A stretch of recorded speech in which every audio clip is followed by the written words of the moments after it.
ನಮಸ್ಕಾರ. ಬರಗೂರು ಕಾವ್ಯ ಸಪ್ತಾಹ ಕಾರ್ಯಕ್ರಮಕ್ಕೆ ತಮಗೆಲ್ಲರಿಗೂ ಆತ್ಮೀಯವಾದ ಸ್ವಾಗತ. ನಾವೀಗ ಬರಗೂರು ಕಾವ್ಯ ಸಪ್ತಾಹದ 7ನೇ ದಿನಕ್ಕೆ ನಾವು ಕಾಲಿಡ್ತಾ ಇದ್ದೀವಿ ಮತ್ತು ಕೊನೆಯ ದಿನ ಕೂಡ. ದಯಮಾಡಿ ಮೊಟ್ಟ ಮೊದಲ ಮನವಿ ಏನಂತ ಹೇಳಿದ್ರೆ, ನಿಮ್ಮ ಎಲ್ಲ ಆಡಿಯೋನ ಮ್ಯೂಟ್ ಮಾಡ್ಕೊಳ್ಬೇಕು. ಮೊದಲ ನಿಯಮ ಅಂದ್ರೆ ದಯಮಾಡಿ ಅದು ಒಬ್ರು ಓದ್ತಾ ಇರುವಾಗ ಅಲ್ಲಿ ಮತ್ತೆ ಇನ್ನೊಂದು ಕಡೆ ಸದ್ದಾದ್ರೆ ತುಂಬಾ ಡಿಸ್ಟರ್ಬ್ ಆಗುತ್ತೆ. ಹಾಗಾಗಿ ದಯಮಾಡಿ ಮ್ಯೂಟ್ ಮಾಡ್ಕೊಳ್ಬೇಕು. ಮತ್ತೆ ಇಲ್ಲಿ ನಾನು ಆಗಾಗ್ಗೆ ಅಡ್ಮಿಟ್ ಕೂಡ ಮಾಡ್ಕೊಳ್ತಾ ಇದ್ದೀನಿ. ಎರಡೂ ಕೆಲಸ ಆಗ್ತಾ ಇದೆ ಒಟ್ಟೊಟ್ಟಿಗೆ. ಮೊದಲು ಒಂದು ಮ್ಯೂಟ್ ಮಾಡ್ಕೊಳ್ಳಿ. ಮತ್ತೆ ಕವನ ವಾಚನ ಮಾಡಲಿಕ್ಕೆ ಮುಂಚೆ ತಮ್ಮ ಈ ಪರಿಚಯ ಕೂಡ, ಒಂದು ಸಣ್ಣ ಪರಿಚಯನ ಕೂಡ ನೀವು ಮಾಡ್ಕೊಳ್ಬೇಕಾಗಿ ವಿನಂತಿ. ಮತ್ತೊಮ್ಮೆ ಎಲ್ಲರಿಗೂ ನಮಸ್ಕಾರ. ಬರಗೂರು ಕಾವ್ಯ ಸಪ್ತಾಹ 7ನೇ ದಿನಕ್ಕೆ ತಮಗೆಲ್ಲರಿಗೂ ಆತ್ಮೀಯ ಹಾಗೂ ಸಹೃದಯ ಸ್ವಾಗತ. ಈ ಕಾವ್ಯ ಸಪ್ತಾಹವನ್ನ ಆಯೋಜಿಸುವಂತಹ ಆಲೋಚನೆ ಬಂದದ್ದು ಅಕ್ಟೋಬರ್ 18ರಂದು ಬರಗೂರು ಸರ್ದು ಬರ್ತ್ಡೇ ಅಂತ ಗೊತ್ತಾದಾಗ, ಆ ಸಮಯದಲ್ಲಿ ಅವರ ಕೆಲವು ಕವಿತೆಗಳನ್ನ ಓದೋಣ ಅಂತ ಹೇಳಿ ನಾವು ಒಂದು ಯೋಜನೆಯನ್ನ ಹಾಕೊಂಡಿದ್ವಿ. ಆದ್ರೆ ಅದ ನಂತರ ಅವರ ಶಿಷ್ಯ ಬಳಗ ವೆಬಿನಾರ್ನ ಶುರು ಮಾಡಿದ್ರು. ಆ ನಂತರ ನಾವು ಈ ಝೂಮ್ ಮೂಲಕ ಕವಿಗೋಷ್ಠಿಯನ್ನ ಮಾಡೋಣ ಅಂತ ಹೇಳಿ ಅನ್ಕೊಂಡಾಗ ಅದಕ್ಕೆ ಯೋಜನೆ ಸಿದ್ಧ ಆಯ್ತು. ದಯಮಾಡಿ ಮ್ಯೂಟ್ ಮಾಡಿ. ನಿಮ್ಮ ಆಡಿಯೋನ ದಯಮಾಡಿ ಮ್ಯೂಟ್ ಮಾಡಿ.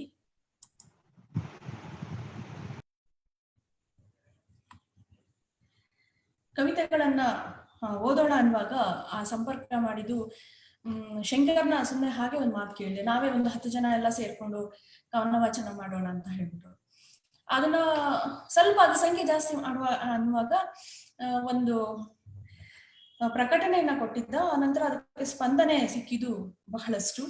ಕೊನೆಗೆ ಉತ್ಸಾಹ ಎಲ್ಲಿವರೆಗೂ ಬಂತು ಅಂದ್ರೆ ಅದು 100ರ ಸಮೀಪ ಆಯ್ತು. ಆ ಉಬ್ಬರವನ್ನ ಕಡಿಮೆ ಮಾಡ್ಕೊಳ್ತಾ ನಾವು ಕೊನೆಗೆ ದಿನಕ್ಕೆ ಅಂದ್ರೆ 10 ಮಂದಿ ಕವಿಗಳಿಗಿಂತ ಜಾಸ್ತಿ ಕೇಳಲಿಕ್ಕೆ ಆಗೋದಿಲ್ಲ. ಯಾವುದೇ ಕವಿಗೋಷ್ಠಿ ಇರಬಹುದು, ಅದೊಂದು ನಿಲುವು ಕೂಡ ಆಗ್ಬೇಕು. 10 ಜನ ಕವಿಗಳನ್ನ ದಿನಕ್ಕೊಬ್ಬರಂತೆ, ಅದರಲ್ಲೂ ಆನ್ಲೈನ್ ಕಾರ್ಯಕ್ರಮ ಅಂತಂತೂ ಇನ್ನೂ ಅದು ಸಾಕಷ್ಟು ಬೇಸರನ ಉಂಟು ಮಾಡುವಂಥದ್ದು, ಏಕತಾನತೆಯನ್ನು ಉಂಟು ಮಾಡುವಂತಹದ್ದು. ಹೀಗಾಗಿ ಕೊನೆಗೆ ಅದನ್ನ 10 ಜನ ಕವಿ ಮಂದಿ ಅಂತ ಹೇಳಿ ನಾವು ಸೀಮಿತಗೊಳಿಸಿ 7 ದಿನ ಮಾಡೋಣ ಅಂತ ಅದಕ್ಕೆ ಒಂದು ರೂಪಣೆ ಕೊಟ್ಟು, ಕೊನೆಗೆ ಪ್ರತಿದಿನ ಒಬ್ಬೊಬ್ಬ ಅನುಸಂಧಾನಕಾರರನ್ನ ನಿಯಮಿಸುವುದು ಅಂತ ಹೇಳ್ಬಿಟ್ಟು ಅದು ಒಂದು ಯೋಜನೆ ಈ ರೀತಿ ರೂಪಿತ ಆಗಿ ಕೊನೆಗೆ ಆಹ್ವಾನ ಪತ್ರಿಕೆಗಳ ಪೋಸ್ಟ್ಗಳನ್ನ ಮಾಡಿದ್ವಿ ನಾವು.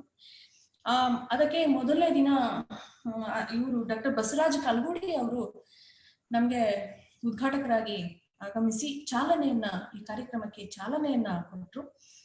ಅದಕ್ಕೆ ಮೊದಲನೇ ದಿನ ಅನುಸಂಧಾನಕಾರರಾಗಿ ಡಾಕ್ಟರ್ HS ಸತ್ಯನಾರಾಯಣ ಅವರು, ತಾರಿಣಿ ಶುಭದಾಯಿನಿ, ವಾಸುದೇವನಾಡಿ, ಪ್ರಕಾಶ್ ಖಾಡೆ ಅವರು. 5ನೇ ದಿನ K ಶರೀಫಾ, 6ನೇ ದಿನ ಬೇಲೂರು ರಘುನಂದನ್. ಈ ರೀತಿ ಅವರು ಈ ಕಾವ್ಯ ಸಂವಹನ ಮೂಲಕ ನಮ್ಮನ್ನೆಲ್ಲ ಉದ್ದೇಶಿಸಿ ಮಾತನಾಡಿದ್ರು. ಈ ಕಾವ್ಯಗಳ ಕುರಿತು ಅವರೆಲ್ಲ ಮಾತನಾಡಿದ್ರು. ಕೊನೆ ದಿನ ಈ ದಿನ ಅನಸೂಯ ಕಾಂಬ್ಳೆ ಮೇಡಮ್ ಇವತ್ತು ನಮ್ಮೊಂದಿಗೆ ಇದ್ದಾರೆ. ಅವರು ಅನುಸಂಧಾನಕಾರರಾಗಿದ್ದಾರೆ.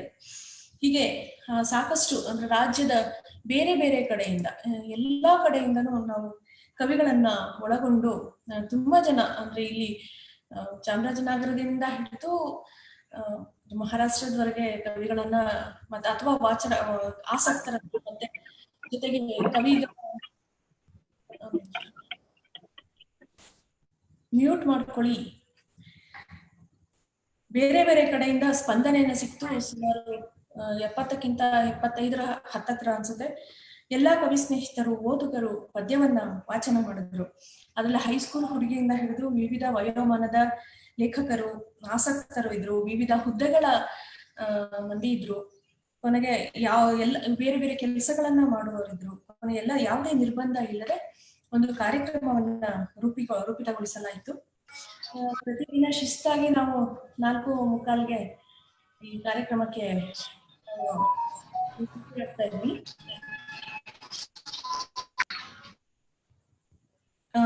ಕೊನೆಗೆ ಅಂದ್ರೆ ಒಂದು 15 ನಿಮಿಷ ಮುಂಚೆ ಬನ್ನಿ ಅಂತ ಹೇಳಿ ನಮ್ಮ ಒಂದು ವಿನಂತಿ ಆಗಿತ್ತು. ಆ ನಂತರ ಸರಿಯಾಗಿ 5 ಗಂಟೆಗೆ ಆರಂಭ ಆಗ್ತಾ ಇತ್ತು. ಕವಿಗಳ ಒಂದು ಎಂಟ್ರಿ ಕೊಡುವ ವಿಚಾರ ಬಂದಾಗ ಸ್ವಲ್ಪ ಒಂದ್ 5-10 ನಿಮಿಷ ತಡ ಆಗ್ತಾ ಇತ್ತು. ಕೊನೆಗೆ ಇದು FB ಲೈವ್ ಕೂಡ ಇತ್ತು. FB ನಲ್ಲಿ ಕೂಡ ಸಾಕಷ್ಟು ಮಂದಿ ಕಾರ್ಯಕ್ರಮವನ್ನ ವೀಕ್ಷಣೆ ಮಾಡಿದ್ರು. ಅಲ್ಲಿ ಏನು ಪ್ರಸಾರ ಆಗೋಕೆ ಶುರುವಾಯ್ತು.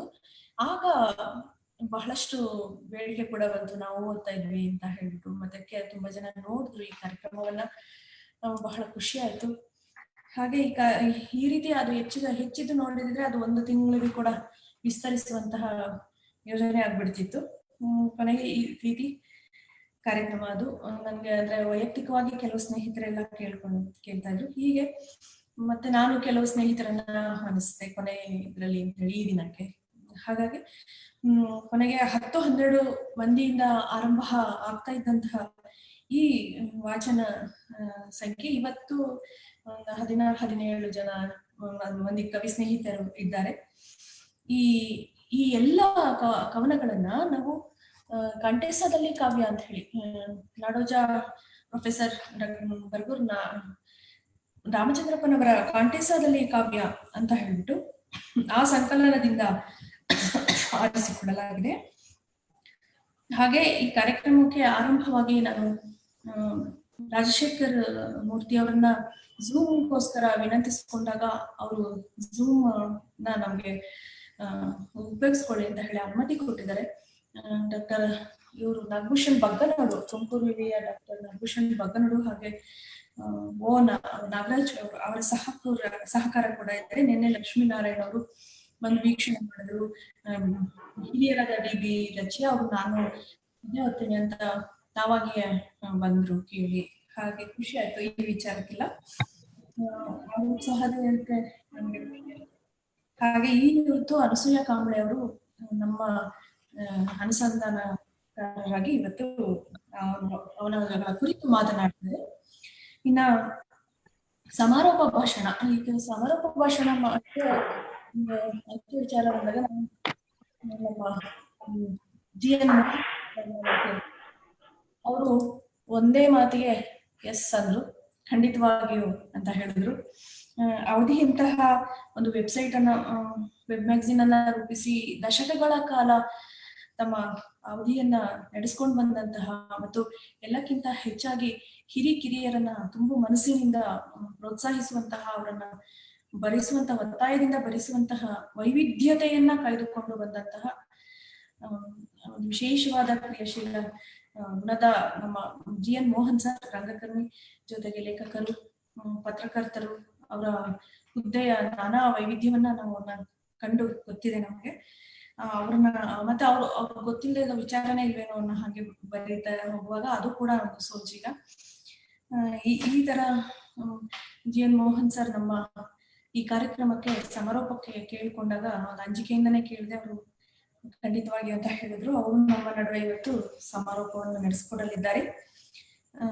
ಈ ರೀತಿ ಎಲ್ಲ ಒಟ್ಟಿಗೆ ಸೇರಿದ್ರೇನೆ ಈ ಒಂದು ಕಾರ್ಯಕ್ರಮ ಬಹಳ ಮುಖ್ಯವಾಗಿ ಕವಿ ಸ್ನೇಹಿತರು ನಮ್ಮ ನಡುವೆ ಇವತ್ತಿದ್ದು ನಮ್ಮ ಕಾರ್ಯಕ್ರಮವನ್ನ ಯಶಸ್ವಿಗೊಳಿಸಿದ್ದಾರೆ.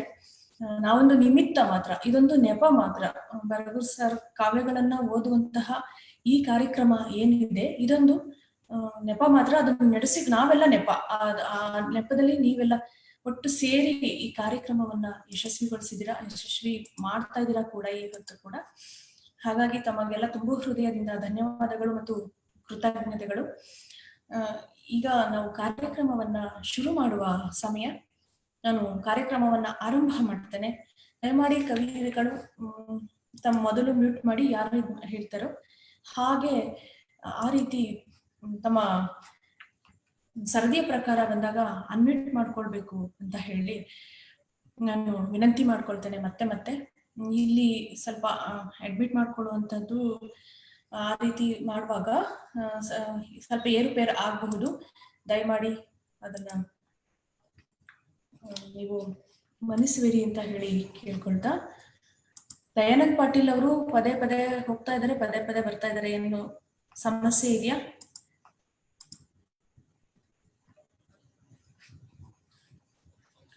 ಈಗ ಮೊದಲ ಶುಭಾರಂಭ ನಮ್ಮ ಬಿ.ವಿ. ಮಂಜುಳಾ ಗೆಳತಿ ಬಿ.ವಿ. ಮಂಜುಳಾ ಅವರು ಇವತ್ತು ಒಂದು ಮೊದಲನೇ ಕವನವನ್ನು ವಾಚನ ಮಾಡ್ತಾರೆ. ಮೊದಲನೆಯವರಾಗಿ ಸ್ವಾಗತ ಮಂಜುಳಾ.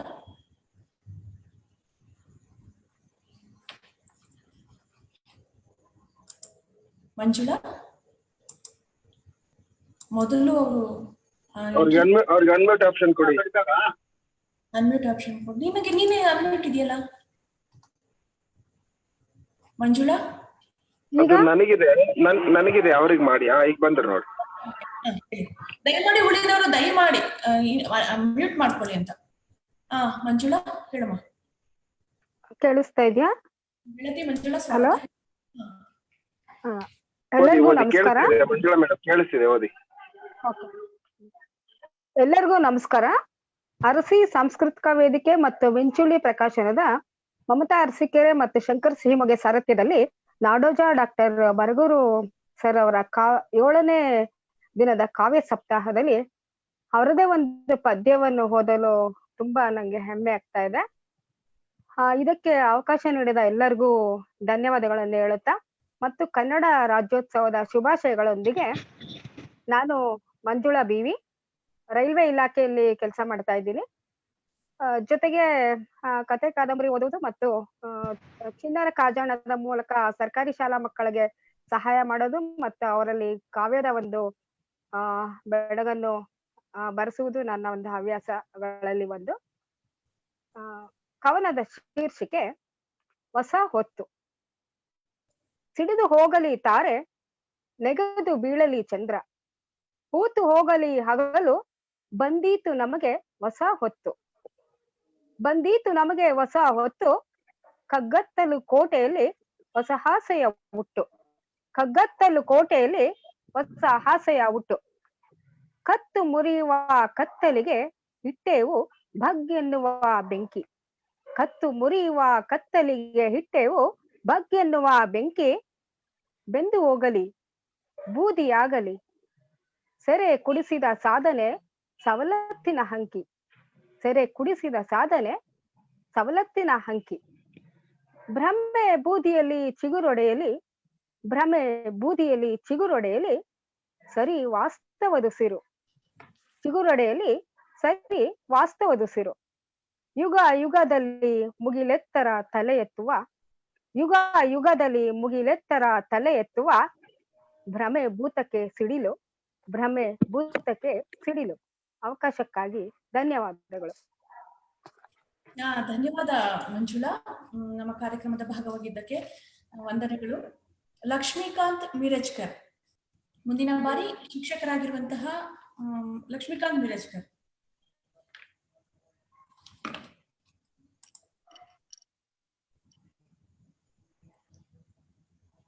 ಲಕ್ಷ್ಮೀಕಾಂತ್.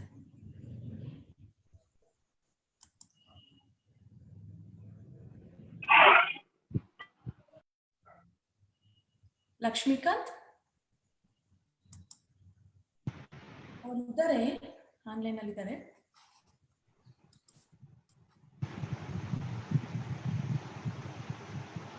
ಲಕ್ಷ್ಮೀಕಾಂತ್,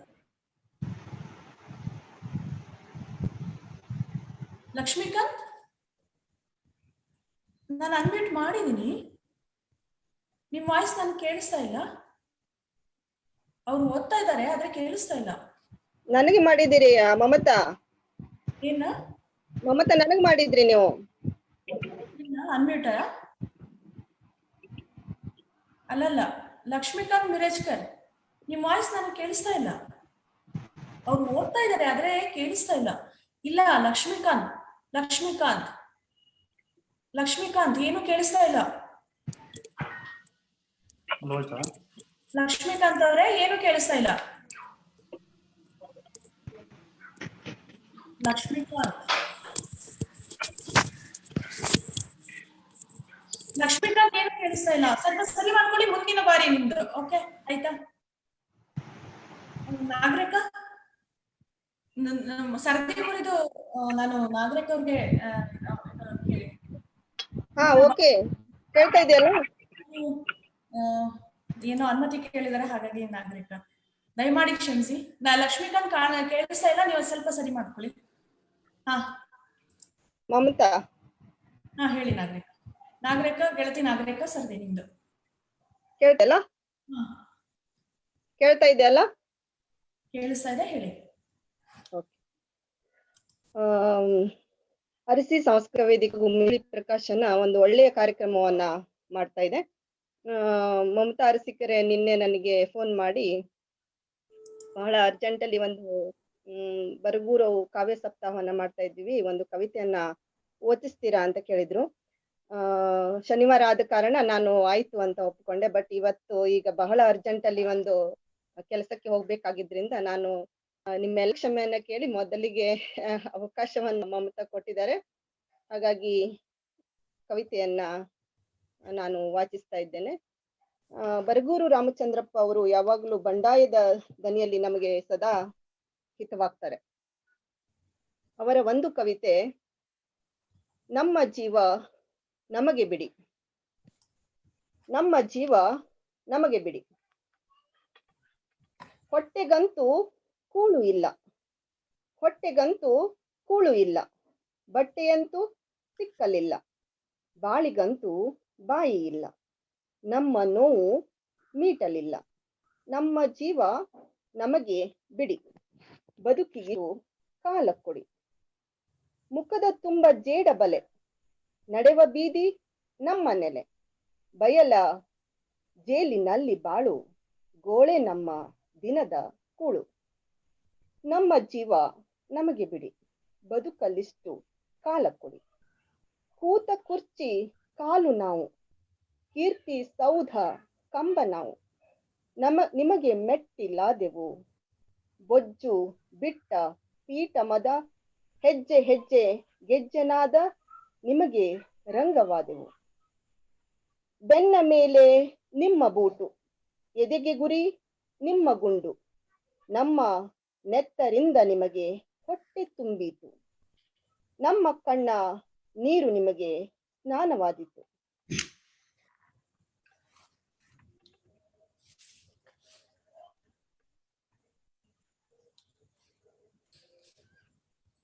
ಮುಗೀತಾ? ಇಲ್ಲಲ್ಲ, ಇನ್ನೊಂದೆರಡು ಸಾಲಿದೆ. ಬೇಡ ನಿಮ್ಮ ಮೊಸಳೆ ಮಾತು, ಕೋಟಿ ಕೋಟಿ ಲೆಕ್ಕವು, ಬೇಡ ನಿಮ್ಮ ಮೊಸಳೆ ಮಾತು, ಕೋಟಿ ಕೋಟಿ ಲೆಕ್ಕವು, ಕಾಲ ಕೆಳಗೆ ನಮ್ಮ ಬಾಳು, ಕಾಲ ಕೆಳಗೆ ನಮ್ಮ ಬಾಳು, ನಿಮಗೆ ಕೀರ್ತಿ ಕಳಶವು, ನಮಗೆ ನೀವು ನೋಯಬೇಡಿ, ನಮಗೆ ಜೀವ ಸವಿಸಬೇಡಿ, ನಮಗೆ ನೀವು ನೋಯಬೇಡಿ, ನಮಗೆ ಜೀವ ಸವಿಸಬೇಡಿ, ನಮ್ಮ ನೋವು ನಮಗೆ ಕೊಡಿ, ನಮ್ಮ ಜೀವ ನಮಗೆ ಬಿಡಿ, ನಮ್ಮ ನೋವು ನಮಗೆ ಕೊಡಿ, ನಮ್ಮ ಜೀವ ನಮಗೆ ಬಿಡಿ. ಧನ್ಯವಾದ ಮಮತಾ, ಅವಕಾಶ ಬೇಗ ಮಾಡಿಕೊಟ್ಟಿದ್ದಕ್ಕೆ ಇನ್ನೊಮ್ಮೆ ಧನ್ಯವಾದ. Thank you. ನೀವು ಆ ಕವಿಗಳು ಮೊದಲು ತಮ್ಮ ಪರಿಚಯವನ್ನ ಮಾಡಿಕೊಡ್ಬೇಕಾಗಿತ್ತು, ಚೆನ್ನಾಗಿರ್ತಿತ್ತು. ಅದನ್ನ ಮೊದಲೇ ಹೇಳಿದ್ವಿ. ಇರ್ಲಿ, ನಾಗರಿಕ ಉತ್ತರ ಕನ್ನಡ ಜಿಲ್ಲೆಯವರು. ಈಗ ಲಕ್ಷ್ಮೀಕಾಂತ್ ಬಿರಜ್ಕರ್. ಲಕ್ಷ್ಮೀಕಾಂತ್, ಧನ್ಯವಾದ ನಾಗರಿಕ. ಒಂದ್ಸಗೆ ಸಂತೋಷ್ ಬಿದರಗಡ್ಡೆ ಇದ್ದಾರಾ? ಸಂತೋಷ್ ಬಿದರಗಡ್ಡೆ ಇದ್ದಾರಾ? ಲಕ್ಷ್ಮೀಕಾಂತ್ ಕೇಳಿಸ್ತಾ ಇಲ್ಲ.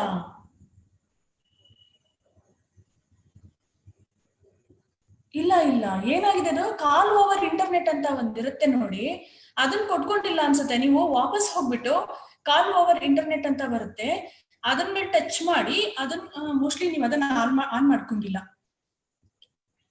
ವಾಪಸ್ ಹೋಗಿ ನೀವು ಕಾಲ್ ಓವರ್ ಇಂಟರ್ನೆಟ್ ಕೊಟ್ಟು ಬನ್ನಿ, ಮತ್ತೆ ಬನ್ನಿ. ವಾಪಸ್ ಹೋಗಿ ಲಕ್ಷ್ಮೀಕಾಂತ್, ನೀವು ವಾಪಸ್ ಹೋಗಿ. ತುಂಬಾನೇ ಲೋ ನೆಟ್ವರ್ಕ್ ಇದೆ ನಿಮ್ಗೆ. ಕಾಲ್ ಓವರ್ ಇಂಟರ್ನೆಟ್ ಅಂತ ಕೊಟ್ಟು ಮತ್ತೆ ಬನ್ನಿ. ಸಂತೋಷ್ ಬಿದರಗದ್ದೆ ಇಲ್ಲ ಅಲ್ಲ, ನಾನು ಮುಂದೆ ಹೋಗ್ತೇನೆ. ದಯಾನಂದ್ ಪಾಟೀಲ್, ದಯಾನಂದ್ ಪಾಟೀಲ್ ಅವರೇ, ನಿಮ್ಮ ಬಾರಿ.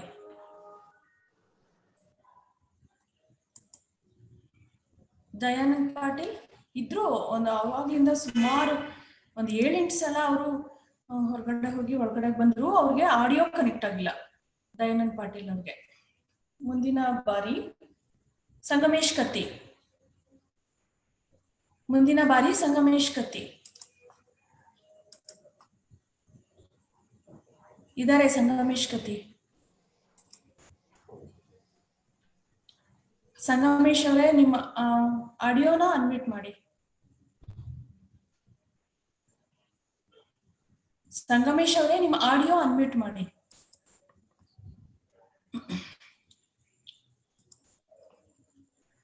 ಸಂಗಮೇಶ್ ಅವರೇ, ನಿಮ್ಮ ಆಡಿಯೋ ಅನ್ಮ್ಯೂಟ್ ಮಾಡಿ.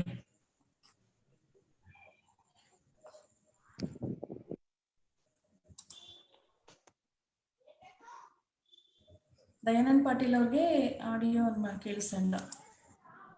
ಸಂಗಮೇಶ್ ಕತ್ತಿ, ಸಂಗಮೇಶ್ ಅವರೇ, ಮುಂದಿನ ಬಾರಿ ಪ್ರವೇಣಿ ಸ್ಫೂರ್ತಿ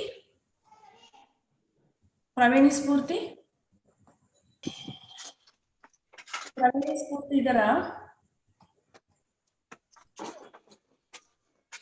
ಮೇಡಮ್ ಕೇಳಿಸ್ತಾ ಇದೆ ಈಗ? ಹಾ, ಕೇಳಿಸ್ತಾ ಇದೆ. ಲಕ್ಷ್ಮೀಕಾಂತ್ ಅಲ್ಲ? ಹಾ ಮೇಡಮ್. ಲಕ್ಷ್ಮೀಕಾಂತ್, ಇವಾಗ ಕೇಳಿಸ್ತಾ ಇದೆ. ಕಾಲ್ ಓವರ್ ಇಂಟರ್ನೆಟ್ ಕೊಡ್ಬೇಕು ನೀವು. ಹೇಳಿ. ಹಾ, ಕೊಟ್ಟೆ ಮೇಡಮ್. ಹೇಳಿ. ಸ್ಟಾರ್ಟ್ ದಯಮಾಡಿ ಸ್ವಾಗತ. ಓಕೆ, ಎಲ್ಲರಿಗೂ ನಮಸ್ಕಾರ. ಪ್ರವೇಣಿ ಸ್ಫೂರ್ತಿ ಅವ್ರಿಗೆ ಸಿಗ್ನಲ್ ಸಮಸ್ಯೆ ಆಗ್ತಾ ಇದೆ ಅಂತ. ಇವ್ರಿಗೂ ಅಷ್ಟೇ, ದಯಾನಂದ್ ಪಾಟೀಲ್ ತುಂಬಾ ಸಲ ಹೋಗಿ ಬಂದು ಮಾಡ್ತಿದ್ದಾರೆ. ಅವ್ರಿಗೆ ಅದೇ ಸಿಗ್ನಲ್ ಸಮಸ್ಯೆ ಆಗ್ತಿದೆ. ಅವ್ರು ಮೊದ್ಲು ಹೋದವ್ರು ಓದ್ಬಿಡ್ಲಿ ನೋಡೋಣ. ಇವರು ಯಾರು ಸಂಗಮೇಶ್ ಕತ್ತಿ ಅವ್ರು ಇದಾರೆ. ಅವ್ರ ಅನ್ಮ್ಯೂಟ್ ಮಾಡಿ ಅಂದ್ರೆ ಇದ್ ಮಾಡ್ತಾ ಇಲ್ಲ. ಅವ್ರು ಇದಾರೆ, ಆನ್ಲೈನ್ ಅಲ್ಲಿ ಇದಾರೆ, ಆದ್ರೆ ಅನ್ಮ್ಯೂಟ್ ಮಾಡ್ಕೊಳ್ತಾ ಇಲ್ಲ. ಓಕೆ, ಲಕ್ಷ್ಮೀಕಾಂತ್. ಓಕೆ ಮೇಡಮ್, ಸ್ವಾಗತ. ನಿಮ್ಮ ವಾಚನ ಪ್ಲೀಸ್. Okay madam. ಎಲ್ಲರಿಗೂ ನಮಸ್ಕಾರ. ಅರಸಿ ಸಾಂಸ್ಕೃತಿಕ ವೇದಿಕೆ ಮಿಂಚುಳ್ಳಿ ಪ್ರಕಾಶನದ ವತಿಯಿಂದ ನಡೆಯುತ್ತಿರುವ ನಾಡೋಜ ಬರಗೂರು ರಾಮಚಂದ್ರಪ್ಪನವರ ಕಾವ್ಯ ಸಪ್ತಾಹ ಕಾರ್ಯಕ್ರಮದ ಭಾಗವಾಗಿ 7ನೇ ದಿನದ ಕಾರ್ಯಕ್ರಮದಲ್ಲಿ ನಾನು ಒಂದು ಕವಿತೆಯನ್ನ ವಾಚಿಸ್ತಾ ಇದ್ದೀನಿ. ನಾನು ಲಕ್ಷ್ಮೀಕಾಂತ್ ಮಿರಜ್ಕರ್. ಈಗ ಸದ್ಯ ಮೊಳಕಾಲ್ಮೂರಿನ ಇಂದಿರಾ ಗಾಂಧಿ ದೇವಸಮುದ್ರ ವಸತಿ ಶಾಲೆಯಲ್ಲಿ ಪ್ರಭಾರಿ ಪ್ರಾಂಶುಪಾಲರಾಗಿ ಕಾರ್ಯವನ್ನ ನಿರ್ವಹಿಸ್ತಾ ಇದ್ದೀನಿ. ಚಿಲುಮೆ ಅನ್ನುವಂತಹ ಮಕ್ಕಳ ಒಂದು ಬರಹಗಳ ಸಂಕಲನವನ್ನ ಪ್ರಕಟ ಮಾಡಿದ್ದೇನೆ. ಈಗ ನಾನು ಕಾವ್ಯವನ್ನ ಓದುತ್ತೇನೆ. ಕವನದ ಶೀರ್ಷಿಕೆ ಬೂದಿಯ ಬೆಳಕು. ರಕುತದ ಕಣದಾಗೆ ಬಡತನದ ಸುಗ್ಗಿ, ಮೆದೆ ಮೆದೆಯ ಸದೆ ಬಡೆದು ಹಿರಿದಾಗಿ ಹಿಗ್ಗಿ. ರಕುತದ ಕಣದಾಗೆ ಬಡತನದ ಸುಗ್ಗಿ, ಮೆದೆ ಮೆದೆಯ ಸದೆ ಬಡೆದು ಹಿರಿದಾಗಿ ಹಿಗ್ಗಿ. ಬೆವರು ಹರಿಸಿದ ಕನಸು ಬತ್ತಿ ಹೋಯಿತು, ಮೂಳೆ ಮೂಳೆಯ ಮಾತು ಸತ್ತು ಹೋಯಿತು. ಬೆವರು ಹರಿಸಿದ ಕನಸು ಬತ್ತಿ ಹೋಯಿತು, ಮೂಳೆ ಮೂಳೆಯ ಮಾತು ಸತ್ತು ಹೋಯಿತು.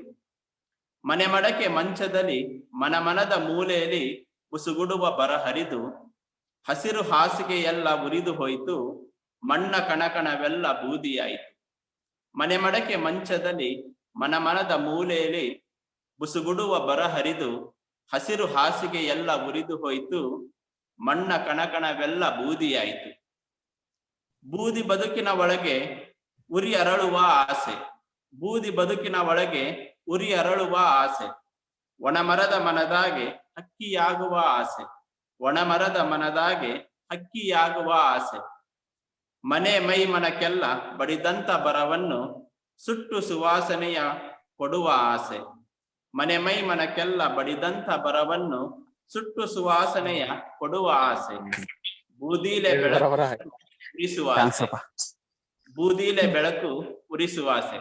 ಅವಕಾಶಕ್ಕಾಗಿ ಧನ್ಯವಾದಗಳು.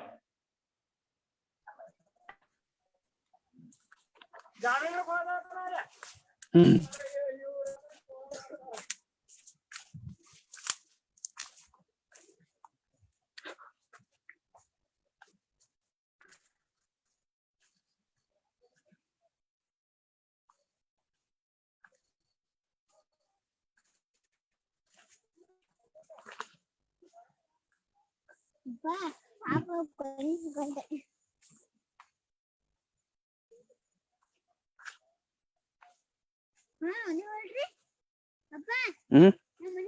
ಹಾ ಹೋಗಪ್ಪ.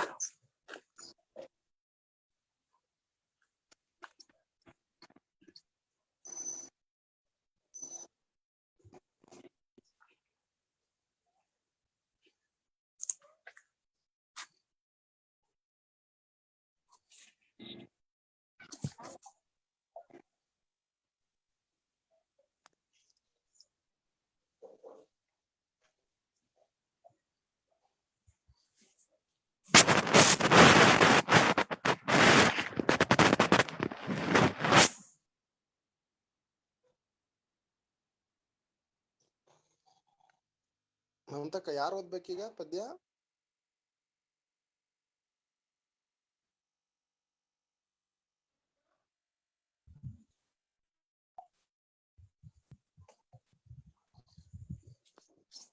ಮಮತಕ್ಕ ನಿಮ್ಗೇನಾಯ್ತು? ನೀವೇ ಮ್ಯೂಟ್ ಆಗ್ಬಿಟ್ಟಿದ್ದೀರಾ. ದಯಾನಂದ್ ಪಾಟೀಲ್ ಅವರೇ, ಹಾ ಹ್ಞೂ ನೋಡ್ರಿ, ನಮಸ್ಕಾರ ರೀ. ನಮಸ್ಕಾರ. ಬಡವನ ಆಶೆ. ಸ್ವಾಗತ ಸರ್, ಓದಿ. ನಮಸ್ಕಾರ ರೀ. ನಮಸ್ಕಾರ ಮೇಡಮ್. ನಮಸ್ಕಾರ ನಮಸ್ಕಾರ.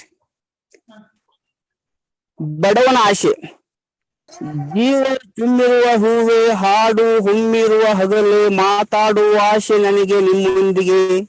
ಮಿನುಗು ಹೆಜ್ಜೆಯ ತಾರೆ, ಚಂದ್ರ ಚುಂಬಿತ ರಾತ್ರಿಯೇ, ಬೆರೆಯುವ ಆಶೆ ನನಗೆ ನಿಮ್ಮೊಂದಿಗೆ.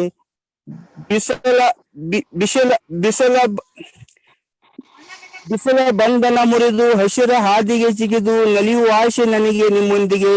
ನನ್ನ ಕಷ್ಟದ ಕಥೆಯ, ಅನ್ನ ಸಿಕ್ಕದ ವ್ಯತೆಯ ತೋಡಿಕೊಳ್ಳುವ ಆಶೆ ನಿಮ್ಮೊಂದಿಗೆ. ತಾವ ಬರಿಸಿಕೊಂಡು ಸಾಲ ಕೊಟ್ಟವರನ್ನು ನೂಕಿ ನುಡಿಯುವ ಆಶೆ ನಿಮ್ಮೊಂದಿಗೆ. ನಂಜು ನಾಲಿಗೆ ಬಾಣ ಕಾಯುವ ಕಣ್ಣ ತಪ್ಪಿಸಿ ನೀವಾಗುವ ಆಶೆ ನಿಮ್ಮೊಂದಿಗೆ. ನಮಸ್ಕಾರ. ದಯಾನಂದ್ ಪಾಟೀಲ್ ಮಾಸ್ಟರ್.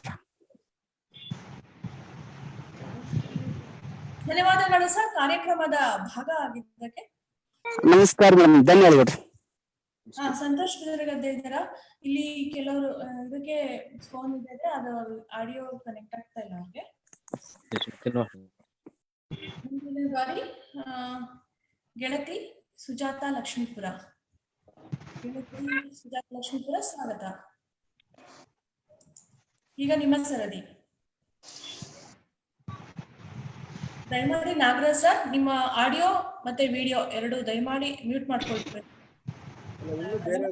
ನೋಡಿ, ನಾನು ಹೆಸರು ಹೇಳ್ತೀನಿ. ದಯಾನಂದ್ ಪಾಟೀಲ್ ಸರ್ ಆಯ್ತಲ್ಲ, ಅದನ್ನ ಮ್ಯೂಟ್ ಮಾಡಿ. ಅನ್ಸೂಯ ಮೇಡಮ್ದು ಮಾಡಿ ಮ್ಯೂಟ್ ಮಾಡಿ, ಮತ್ತೆ ಅನ್ಮ್ಯೂಟ್ ಮಾಡೋಣ. ಟೈಮ್ ಇದೆ ಇನ್ನು. ಸುಜಾತ ಲಕ್ಷ್ಮೀಪುರ, ಕೇಳಿಸ್ತಾ ಇದೆಯಾ? ಕೇಳಿಸ್ತಾ ಇದೆ ಅಮ್ಮ. ಸರಿ. ಮೊದಲಿಗೆ ನೆಟ್ವರ್ಕ್ ಸ್ಲೋ ಇದೆ, ನೆಟ್ವರ್ಕ್ ವೀಕ್ ಇದೆ. ಸುಜಾತ,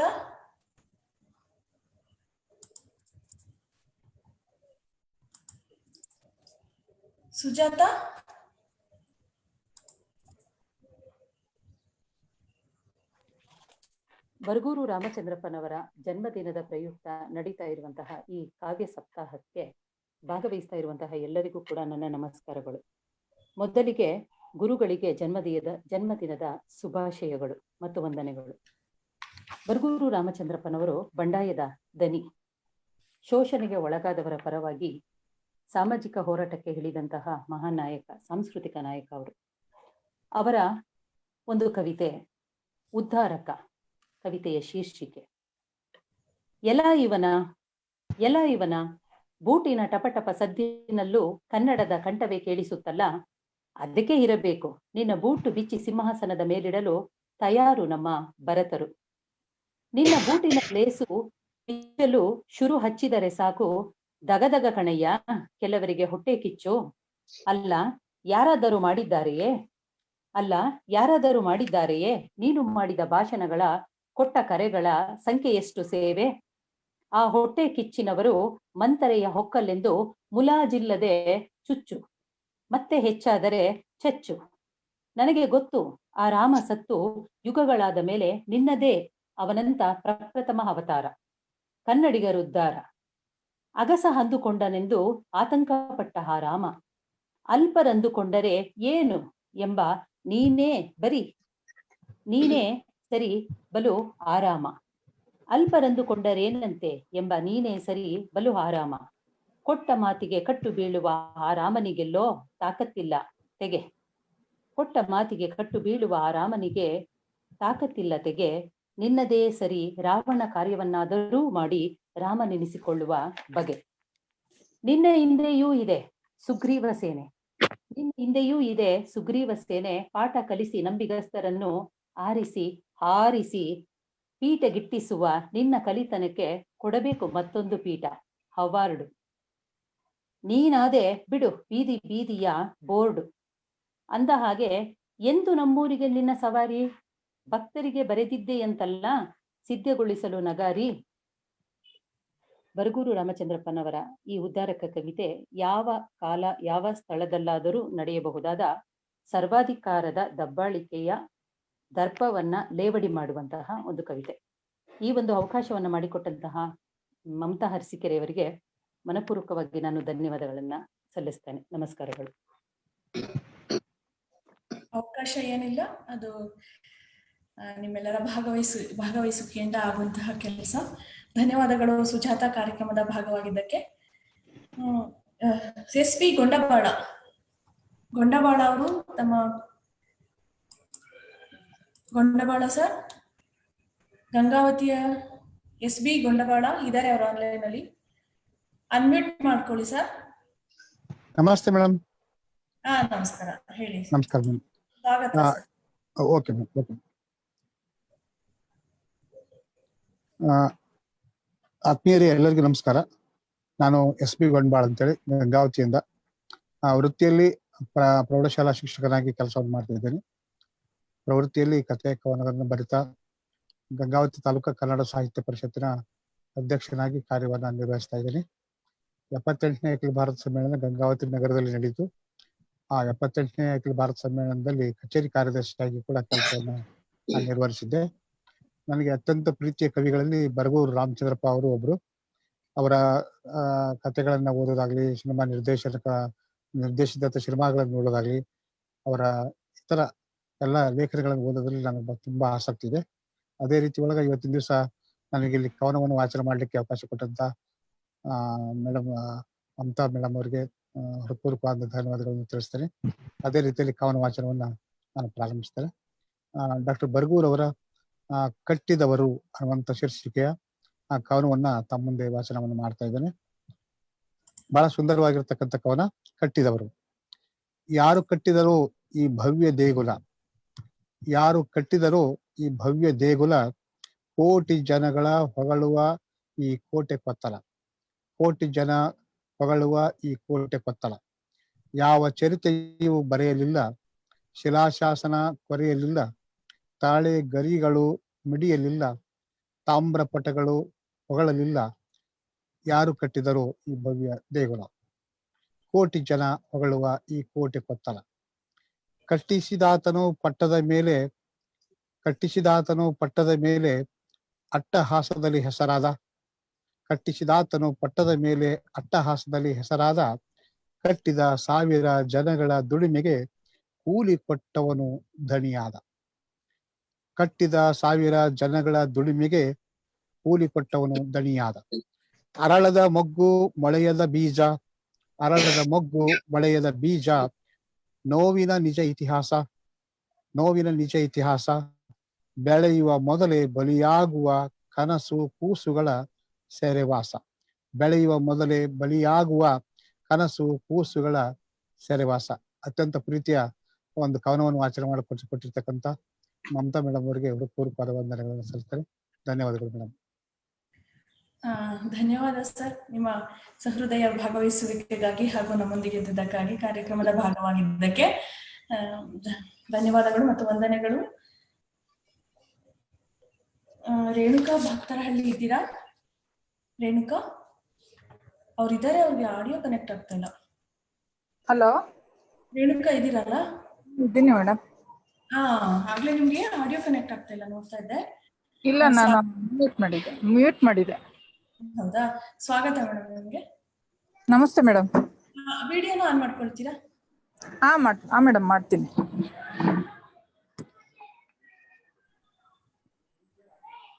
ನಮಸ್ತೆ ಮೇಡಮ್. ಮಾಡ್ಕೊಳ್ಳಿ ಹಾಗೂ ಕವನ ವಾಚನ ಮಾಡಿ. ನಮ್ಮ ಪರಿಚಯ ಇದು ಮೊದಲನೇ ಪರಿಚಯ ನಿಮ್ ಜೊತೆ. ತುಂಬಾ ಖುಷಿ ಆಯ್ತು ಈ ವಿಡಿಯೋ ಕಾಲ್ನಲ್ಲಿ, ಜೂಮ್ ಕಾಲ್ನಲ್ಲಿ ನಿಮ್ ಜೊತೆ ಮಾತಾಡಕ್ಕೆ. ಮತ್ತೆ ಬರಗೂರು ಸಾಹಿತ್ಯ, ನಾವು ಸಾಹಿತ್ಯ ಪ್ರಿಯರು, ಕವಿಗಳಲ್ಲ.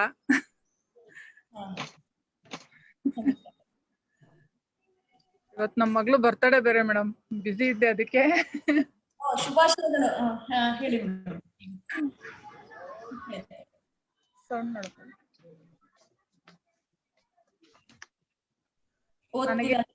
ನನಗೆ ಓದ್ತೀನಿ ಮೇಡಮ್.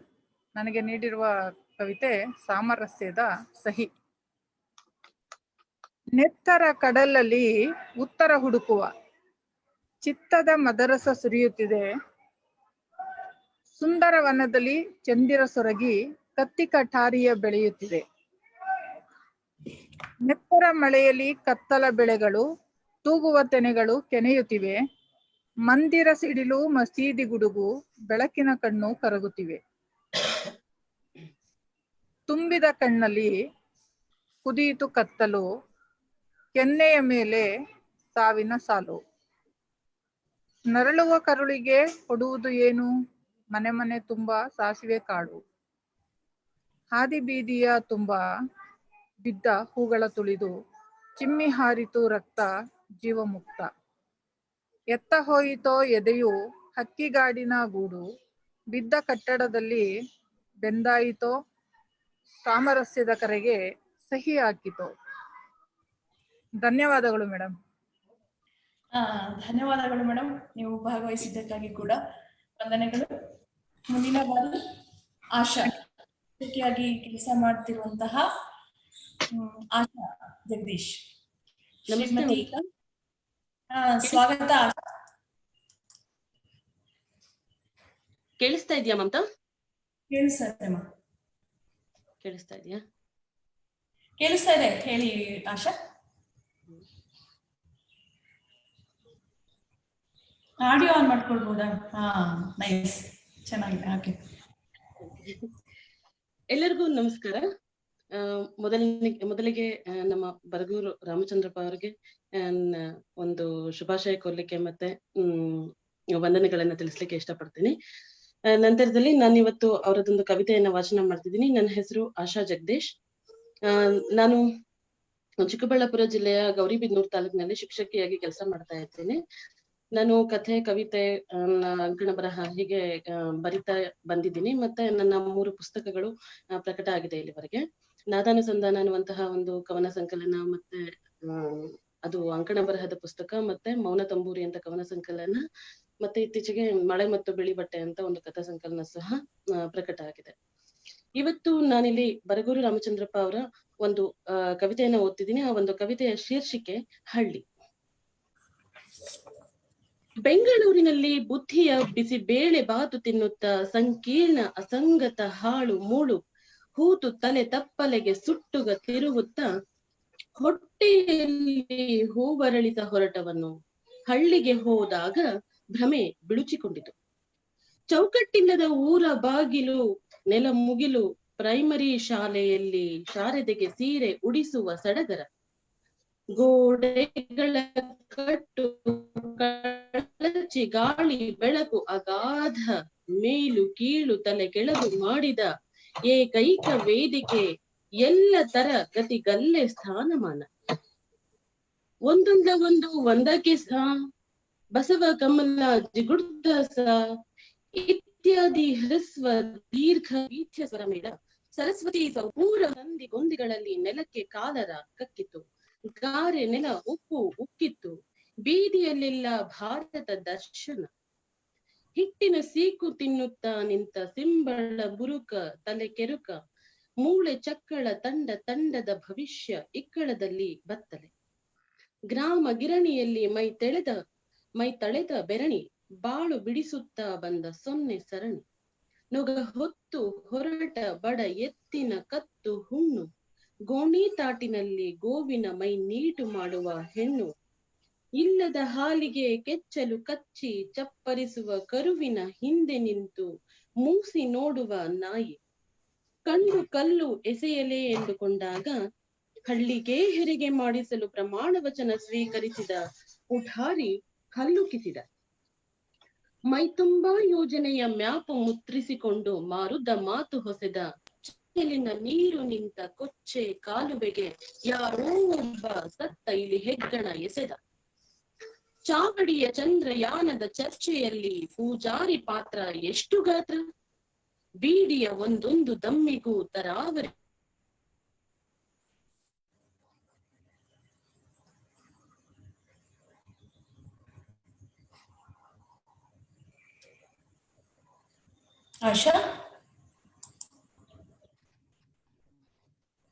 ಆಶಾ ಸಿಗ್ನಲ್ ವೀಕ್ ಆಯ್ತು.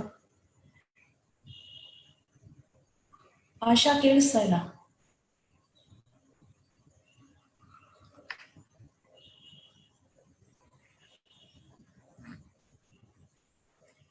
ಆಶಾ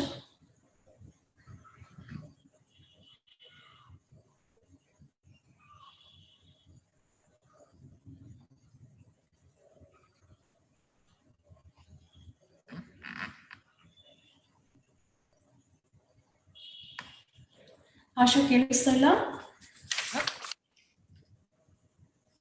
ಆಶಾ ಕೇಳಿಸ್ತಾ ಇದೆಯಾ ಮಮತಾ? ಹಲೋ, ಸ್ಟ್ರಕ್ ಆಗಿತ್ತು. ಹಾ ಹೇಳಿ. ಹೌದಾ? ಹಾ ಈಗ ಕೇಳಿಸ್ತಿದ್ಯಾ ಮಮತಾ? ಹಲೋ, ಕೇಳಿಸ್ತಾ ಇದೆ. ಹಾ ಓದ್ಲಾ ಮುಂದೆ? ಹಾ ಓಕೆ. ಚಾವಡಿಯ ಚಂದ್ರಯಾನದ ಚರ್ಚೆಯಲ್ಲಿ ಪೂಜಾರಿ ಪಾತ್ರ ಎಷ್ಟು ಗಾತ್ರ, ಬೀಡಿಯ ಒಂದೊಂದು ದಮ್ಮಿಗೂ ತರಾವರಿ ಶೈಲಿ ಚಿಮ್ಮಿ ಚಂದ್ರಯಾನ ಸುಳ್ಳು ಚಿಲ್ಲರೆ ಎಂದು ಸಾರಿದ. ತನ್ನ ಮಂತ್ರ ಯಂತ್ರ ಎಷ್ಟು ಘನ ಬಲ್ಲಿರೆ ಎಂದು ಭುಜ ಕುಣಿಸಿದ. ಎಲ್ಲಿ ಸಲ್ಲದಿದ್ದರೂ ನನ್ನಲ್ಲಿ ಸಲ್ಲಿರೆ ಎಂದು ಕರೆ ನೀಡಿದ. ಮಾತಿನಿಂದ ಮಾತಿಗೆ ಸರ್ಕಸ್ಸು ನೆಗೆತ ಮಗ್ನ ಮಹಾಜನರ ಅನುಭವ ಮಂಟಪದಲ್ಲಿ. ಗಾಂಧಿ, ಇಂದಿರಾ ಗಾಂಧಿ, ಸೇಂದಿ ಎಲ್ಲ ಹುಟ್ಟಿ ಸತ್ತು ಹುಟ್ಟಿ ಪಾಪ. ಸಂಸ್ಕಾರ ಮಾಡದೆ ಬರೀ ಸಂತಾಪ. ತೆನೆ ತೆಕ್ಕೆಗೆ ತುಡಿಯುತ್ತಾ ಅಸ್ತಮ ಹತ್ತಿದ ಫಸಲು ಪಡೆದ ಬೆವರು. ಬರೆದ ಕತೆ ಲೆಕ್ಕಕ್ಕೆ ಸಿಕ್ಕದಷ್ಟು ಪುನರ್ ಮುದ್ರಣವಾಗುತ್ತಿದೆ. ಅಷ್ಟು ಇಷ್ಟು ಬಂದರೆ ಪ್ರಕಾಶಕನ ಪಾಲಾಗುತ್ತಿದೆ. ದಟ್ಟ ದೊಡ್ಡ ಕುರುಡು ಹುರುಡು ಬುದ್ಧಿ ಲದ್ಧಿ ಎಲ್ಲ ತರದ ದವರಾದ ಹಳ್ಳಿ. ಬಳ್ಳಿ ಹಬ್ಬಿದ ಸಾವು ಚಪ್ಪರದಲ್ಲಿ ಮಣ್ಣ ಮದುವೆಯಾಗುತ್ತಿದೆ. ಈ ಒಂದು ಕವಿತೆಯ ವಾಚನ ಮಾಡ್ಲಿಕ್ಕೆ ಅವಕಾಶ ಮಾಡಿಕೊಟ್ಟಂತಹ ಮಮತಾ ಅರಸೀಕೆರೆ ಅವರಿಗೂ ಮತ್ತೆ ಈ ಒಂದು ಕಾರ್ಯಕ್ರಮದ ಎಲ್ಲ ಆಯೋಜಕರಿಗೂ ಕೂಡ ಧನ್ಯವಾದಗಳನ್ನ ಹೇಳಲಿಕ್ಕೆ ಇಷ್ಟಪಡ್ತೀನಿ. ಎಲ್ಲರಿಗೂ ಧನ್ಯವಾದಗಳು.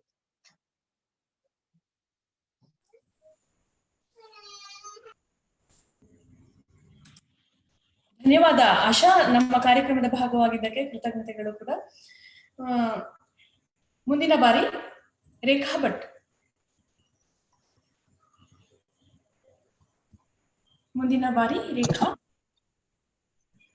ಅನ್ಮ್ಯೂಟ್ ಮಾಡಿದ್ದೀರಮ್ಮ?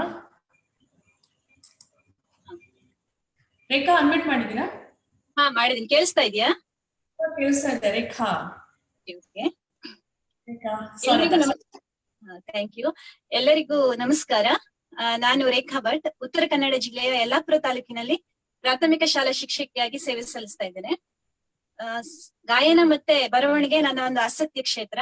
ಕಳೆದ ವರ್ಷ ಮಡಿಲ ನಕ್ಷತ್ರ ಎನ್ನುವಂತ ಗಜಲ್ ಸಂಕಲನ ಕನ್ನಡ ಪುಸ್ತಕ ಪ್ರಾಧಿಕಾರದ ಧನಸಹಾಯ ಯೋಜನೆಯೊಂದಿಗೆ ಪ್ರಕಟ ಆಗಿದೆ. ಇವತ್ತಿಲ್ಲಿ ಬರಗೂರು ಕಾವ್ಯ ಸಪ್ತಾಹದಲ್ಲಿ ಭಾಗವಹಿಸ್ಲಿಕ್ಕೆ ಅವಕಾಶ ಮಾಡಿಕೊಟ್ಟಂತಹ ಮಮತಾ ಅವರಿಗೂ ಹಾಗೂ ಮಿಂಚುಳಿ ಪ್ರಕಾಶನ, ಅರಸಿ ಸಾಂಸ್ಕೃತಿಕ ವೇದಿಕೆ ಎಲ್ಲ ಸಂಘಟಕರಿಗೂ ಧನ್ಯವಾದ ಹೇಳ್ತಾ ಬರಗೂರು ರಾಮಚಂದ್ರಪ್ಪನವರ ಅಮ್ಮ ಎನ್ನುವಂತ ಒಂದು ಕವಿತೆಯನ್ನ ವಾಚಿಸ್ತಾ ಇದ್ದೇನೆ. ಅಮ್ಮ. ನನ್ನಮ್ಮ ಬೆಂಗಳೂರಿಗೆ ಬಂದವಳಲ್ಲ, ಮೆಜೆಸ್ಟಿಕ್ ನ ವಾಕಿಂಗ್ ಸ್ಟಿಕ್ ಆಗಿ ಸಿಕ್ಕಾಗಿ. ತನ್ನ ಮುಕ್ಕಾಗಿ ಸಿನಿಮಾ ಮಹಲು ರಸ್ತೆಯ ಮಲಿಗೆ ಸಿಕ್ಕಿದವಳಲ್ಲ. ಸೀಳು ಹಾದಿಯಲ್ಲಿ ಕೊಳೆ ಹೊಲದಲ್ಲಿ ಕಾಲು ಬಲಿತು ಕೂದಲು ನರೆತವಳು. ಸದಾ ಸೌದೆ ಬುತ್ತಿ ನೆತ್ತಿ ಮೇಲಿಟ್ಟು ಕರ್ಮಿಸುವ ನೀತಿ ನಿಯತ್ತು ನಿರ್ಮಿಸುವ ನಿದರ್ಶನವಾದವಳು. ಭೂತ ಗರ್ಭದಲ್ಲಿ ಹೊತ್ತು ವರ್ತಮಾನದಲ್ಲಿ ಹೆತ್ತು ಭವಿಷ್ಯದ ಬಾಗಿಲಿಗೆ ನನ್ನ ಬಿಟ್ಟವಳು. ಬಗಲಲ್ಲಿ ಜಗಲಿಯಲ್ಲಿ ಹರಿಸುವ ತೊದಲಲ್ಲಿ ತಣಿದು ಕೈ ಹಿಡಿದು ನಡೆಸಿದವಳು. ಮೌನ ಗೌನಿನಲ್ಲಿ ಅರಳು ಮನವಾದವಳು. ಆಕೆ ಬಿತ್ತಿದ ಬಯಲು ಮಮತೆ ಮಡಿಲು ಸುಳಿಯಾಗಿ ಬಿಡುತ್ತೆ. ಕುರ್ಜಿಗೆಯಿಂದ ಕಳೆ ತೆಗೆದು ಪೈರು ಮುದ್ದಿಸುವ ಸಹಜ ಸ್ಫುರಣ ಹೂರಣ ಒಳಗೆಳೆಯುತ್ತೆ. ಅಲ್ಲಿ ಹಬ್ಬಿದಾಳದ ನೆರಳು ತಬ್ಬಿ ತಣಿಯುವ ಕರುಳು, ಆಳದ ಹೆಜ್ಜೆಯೊತ್ತುಗಳು ಭೂತಬದ್ಧಗಳು, ಬಟ್ಟಂಗಿ ಸ್ವಾಗತ ಶೈಲಿ ಮೈಲಿಗಲ್ಲುಗಳು. ಅಮ್ಮನ ಬಾಳ ಬೇಲಿಯಲ್ಲಿ ಬೆಳೆದೆ, ತೋಳು ತಲ್ಪದಲ್ಲಿ ಒಂದೊಂದೇ ತುತ್ತು ತಿಂದೆ. ನೆರಳು ಕರುಳು ಕರೆದ ಸುಖಕ್ಕೆ ಸಂದೆ, ಬರುಬರುತ್ತಾ ಬೇಲಿಯಾಚೆ ಬದುಕಿನ ಬೆದಕು ಚುರುಕು. ಗೇಟು ದಾಟಿ ಹೊರಗೆ ಹೂದೋಟ ನೋಟ ಸಿದ್ಧಾರ್ಥ ಮಾಟ. ಬಿಸಿಲ ಟಿಸಿಲಲ್ಲಿ ಹೂ ಹಣ್ಣಿನಾಸೆ ಬುದ್ಧ ಪಿಪಾಸೆ.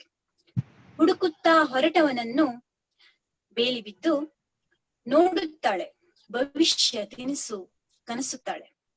ಹೋಗುತ್ತಲೇ ಇರುವ ನಾನಲ್ಲೇ ಕರಗುವುದನ್ನು ಕಾಣಲಾರದೆ ಕೈ ಬೀಸಿ ಧ್ವನಿಸುತ್ತಾಳೆ. ಓಡಿ ಬಂದು ಗೇಟಿನ ಬಳಿ ತಾಯಿ ತೆಕ್ಕೆಗೆ ಬಿದ್ದ ನನಗೆ ಹೂದೋಟದಾಸೆ. ತಾಯಿ ಬೇಲಿ ನನ್ನ ಹೂದೋಟಗಳ ಗೇಟು ಒಂದಾಗಿಸುವಾಸೆ. ತಾಯಿ ಬೇಲಿ ನನ್ನ ಹೂದೋಟಗಳ ಗೇಟು ಒಂದಾಗಿಸುವಾಸೆ. ಧನ್ಯವಾದ. ಒಂದು ಉತ್ತಮವಾದ ಕವನವನ್ನ ಕೊಟ್ಟಿದ್ದೀರಿ. ಅದನ್ನು ವಾಚನ ಮಾಡಿದಂತ ಖುಷಿ ನಂದು. ಮತ್ತೊಮ್ಮೆ ಎಲ್ಲರಿಗೂ ಧನ್ಯವಾದವನ್ನ ಹೇಳ್ತೇನೆ. Thank you. ಧನ್ಯವಾದ ರೇಖಾ. ಹೇಳಿದ ತಕ್ಷಣ ಈ ಕಾರ್ಯಕ್ರಮದ ಭಾಗವಾದ್ರಿ. ನಿಮಗೆ ಹೃತ್ಪೂರ್ವಕವಾದ ಧನ್ಯವಾದಗಳು ಮತ್ತು ಖುಷಿ ಆಯ್ತು. ಈಗ ನಾನು ಕೊನೆ ಅದಕ್ಕೆ ಮುಂಚೆ ಆರಂಭದಲ್ಲಿ ಕೆಲವರು ಇರ್ಲಿಲ್ಲ. ಉದಾಹರಣೆಗೆ ಸಂತೋಷ್ ಬಿದರಗದ್ದೆ, ಗಣೇಶ್ ಕೂಡಿಗೆ, ಪ್ರಕಾಶ್ ಬುದ್ದಿನಿ, ಮೂವರು. ಅವ್ರಿಗೇನೋ ನೆಟ್ವರ್ಕ್ ಸಮಸ್ಯೆ ಅಂತ ನಾವು ಹೇಳಿದ್ರಲ್ಲ, ಯಾರಿಗೆ ನೆಟ್ವರ್ಕ್ ಸಮಸ್ಯೆ ಇದ್ದಿದ್ದು? ಪ್ರವೀಣಿ ಸ್ಫೂರ್ತಿ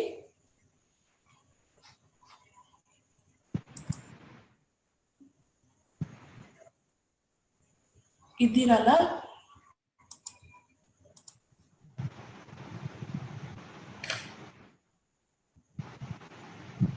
ಕೊನೆಗೆ ರಜಿಯಾ, DB ರಜಿಯಾ ಮೇಡಮ್, ಶಿವಮೊಗ್ಗದವರಾದ ರಜಿಯಾ ಮೇಡಮ್ ಖುಷಿಯಿಂದ ನಮ್ಮ ಕಾರ್ಯಕ್ರಮದಲ್ಲಿ ಪ್ರತಿದಿನ ಭಾಗವಹಿಸ್ತಿದ್ದಾರೆ. ನಾನು ಒಂದು ಕವನ ವಾಚನ ಮಾಡ್ತೀನಿ ಅಂತ ಹೇಳಿದ್ದಾರೆ. ಅವ್ರಿಗೂ ಕೂಡ ಈ ಕಾರ್ಯಕ್ರಮಕ್ಕೆ ಸ್ವಾಗತ. ಮೇಡಮ್, ನಿಮ್ಮ ಸರದಿ. ಎಲ್ರಿಗೂ ನಮಸ್ಕಾರ. ಬರ್ಗೂರ್ ಸರ್ ಅವರ ಶುಭಾಶಯಗಳು. ಹಾಗೇನೆ ಕಾವ್ಯ ಸಪ್ತಾಹ ಕಾರ್ಯಕ್ರಮ ಆಯೋಜಿಸಿಕೊಂಡಂತ ಡಾಕ್ಟರ್ ಶಿವಮೊಗ್ಗೆ ಮತ್ತು ಮಮತಾ, ಇನ್ನುಳಿದ ಎಲ್ಲರಿಗೂ ನನ್ನ ಅಭಿನಂದನೆಯನ್ನು ಹೇಳ್ತಾ, ನಾನು 3 ದಶಕಗಳಿಂದ ಗೃಹಿಣಿಯಾಗಿದ್ದೀನಿ. 3 ದಶಕಗಳಿಂದ ಕಾವ್ಯ ರಚನೆಯಲ್ಲಿ ತೊಡಗಿದ್ದೀನಿ. ಹಾಗೇನೆ ನನ್ನ 6 ಕವನ ಸಂಕಲನ, 1 ಕಥಾ ಸಂಕಲನ ಪ್ರಕಟವಾಗಿದೆ. ಸದ್ಯಕ್ಕೆ ಶಿವಮೊಗ್ಗದಲ್ಲಿದ್ದೀವಿ. ನನಗೆ ಬಂದ ಕವನದ ಶೀರ್ಷಿಕೆ ಗೋರಿಗಳ ನಡುವೆ. ಕಣ್ ತೆರೆಯುತ್ತಲೇ ಕಣ್ಮುಚ್ಚುತ್ತಲೇ ಅಂದ ಮಗಳೇ, ಅರಳುತ್ತ ಉರಿದು ಹೋದ ಅಕ್ಕಂದಿರೆ ತಂಗಿಯರೇ, ಬದುಕುತ್ತಲೇ ಬೀದಿ ಪಾಲು ತಾಯಂದಿರೇ ತಂದೆಯರೇ, ಬದುಕುತ್ತಲೇ ಬೀದಿ ಪಾಲು ತಾಯಂದಿರೇ ತಂದೆಯರೇ, ಕರೆಯುತ್ತಲೇ ಕಮರಿ ಹೋದ ಗೋರಿ ಗೆಳೆಯರೇ, ನಡುವೆ ನಿಂತವನ ಮನಸ್ಸು ಚಿಂತೆವನ, ನಡುವೆ ನಿಂತವನ ಮನಸ್ಸು ಚಿಂತೆವನ, ಉರಿಯುತ್ತಿದೆ ಕಾಡು ಮುರಿಯುತ್ತಿದೆ ಮಾಡು, ಮನಸ್ಸಿನ ಮಾತು ಕಣ್ಣಲ್ಲೇ ಹೂತು, ಮನಸ್ಸಿನ ಮಾತು ಕಣ್ಣಲ್ಲೇ ಹೂತು, ಅರಿವಾಗದು ಅಲ್ಲಿ ಅದು ನೀರಿನದಲ್ಲ ನಲ್ಲಿ, ನಗವಿದ್ದರೆ ನಗುವಿದ್ದರೆ ಮುಗಿ ಬೀಳುವರಲ್ಲಿ, ನಿಜ ಮುಚ್ಚುತ್ತ ಹುಸಿ ಬಿಚ್ಚುತ್ತ, ಹಸಿವಾದರೂ ಹಸಿರಾಗುತ್ತ, ನಿಜ ಮುಚ್ಚುತ್ತ ಹುಸಿ ಬಿಚ್ಚುತ್ತ, ಹಸಿವಾದರೂ ಹಸಿರಾಗುತ್ತ, ಅವರಿವರಿಗೆ ಉಸಿರಾದರೆ ಹೆಸರಾಗುವುದಲ್ಲಿ, ಅವರಿವರಿಗೆ ಉಸಿರಾದರೆ ಹೆಸರಾಗುವುದಲ್ಲಿ, ಮನದಾಳದ ತೋಡಿದರೆ ಹೆಸರಾಗುವುದಲ್ಲಿ, ಮೊರೆ ಹೊಕ್ಕೆನು ಇಲ್ಲಿ, ಬೆಳಕಿಗೆ ಬರಿದೆ ಕತ್ತಲ ಕೊರೆದೆ, ಮೀಟುವ ತಂತಿ ಮಿನುಗುವ ತಾರೆ, ಬೆಳಕಿಗೆ ಬರಿದೆ ಕತ್ತಲ ಕೊರೆದೆ ಮೀಟುವ ತಂತಿ ಮಿನುಗುವ ತಾರೆ, ಕಾಣದೆ ಕಡೆಗೆ ನಾನೇ ಕತ್ತಲು. ಕಣ್ಕಟ್ಟಿದ ವಿಷ ಬಾಳಿನ ಕುಡಿಲು. ಮನಸ್ಸಿಲ್ಲವೇ ನಿಮಗಾದರೂ, ದನಿ ಇಲ್ಲವೇ ನಿಜಕ್ಕಾದರೂ. ಮನಸ್ಸಿಲ್ಲವೇ ನಿಮಗಾದರೂ, ದನಿ ಇಲ್ಲವೇ ನಿಜಕ್ಕಾದರೂ. ನನ್ನದೇ ಬೆಳಕಿನ ಗೋರಿಗಳೇ, ಬಾಳಿನ ಬಯಲಿನ ಬೇರಿಗಳೇ. ಅಳಲಿನ ಅನುಭವ ಆಳಕ್ಕೆ ತಟ್ಟಿ, ಮನುಜತೆ ಮಾತು ಮೂಲಕ್ಕೆ ಮುಟ್ಟಿ. ಕಲಕುವ ಅಲೆಗಳ ಎದೆಯ ಮಟ್ಟವ ಮಜಲು, ಕಲಕುವ ಅಲೆಗಳ ಎದೆ ಮುಟ್ಟುವ ಮಜಲು. ಗೋರಿಗಳು ಒಡಲು ಈಗಾಯಿತು ಕಡಲು. ಗೋರಿ ಕೊರಳುಗಳ ಉಬ್ಬಿ ಬಂದವು, ಗೋರಿ ಕೊರಳುಗಳ ಉಬ್ಬಿ ಬಂದವು.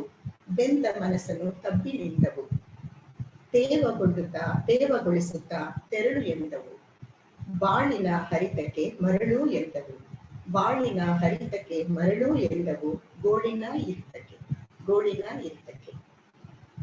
ನಾನಾಗಿ ಆಸಕ್ತಿಯಿಂದ ಭಾಗವಹಿಸಿದ್ದಕ್ಕೆ ಅವಕಾಶ ನೀಡಿದಂತ ಶಂಕರ್ ಸಿಹಿಮೊಗೆ ಮತ್ತು ಮಮತಾ ಅರಸಿಕೆರೆ ಅವರಿಗೆ ಹೃತ್ಪೂರ್ವಕ ಧನ್ಯವಾದಗಳು.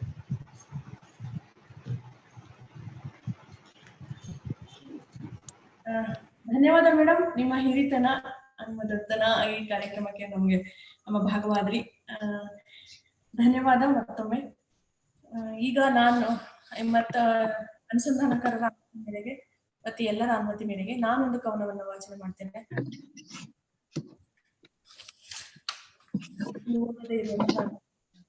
ಹಾಗಾಗಿ ಬೆಳಕನ್ನುಟ್ಟು ಬನ್ನಿರಿ, ಬನ್ನಿರಿ ಬನ್ನಿರಿ ಬೆಳಕನ್ನುಟ್ಟು ಬನ್ನಿರಿ. ದೇಶ ಬಿಟ್ಟು ದೇಶ ಕಟ್ಟು ಎಂದು ಹೇಳ ಬನ್ನಿರಿ. ದೇಶವೆಂದರೆ ಬರೀ ಭೂಪಟವಲ್ಲ, ಬೆವರಿನ ಇತಿಹಾಸ. ಕೋಶವೆಂದರೆ ಬರೀ ಪುಸ್ತಕವಲ್ಲ, ಸಮತೆಯ ಸಂತೋಷ. ಬೆವರನ್ನು ಬಸಿದ ತವರಿನ ಜನರು ಹಸಿವನ್ನು ಉಂಡರು ದಿನನಿತ್ಯ. ಸಮಾಜದ ಕನಸನ್ನು ಕಂಡರು ಅಸಮಾನತೆಯೇ ಕಟು ಸತ್ಯ. ಜಾತಿವಾದದ ಜೈಲಿನ ಒಳಗೆ ಮನುಷ್ಯ ಜಾತಿಯ ಕಣ್ಣೀರು. ಕೋಮುವಾದದ ಕೆಂಡದ ಊರಿಗೆ ಬೂದಿಯಾಯಿತು ಕಣ್ಣೀರು. ಸಂವೇದನೆಯ ಸಂಗಾತಿಗಳೇ, ಸಮತೆಯ ಆತ್ಮವ ಹುಡುಕೋಣ. ಕಂದರದಲ್ಲೋ ಸುಂದರ ಕನಸು, ಹೋರಾಟವ ಮುನ್ನಡೆಸೋಣ. ಹಾಡಬಲ್ಲಂತಹ ಗೀತೆ ಕೂಡ ಇದು. ಧನ್ಯವಾದಗಳು. ಈಗ ಇಲ್ಲಿ ಓದ್ಲಿಕ್ಕೆ ಆಗದೆ ಇರುವಂತಹದ್ದು, ಅಂದ್ರೆ ಇಲ್ಲಿವರೆಗೆ ಓದಿಲ್ಲ ಅಂತ ನಮ್ಗೆ ಏನಾದ್ರು ಅನ್ಸಿದ್ರೆ ದಯಮಾಡಿ ಹೇಳ್ತೀರಾ? ಇನ್ನೊಮ್ಮೆ ಕೇಳ. ಸಂತೋಷ್, ಗಣೇಶ್.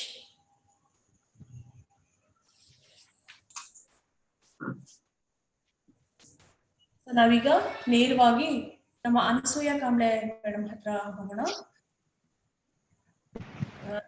ಇವತ್ತಿನ ಅನುಸಂಧಾನಕಾರರಾಗಿ ಡಾಕ್ಟರ್ ಅನಸೂಯ ಕಾಂಬ್ಳೆ ಅವರು ತಮ್ಮ ಮಾತುಗಳನ್ನ ಈಗ ಆಡಲಿದ್ದಾರೆ. ಸ್ವಾಗತ ಮೇಡಮ್. ಅನಸೂಯ ಕಾಂಬ್ಳೆ ಮೇಡಮ್ಗೆ ಸ್ವಾಗತ.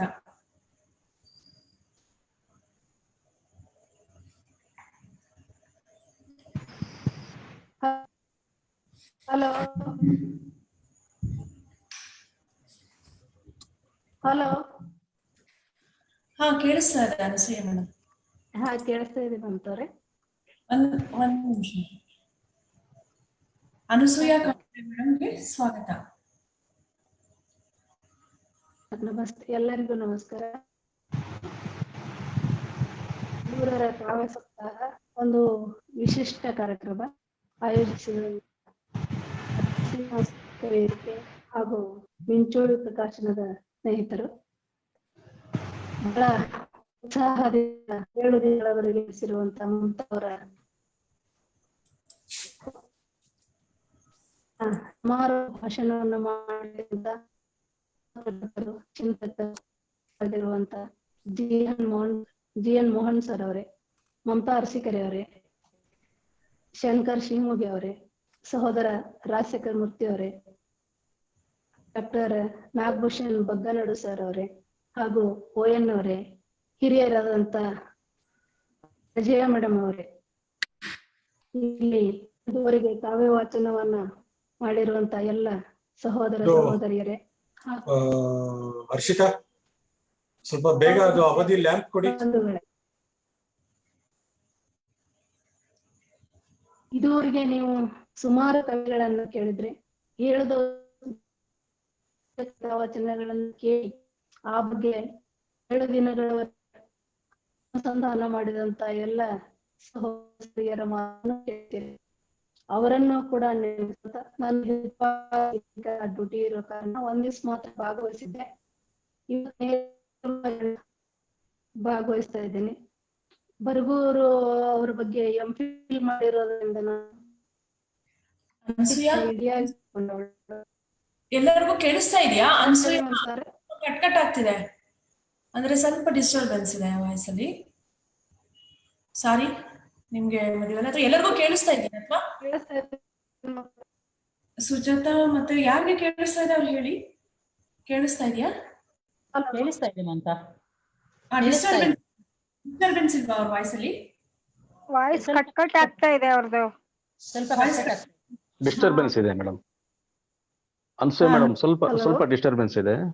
ಡಿಸ್ಟರ್ಬೆನ್ಸ್ ಇದೆ, ಅದು ಕ್ಲೀನಾಗಿ ಬರ್ಬೇಕು ಅಂತ ನಮ್ಮ ಆಸೆ.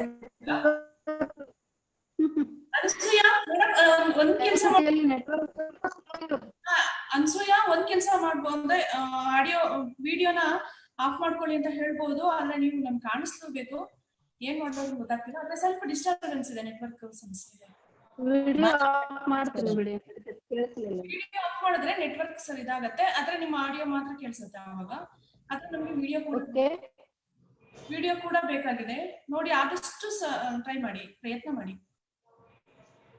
ಇಲ್ಲಿ ಯೂನಿವರ್ಸಿಟಿಯಲ್ಲಿ ಸ್ವಲ್ಪ ನೆಟ್ವರ್ಕ್ ವೀಕ್ ಇರೋದ್ರಿಂದ ಹಾಗೆ ಆಗ್ತಾ ಇರ್ಬೋದು. ವಿಡಿಯೋ ಈಗ ಆಫ್ ಮಾಡಿದ್ರಲ್ವಾ, ಹಾಗಾಗಿ ನೀವು ಈಗ ವಾಯ್ಸ್ ಸ್ವಲ್ಪ ಪರವಾಗಿಲ್ಲ ಮಾತಾಡಿ. ಈಗ ಬರ್ತಾ ಇದೆ, ಚೆನ್ನಾಗಿ ಬರ್ತಾ ಇದೆ.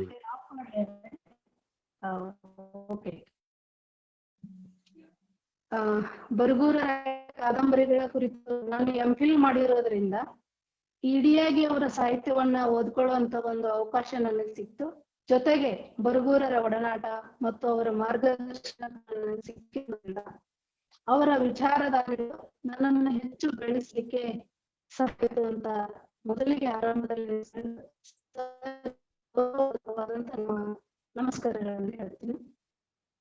ಸಾಮಾನ್ಯವಾಗಿ ನಾವು ಬರಗೂರರ ಕಾವ್ಯ ಅಂದಾಗ ನಾವು ಗುರುತಿಸೋದು ಅವರನ್ನ ಲೇಖಕರಾಗಿ, ಹೋರಾಟಗಾರರಾಗಿ, ಬಂಡಾಯ ಚಳವಳಿಯ ರೂವಾರಿಯಾಗಿ ಅಂತ. ಆದ್ರೆ ಕವಿತೆಗಳನ್ನ ಯಾಕೆ ನಾವು ಇವತ್ತು ಗಮನಿಸ್ತಾ ಇದ್ದೀವಿ, ಅಥವಾ ಮುಖ್ಯವಾಗಿ ಅವರು ಇವತ್ತಿಗೆ ಕವಿತೆಯನ್ನ ಬರೆಯುವ ಕಡಿಮೆ ಆಗಿರ್ಬೋದು, ಯಾಕಂದ್ರೆ ಸಿನಿಮಾಕ್ಕಾಗಿ ಬರಿತಾ ಇದ್ದಾರೆ. ಆದ್ರೆ ಲೇಖನ ಮತ್ತು ಭಾಷಣಗಳೇ ಹೆಚ್ಚಾಗಿರೋದ್ರಿಂದ ಕವಿತೆಯನ್ನ ಈ ಸಂದರ್ಭದಲ್ಲಿ 1 ವರ್ಷದಿಂದ ಕಡಿಮೆ ಬರೀತಾ ಇದ್ದಾರೆ. ಕವನ ಸಂಕಲನಗಳ ಆರಂಭದಿಂದಲೂ ನೋಡ್ಬೇಕು ನೀವು. ಕನಸಿನ ಕಣ್ಣಿಕೆ ಅಂತ ಹೇಳಿ ಒಂದು ಕವನ ಸಂಕಲನ ಇದೆ, ಅವರು ವಿದ್ಯಾರ್ಥಿ ಬರೆದಂತದ್ದು ಅಂತ. ಆಗ್ಲೇ ಅವರು ಒಂದು ಸ್ಪಷ್ಟತೆಯನ್ನ ಕಂಡುಕೊಳ್ತಾ ಇದ್ರು ಅಂತ. ಅನಂತರದ ಅವರ ಕವನ ಸಂಕಲನಗಳು ನೋಡಿದಾಗ ಅವರು ಆರಂಭದಲ್ಲಿ ಚಳವಳಿ, ಬಂಡಾಯ ಚಳವಳಿ ಸಾಹಿತ್ಯದ ರೂವಾರಿ ಅಂತ ಗುರುತಿಸ್ಕೊಂಡ್ರು, ಅಥವಾ ಸಂಘಟನೆಯ ಸಂಚಾಲಕರಾಗಿ ಕೆಲಸ ಶುರು ಮಾಡಿದ್ರು. ಆಗ ಬರಗೂರರು ತಮ್ಮ ಸಾಹಿತ್ಯದ ಮೂಲಕವೂ ತಂದ್ರು ಅಂತ. ಏನು ಬಂಡಾಯ ಮೀಮಾಂಸೆ ಅಂತ ಹೇಳಿ ಒಂದು ಕೃತಿ ಇದೆ, ನೋಡ್ಬೇಕು ನೀವೆಲ್ಲರೂ. ಅದರಲ್ಲಿ ಒಂದು ಬಂಡಾಯದ ಆಶಯಗಳೇನು, ಸಿದ್ಧಾಂತ ಹೇಗಿರ್ಬೇಕು ಮತ್ತು ಬದ್ಧತೆ ಅಂತ ಹೇಳ್ತೀವ, ಆ ಬದ್ಧತೆಯನ್ನ ಒಂದು ಮೌಲ್ಯವಾಗಿಸಿದವರು ಬರಗೂರರು ಅಂತ. ಅದನ್ನ ಅವರ ಕಾವ್ಯಗಳಲ್ಲಿ ಕೂಡ ನೀವು ಕಾಣ್ತಾ ಹೋಗ್ತೀರಿ. ಬಹುಶಃ 7 ದಿನ ಹೆಚ್ಚು ಕವಿತೆಗಳನ್ನ ಕೇಳಿರೋದ್ರಿಂದ ಇವತ್ತಿನ ಕವಿತೆಗಳು ಒಂದು 3-4 ಕವಿತೆಗಳನ್ನು ಹೊರತುಪಡಿಸಿದ್ರೆ ಎಲ್ಲ ಕವಿತೆಗಳು ಒಂದು ಆಶಯವನ್ನ ಧ್ವನಿಸುವಂತವಾಗಿದ್ವು ಅಂತ. ಆಗ ನೀವು ಹೇಳ್ತೀರಿ ಏನಂತಂದ್ರೆ, ಬರಗೂರು ಒಬ್ಬ ಸಾಹಿಯಾಗಿ ಸಮಾಜ ಚಿಂತಕರ ಪ್ರತಿಪಾದಿಸಿದಂತ ಜೀವನ ಮೌಲ್ಯಗಳೇನಿದಾವೋ ಆಧುನಿಕ ಕನ್ನಡ ಸಾಹಿತ್ಯದಲ್ಲಿ ಒಂದು ಪರಂಪರೆಯನ್ನೇ ನಿರ್ಮಾಣ ಮಾಡಿದ್ವು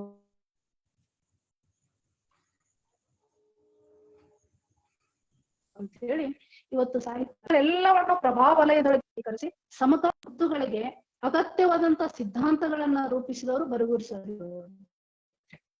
ಯಾಕೆ ಇವತ್ತಿಗೂ ನಾವು ನೋಡ್ತಾ ಇದ್ದೀವಿ, ಬರಗೂರು ಸರಿ ಒಂದ್ ಕಡೆ ಹೇಳ್ಕೊಳ್ತಾರೆ, ಬಹುಶಃ ನನ್ನಷ್ಟು ಪ್ರತಿಕ್ರಿಯೆಗಳನ್ನ ಕೊಟ್ಟಂತವ್ರು ಯಾರೂ ಇಲ್ಲ ಅಂತ ಹೇಳಿ. ಏನಾದ್ರೂ ನೋಬೆಲ್ ಅವಾರ್ಡ್ ಬಂದಿದ್ರೆ ಅದು ನನಗೆ ಬರ್ತಿತ್ತು ಅನ್ನೋ ಮಾತನ್ನ ಅವ್ರು ಬಹಳ ಹೆಮ್ಮೆಯಿಂದ ಹೇಳ್ತಾರೆ. ಅಂತ ನಿರಂತರವಾಗಿ ಮುಖಾಮುಖಿಯಾಗುವಂತ ಬದ್ಧತೆಯನ್ನ ಉಳಿಸ್ಕೊಂಡು ಬಂದವರು ಅವರು ಅಂತ. ಅವರ ಕಾವ್ಯದ ಒಳ ಹೋದಾಗ ನಮಗೆ ಗೊತ್ತಾಗೋದು, ಬಹುಶಃ ನೀವು ಈ ಕವನ ಸಂಕಲನದ ಹೆಚ್ಚಿನ ಕವಿತೆಗಳೆಲ್ಲ ಅವರ ಸಮಗ್ರ ಕವಿತೆಗಳು ಕಾಂಟೆಸದಲ್ಲಿ ಕಾವ್ಯ ಅಂತ. ಈ ಕಾಂಟೆಸದಲ್ಲಿ ಕಾವ್ಯ ಯಾವಾಗ ಬಂತು ಅನ್ನೋ ಒಂದು ಸಂದರ್ಭವನ್ನ ನೋಡಿಕೊಂಡ್ರೆ ಅವರೊಬ್ಬ ಕನ್ನಡ ಅಭಿವೃದ್ಧಿ ಪ್ರಾಧಿಕಾರದ ಅಧ್ಯಕ್ಷರಾದಾಗ ಬರೆದಿದ್ರು ಅಂತ. ಯಾಕೆ ಈ ಕಾಂಟೆಸ ಅನ್ನೋ ಕಾರು ಅವರನ್ನ ಕಾಡ್ತು? ಒಂದು ಕಡೆಗೆ ಅವರೇ ಹೇಳ್ಕೊಳ್ತಾರೆ, ನನ್ನೂರಿನ ಸಂವೇದನೆ ಅಂತ ಹೇಳಿ ಒಂದು ಲೇಖನ ಇದೆ. ಆ ನನ್ನೂರಿನ ಸಂವೇದನೆಯಲ್ಲಿ ಬರುವರು ಸ್ಪಷ್ಟಪಡಿಸ್ಕೊಳ್ತಾರೆ. ಅದನ್ನ ಕಾಂಟೆಸ ಕಾವ್ಯದ ಮಾತುಗಳಲ್ಲಿಯೂ ಕೂಡ ಆ ಮಾತುಗಳನ್ನ ವಿಸ್ತರಿಸಿ ದಾಖಲಿಸಿದ್ದನ್ನ ನಾವು ಗಮನಿಸಬಹುದು ಅಂತ. ಯಾಕೆ ಕಾಂಟೆಸ ಕಾವ್ಯದಲ್ಲಿ ನನ್ನ ಪಾದದ ನಡಿಗೆ, ಹೆಜ್ಜೆಯ ನಡಿಗೆ ನನಗೆ ಅರಿವಿಗೆ ಬರಬೇಕು ಅನ್ನೋ ಮಾತು ಅರಿವು ಇದೆಯಲ್ಲ, ಇದು ಏನನ್ನ ಹೇಳ್ತಾ ಇದೆ ಅಂತಂದಾಗ ಅವರ ನನ್ನೂರಿನ ಸಂವೇದನೆಯಲ್ಲಿ ಹೇಳುವಂತ ಒಂದು ಮಾತನ್ನ ನಾವು ನೆನಪಿಸ್ಕೊಳ್ಬೇಕು ಅಂತೇಳಿ. ಊರಿನ ಬಡ ಜನರಲ್ಲಿ ಬಡವನಾಗಿ ಬೆಳೆಯುವ ಭಾಗ್ಯವನ್ನು ನನಗೆ ಕಲಿಸಿದ್ದು ನನ್ನೂರು, ಅದು ಬರಗೂರು ಅಂತೇಳಿ. ಇದು ಇವತ್ತಿಗೂ ನನ್ನ ಜೀವನ ದೃಷ್ಟಿಯ ಭಾಗವಾಗಿದೆ, ಚಿಂತನೆಗಳ ಚಿಲುಮೆಯಾಗಿದೆ ಅಂತ. ಈ ಮಾತನ್ನೇ ಅವರು ಕಾಂಟೆಸ್ಸಾದಲ್ಲಿ ಕಾವ್ಯ ಅಂತ ಹೇಳಿ ಟೈಟಲ್ ನೀಡುವಾಗ, ಶೀರ್ಷಿಕೆಯನ್ನು ನೀಡುವಾಗಲೂ ಕೂಡ ಕಾಡಿದ್ದರಿಂದ ಅದನ್ನ ಸ್ಪಷ್ಟಪಡಿಸ್ಕೊಳ್ತಾ ಹೋಗ್ತಾರೆ. ನಾನು ಯಾಕೆ ಕಾಂಟೆಸ್ಸದಲ್ಲಿ ಇದ್ದಾಗಲೂ ಕೂಡ ಕಾಂಟೆಸ್ಸ ಅಂದ್ರೆ ಅಂತಸ್ತಿನಲ್ಲಿ ಆದಂತ ಬದಲಾವಣೆ ಅಂತ ಹೇಳಿ ಒಂದ್ ಕಡೆ ಎಲ್ಲೋ ನಾವು ಗುರುತಿಸ್ಕೊಂಡಾಗ, ಒಬ್ಬ ವ್ಯಕ್ತಿಗೆ ಈ ಕಾಡುವಿಕೆ ಇದೆಯಲ್ಲ, ಈ ಬಡತನ, ನೀವು ಪ್ರತಿಯೊಂದು ಕವಿತೆಯೊಳಗ ನೋಡಿದಾಗ ಈ ಬಡತನ, ಸಮುದಾಯದ ಧ್ವನಿ ಹೊರಡಬೇಕು ಅನ್ನುವ ನಿಲುವುಗಳಿದ್ವಲ್ಲ, ಆ ನಿಲುವುಗಳನ್ನೇ ಸ್ಪಷ್ಟಪಡಿಸ್ಕೊಳ್ಳಾಗ ಈ ಕಾವ್ಯದಲ್ಲಿ ನನ್ನ ಹೆಜ್ಜೆಯನ್ನ ನಾನು ಮರೆಯಬಾರದು ಅನ್ನೋ ಒಂದು ಎಚ್ಚರದ ನುಡಿಯಾಗಿ ಅವರಿಗೆ ಕಾಂಟೆಸ್ಸ ಹೇಗೆ ಕಾಡ್ತಾ ಹೋಗ್ತತಿ ಅನ್ನೋದನ್ನೇ ಅವರು ಆರಂಭದಲ್ಲಿ ಗುರುತಿಸ್ಕೊಂಡ್ರು ಅಂತ. ಅದಕ್ಕೆ ಅವರು ಮುಖ್ಯವಾಗಿ ಒಂದು ಮಾತನ್ನ ಹೇಳ್ತಾರೆ. ನಾನು ಮನೆಯಲ್ಲಿ ಕುಂತಾಗ್ಲೂ ಅವರು ಮುನ್ನುಡಿ, ಅವರ ಮಾತುಗಳಲ್ಲಿ, ಕಾವ್ಯದ ಕವನ ಸಂಕಲನದ ಮಾತುಗಳಲ್ಲಿ ಅಥವಾ ಅವರ ಪುಸ್ತಕದ ಮುನ್ನುಡಿಗಳಲ್ಲಿ ನೋಡಿದಾಗ ನೀವು ಅವ್ರ ಮಾತುಗಳನ್ನ ಹೇಳುವಾಗ, ಮನೆಯ ಟೆರಸಿಗೂ ಗೋಡೆಗಳಿಗೂ ವಂದನೆಗಳು, ವ್ಯಕ್ತಿಗಳಿಗೆನ್ನ ನಾವು ಗುರುತಿಸ್ಕೊಳ್ತೀವಿ, ಓದಿಸುವಿಕೆ ಇರ್ಬೋದು ಅಥವಾ ಎಲ್ಲೋ ಒಂದ್ ಕಡೆ ಸ್ಮರಣೆನೂ ಇರ್ಬೋದು. ಅದನ್ನ ಮೀರಿಯೂ ಕೂಡ ಆ ತಾನು ಕುಳಿತಂತ ಒಂದು ಸ್ಥಳ ಇದೆಯಲ್ಲ, ಆ ಸ್ಥಳಕ್ಕೂ ಧನ್ಯವಾದವನ್ನ ಹೇಳುವಂತ ಒಂದು ಕ್ರಿಯೆ ಎಲ್ಲಿ ಕಾಣುತ್ತಿದೆ ಅಂದಾಗ ಅವರ ಕಾವ್ಯಗಳಲ್ಲಿ ಒಳಗೂ ಕೂಡ ಅದು ಗುರುತಿಸುವಿಕೆಯಾಗಿ ಹೋಗ್ತಾ ಇದೆ ಅಂತ. ಇನ್ನು ಮುಖ್ಯವಾಗಿ ಇನ್ನೊಂದು ನಾವು ಗಮನಿಸ್ಬೇಕು, ನಾವು ಕಡಿಮೆ ಮಾತಾಡ್ಬೇಕಾಗಿರೋದ್ರಿಂದ 15 ನಿಮಿಷ ಅಥವಾ 20 ನಿಮಿಷದಲ್ಲಿ ಮುಗಿಸ್ಬೇಕಾಗಿರೋದ್ರಿಂದ, ಸೌಂದರ್ಯ ಪ್ರಜ್ಞೆ ಒಂದು ಗುರುತಿಸ್ತೀವಿ ನಾವು ಸಾಹಿತ್ಯದಲ್ಲಿ ಸೌಂದರ್ಯ. ಹಾಗೆ ಬಂಡಾಯದ ಪ್ರಜ್ಞೆ ಏನಾಗಿದೆ, ಬಂಡಾಯದ ಸೌಂದರ್ಯ ಪ್ರಜ್ಞೆ ಹೇಗೆ ಆಗಿರ್ಬೇಕು ಅಂತ ನೋಡಿದಾಗ ಬರಗೂರು ಒಂದು ಮಾತನ್ನ ಹೇಳ್ತಾರೆ, ಪರಿಸರ ಅವರ ಮಾನವ ನೆಲೆಯದ್ದು ಅಂತ ಹೇಳಿ. ಯಾಕೆ ಈ ಮಾತನ್ನ ಹೇಳಿದ್ರು ಅಂತಂದಾಗ, ಒಂದು ಕಡೆ 2 ಪರಿಸರಗಳನ್ನ ಕಾಣ್ತಾ ಹೋಗ್ತೀವಿ ನಾವು. ಒಂದು ನಿಸರ್ಗದತ್ತವಾದಂತ ಪರಿಸರ, ಇನ್ನೊಂದು ಮಾನವ ನಿರ್ಮಿತ ಪರಿಸರ ಅಂತ ಹೇಳಿ. ಈ ಮಾನವ ನಿರ್ಮಿತ ಪರಿಸರ ಹೇಗೆ ವರ್ಣ, ಜಾತಿ, ದೇವರು, ದಿಂಡು, ಹಸಿರಿನಲ್ಲಿ ಹೇಗೆ ಮನುಷ್ಯನಿಗೆ ಒಳಗು ಮಾಡಿದೆ ಅಥವಾ ಅಧಿಕಾರ ವಂಚಿತನನ್ನಾಗಿ ಮಾಡಿದೆ, ಮನುಷ್ಯನನ್ನ ಹೀನಾಯವಾಗಿ ಕಾಣಲಾಗಿದೆ ಅನ್ನುವ ನೆಲೆಗಳನ್ನ ಗುರುತಿಸುವಾಗ ಬಂಡಾಯದವರ ಪ್ರಜ್ಞೆ ಹೇಗಿರ್ಬೇಕು ಅನ್ನೋ ಒಂದು ಮಾತನ್ನ ಹೇಳ್ತಾರೆ. ಬಹುಶಃ ನವ್ಯದ ಕವಿಗಳೆಲ್ಲ ಪ್ರಕೃತಿ ಸೌಂದರ್ಯನ ಹೊಗಳ್ತಾ ಇರುವಾಗ ಬರಗೂರರ ಚಿಂತನೆ ವಿಭಿನ್ನ ನೆಲೆಯದಾಗಿತ್ತು ಅನ್ನೋದನ್ನ ನಾವು ನೋಡ್ತೀವಿ. ಅವಾಗ ಹೇಳ್ತಾರೆ ಅವರು, ಇದೆಲ್ಲ ವನಸಿರಿ ಅಲ್ಲ, ನನಗೆ ಕಾಡಿದ್ದು ಜಾಲಿಯ ಮರ ಅಂತ ಹೇಳಿ. ಅಂದ್ರೆ ನಿಸರ್ಗ ಪರಿಸರ ಮತ್ತು ಮಾನವ ಪರಿಸರ ಇವೆರಡರ ನಡುವಿನ ಪ್ರಾಕೃತಿಕ ಸೌಂದರ್ಯವನ್ನ ಭಿನ್ನ ನೆಲೆಯಲ್ಲಿ ಗುರುತಿಸುವಾಗ ಒಬ್ಬ ಕವಿ ಅಥವಾ ಲೇಖಕನೇ ಇರುವಂತ ಸೌಂದರ್ಯ ಪ್ರಜ್ಞೆ ಏನು ಮಾತನ್ನ ಬಂಡಾಯ ಕಾವ್ಯ ಮೀಮಾಂಸೆಯಲ್ಲಿ ಸ್ಪಷ್ಟಪಡಿಸುವಾಗ, ತುಂಬಿದ ಹಸಿರಿನ ನಡುವೆ, ವನಸಿರಿಯ ನಡುವೆ ಒಂದು ಒಣಗಿದ ಮರ ಇದ್ದರೆ ಅದು ನಮ್ಮ ಗಮನವನ್ನ ಸೆಳೆಯಬೇಕು. ಮತ್ತು ಆ ಮರ ಯಾಕೆ ಒಣಗಿದೆ, ಅದನ್ನ ಚಿಗುರಿಸುವ ಬಗೆ ಯಾವುದು ಅನ್ನುವುದರ ಚಿಂತನೆ ನನ್ನದಾಗಿರಬೇಕೇ ಹೊರತು, ಅಂದ್ರೆ ಮರವನ್ನ ಚಿಗುರಿಸುವ ಕನಸು, ಹಾಗೆ ಬದುಕು ಕಳ್ಕೊಂಡವರ ಬದುಕನ್ನ ಮರುರೂಪಿಸುವ ಕನಸು ಅಂತ ನಾವೆರಡನ್ನು ಇಟ್ಟುಕೊಂಡಾಗ ಇದು ಬಂಡಾಯದ ಸೌಂದರ್ಯ ಪ್ರಜ್ಞೆ ಅಂತ ಹೇಳಿ ಅವರು ಗುರುತಿಸ್ಕೊಂಡಾಗ, ಈ ಬಂಡಾಯ ಕಾವ್ಯ ಮೀಮಾಂಸೆ ಹೇಗೆ ಸಾಂಪ್ರದಾಯಿಕ ಕಾವ್ಯ ಮೀಮಾಂಸೆಗಿಂತಲೂ ಭಿನ್ನವಾದ ನಿಲುವುಗಳನ್ನ ತಳೆಯಿತು ಅನ್ನೋದನ್ನು ನೋಡುವಾಗ, ಅವರ ಒಣಗಿ ಜಾಲಿಯ ಮರ ಅನ್ನೋ ಕವಿತೆ ಕೂಡ ಹೇಗೆ ನಮಗೆ ಒಂದು ರೂಪಕವಾಗಿ, ಅದು ನಮ್ಮ ಬದುಕಿನ, ಮಾನವ ಬದುಕಿನ ರೂಪಕವಾಗಿ ಹೇಗೆ ಕಾಣ್ತಾ ಇದೆ. ಆಮೇಲೆ ಈ ಪಲ್ಲಟಗಳಿದಾವಲ್ಲ, ಸೌಂದರ್ಯ ಪ್ರಜ್ಞೆಯನ್ನ ಬೇರೆ ರೀತಿಯಾಗಿ ಬೇರೆ ನೆಲೆಗಳಿಂದ ನೋಡೋದಿದೆಯಲ್ಲ, ಅದನ್ನ ಹೇಗೆ ಕಟ್ಟಿಕೊಡ್ತಾ ಇದ್ದಾರೆ ಅವರ ಕಾವ್ಯದ ಮೂಲಕ ಅನ್ನೋದನ್ನ ನಾವು ಗುರುತಿಸ್ಕೊಳ್ಬೇಕು ಅಂತ. ಅಂದ್ರೆ ಎಲ್ರೂ ಒಣ ಸೌಂದರ್ಯವನ್ನ ಹಾಡಿ ಹೋಗುವಾಗ ಆ ಸೌಂದರ್ಯದ ನಡುವೆ ಕಂಡಂತ ಹುಳುಕುಗಳನ್ನ ಹುಡುಕೋದು ಅಂತ ಹೇಳ್ತೀವಿ, ಅಥವಾ ಅದರ ನಡುವೆ ಇದ್ದ ಬಿರುಕುಗಳನ್ನ ಗುರುತಿಸುವುದು ಅಂತ ಹೇಳ್ತೀವಿ. ಇದನ್ನ ಅವರು ಬಂಡಾಳ ಸಾಹಿತ್ಯದ ಪ್ರಣಾಳಿಕೆಯಲ್ಲಿಯೂ ಕೂಡ, ಸಿದ್ಧಾಂತದ ಪ್ರಣಾಳಿಕೆಯಲ್ಲಿಯೂ ಕೂಡ ಸ್ಪಷ್ಟಪಡಿಸಿದ್ದಾರೆ. ನಮ್ಮ ನಿಲುವುಗಳು ಏನಾಗಿರಬೇಕು ಅನ್ನೋದರಲ್ಲಿ ನೋಡ್ತಾ ಹೋಗ್ತೀವಿ ಅಂತ. ಹಾಗೆ ಅವರ ನೆತ್ತರಲ್ಲಿ ನೆಂದ ಹೂ ಕವನ ಸಂಕಲನ ಗುರುತಿಸ್ತೀವಿ. ಹೆಸರೇ ಒಂಥರ ವಿಚಿತ್ರವಾದಂಥದ್ದು ಅನ್ನೋದ್ರಿಂದ ನೆತ್ತರಲ್ಲಿ ನೆಂದ ಹೂವು ಇದು ಏನನ್ನ ಸಂಕೇತಿಸ್ತಾ ಇದೆ, ಯಾರನ್ನ ಕುರಿತಾಗಿರ್ಬೋದು ಅನ್ನೋದನ್ನ ಆರಂಭದಲ್ಲೇ ನಾವು ನೆತ್ತರಲ್ಲಿ ನೆಂದ ಹೂ 1983ರಲ್ಲಿ ಬಂದಂತ ಕವನ ಸಂಕಲನ ಇದು. ಆ 83ರಲ್ಲಿ ಅವರು ತಮ್ಮ ನಿಲುವುಗಳನ್ನ ತಮ್ಮ ಬರಹದ ಮೂಲಕ ಹೇಗೆ ಸ್ಪಷ್ಟಪಡಿಸ್ತಾ ಇದ್ರು ಅಂತ ಹೇಳಿ ನೋಡ್ಕೊಂಡಾಗ ಮುನ್ನುಡಿಯಲ್ಲಿ ಒಂದು ಮಾತನ್ನ ಬರೀತಾರೆ ಬರಗೂರವರು. ಈಗ ಅರಳುತ್ತಿರುವ ಕ್ರಿಯೆಯ ಹಿಂದೆ ಹೊರಳಿ ನೆರಳಿ ನೆಂದು ಬೆಂದು ಭಾವ ತೀವ್ರತೆ ತುಂಬಿದೆ. ನಾನು ನಿಂತ ನೆಲದ ನೋವು, ನನ್ನಲ್ಲಿರುವ ಮನದ ನೋವು, ನಾನು ನಿಂತಿರುವ ನೆಲದ ನೋವೇ ಆದಾಗ ಒಡಮೂಡಿ ಹೊರಹೊಮ್ಮಿದ ಅನುಭವದ ರೂಪವೇ ಈ ನೆತ್ತರಲ್ಲಿ ನೆಂದ ಹೂವು.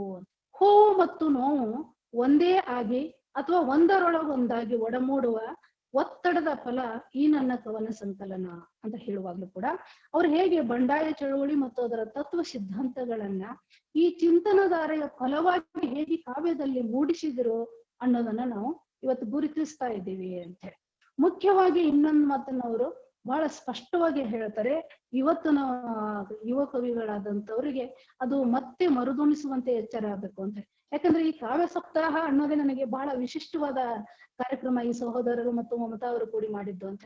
ಯಾಕಂದ್ರೆ ಯಾರು ಇದುವರೆಗೆ ಬರಗೂರನ್ನ ಹೆಚ್ಚು ಓದಿರಲಿಲ್ವೋ ಅಂಥ ಓದುಗರು ಇಲ್ಲಿ ಕವಿತೆಗಳನ್ನ ಜಾಸ್ತಿ ಓದಿದ್ರು ಅಂತ ಹೇಳಿ ನಾನು ಅವ್ರ ಲಿಸ್ಟ್ಗಳನ್ನ ನೋಡಿದಾಗ ಗಮನಿಸಿದ್ದು ಅಂತ.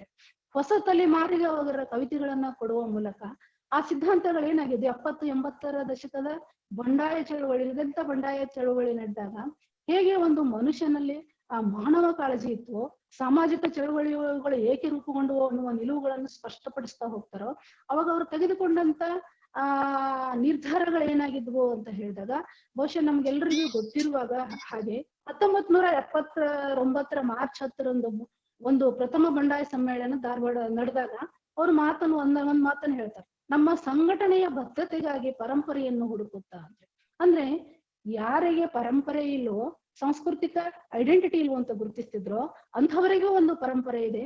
ಆ ಪರಂಪರೆ ಹೇಗೆ ನಮ್ಮ ಪ್ರಜ್ಞೆಯಾಗಿ ಕೆಲಸ ಮಾಡ್ಬೇಕು ಅನ್ನೋದನ್ನ ಈ ಕವಿತೆಗಳೊಳಗೆ ನೀವು ಆಲ್ರೆಡಿ ಇಲ್ಲಿ ಓದಿದಂತ ಕವಿತೆಯೊಳಗೂ ಕೂಡ ಈ ಪರಂಪರಾ ಪ್ರಜ್ಞೆಯನ್ನ ಹೇಗೆ ತಂದ್ರು ಅನ್ನೋದನ್ನ ಗಮನಿಸ್ತಾ ಹೋಗ್ತೀರಿ ಅಂತ. ಅಂದ್ರೆ ಇಂದಿನ ನಮ್ಮೆಲ್ಲಾ ಪ್ರಗತಿಪರ ಆಲೋಚನೆಯೊಳಗೆ ಒಂದು ದೀರ್ಘ ಪರಂಪರೆ ಇದೆ ಎಂದು ಗುರುತಿಸಿಕೊಂಡಾಗಲೇ ಪ್ರಾಚೀನ ಸಾಹಿತ್ಯದ ಅಧ್ಯಯನಕ್ಕೆ ಹೊಸ ಅರ್ಥ ಬರುತ್ತದೆ ಎಂದು ಅವರು ಹೇಳಿದ್ದನ್ನ ಗಮನಿಸಿದಾಗ ಸಾಹಿತ್ಯಕ್ಕೂ ರಾಜಕಾರಣಕ್ಕೂ ಸಂಬಂಧ ಇದೆ ಅಂತ ಹೇಳ್ತಾರೆ. ಅಂದ್ರೆ ಸಾಹಿತ್ಯಕ್ಕೂ ರಾಜಕಾರಣಕ್ಕೂ ಸಂಬಂಧ ಇದೆ ಅಂತ ಹೇಳಿದಾಗ ನಾವು ಮುಖ್ಯವಾಗಿ ಏನು ಸಾಹಿತ್ಯಕ್ಕೂ ರಾಜಕಾರಣಕ್ಕೂ ಇವತ್ತಿನ FIR ಕವಿತೆ ಬರೆದವರ ಮೇಲೆ FIR ಆಗ್ತಾ ಇರುವಾಗ ಈ ಮಾತನ್ನು ನಾವು ಇವತ್ತು ಯಾಕೆ ಮತ್ತೆ ಮುನ್ನೆಲೆಗೆ ತರಬೇಕಾಗಿದೆ ಬರಗೂರರ ಮಾತನ್ನು. ಹಾಗಾದ್ರೆ ಬರಗೂರವರು ಸಾಹಿತ್ಯಕ್ಕೂ ರಾಜಕಾರಣಕ್ಕೂ ಸಂಬಂಧ ಇದೆ ಎಂದಾಗ ಇಲ್ಲಿ ಎಷ್ಟೋ ಕವಿತೆಗಳಲ್ಲಿ ದೇಗುಲ ಕಟ್ಟಿದವರ್ಯಾರು, ಕೋಟೆ ಕಟ್ಟಿದವರ್ಯಾರು ಅಂತ ಹೇಳಿ ಕವಿತೆ ಓದುವಾಗಲೂ ಒಂದು ರೂಪಕ ಮೂಲಕ, ಸಂಕೇತದ ಮೂಲಕ ಸಿಂಹಾಸನವನ್ನ ಏರಲು ಅಲ್ಲಿ ತಮ್ಮ ಪಾದಗಳು ಭರತರಿದ್ದಾರೆ ಅನ್ನುವ ಒಂದು ಕವಿತೆಯನ್ನು ಕೂಡ ಓದಿದ್ರು. ಈ ಕವಿತೆಗಳನ್ನೆಲ್ಲ ಇಟ್ಕೊಂಡ ನೋಡಿದಾಗ ಈ ರಾಜಕಾರಣದ ಪ್ರಜ್ಞೆ ಅನ್ನೋದನ್ನ ಮುಖ್ಯವಾಗಿ ಅವರು ಧಾರವಾಡದ ಮೊದಲನೇ ಬಂಡಾಯ ಸಾಹಿತ್ಯ ಸಮ್ಮೇಳನದಲ್ಲಿ ಒತ್ತಿ ಹೇಳಿದ್ರು ಅನ್ನೋದನ್ನ ಗುರುತಿಸ್ಬೇಕು. ಯಾಕೆ ಅನ್ನೋ ಮಾತನ್ನು ಸ್ಪಷ್ಟಿಸ್ತಾರೆ. ಆಮೇಲೆ ಇತ್ತೀಚೆಗೆ ನಮ್ಮ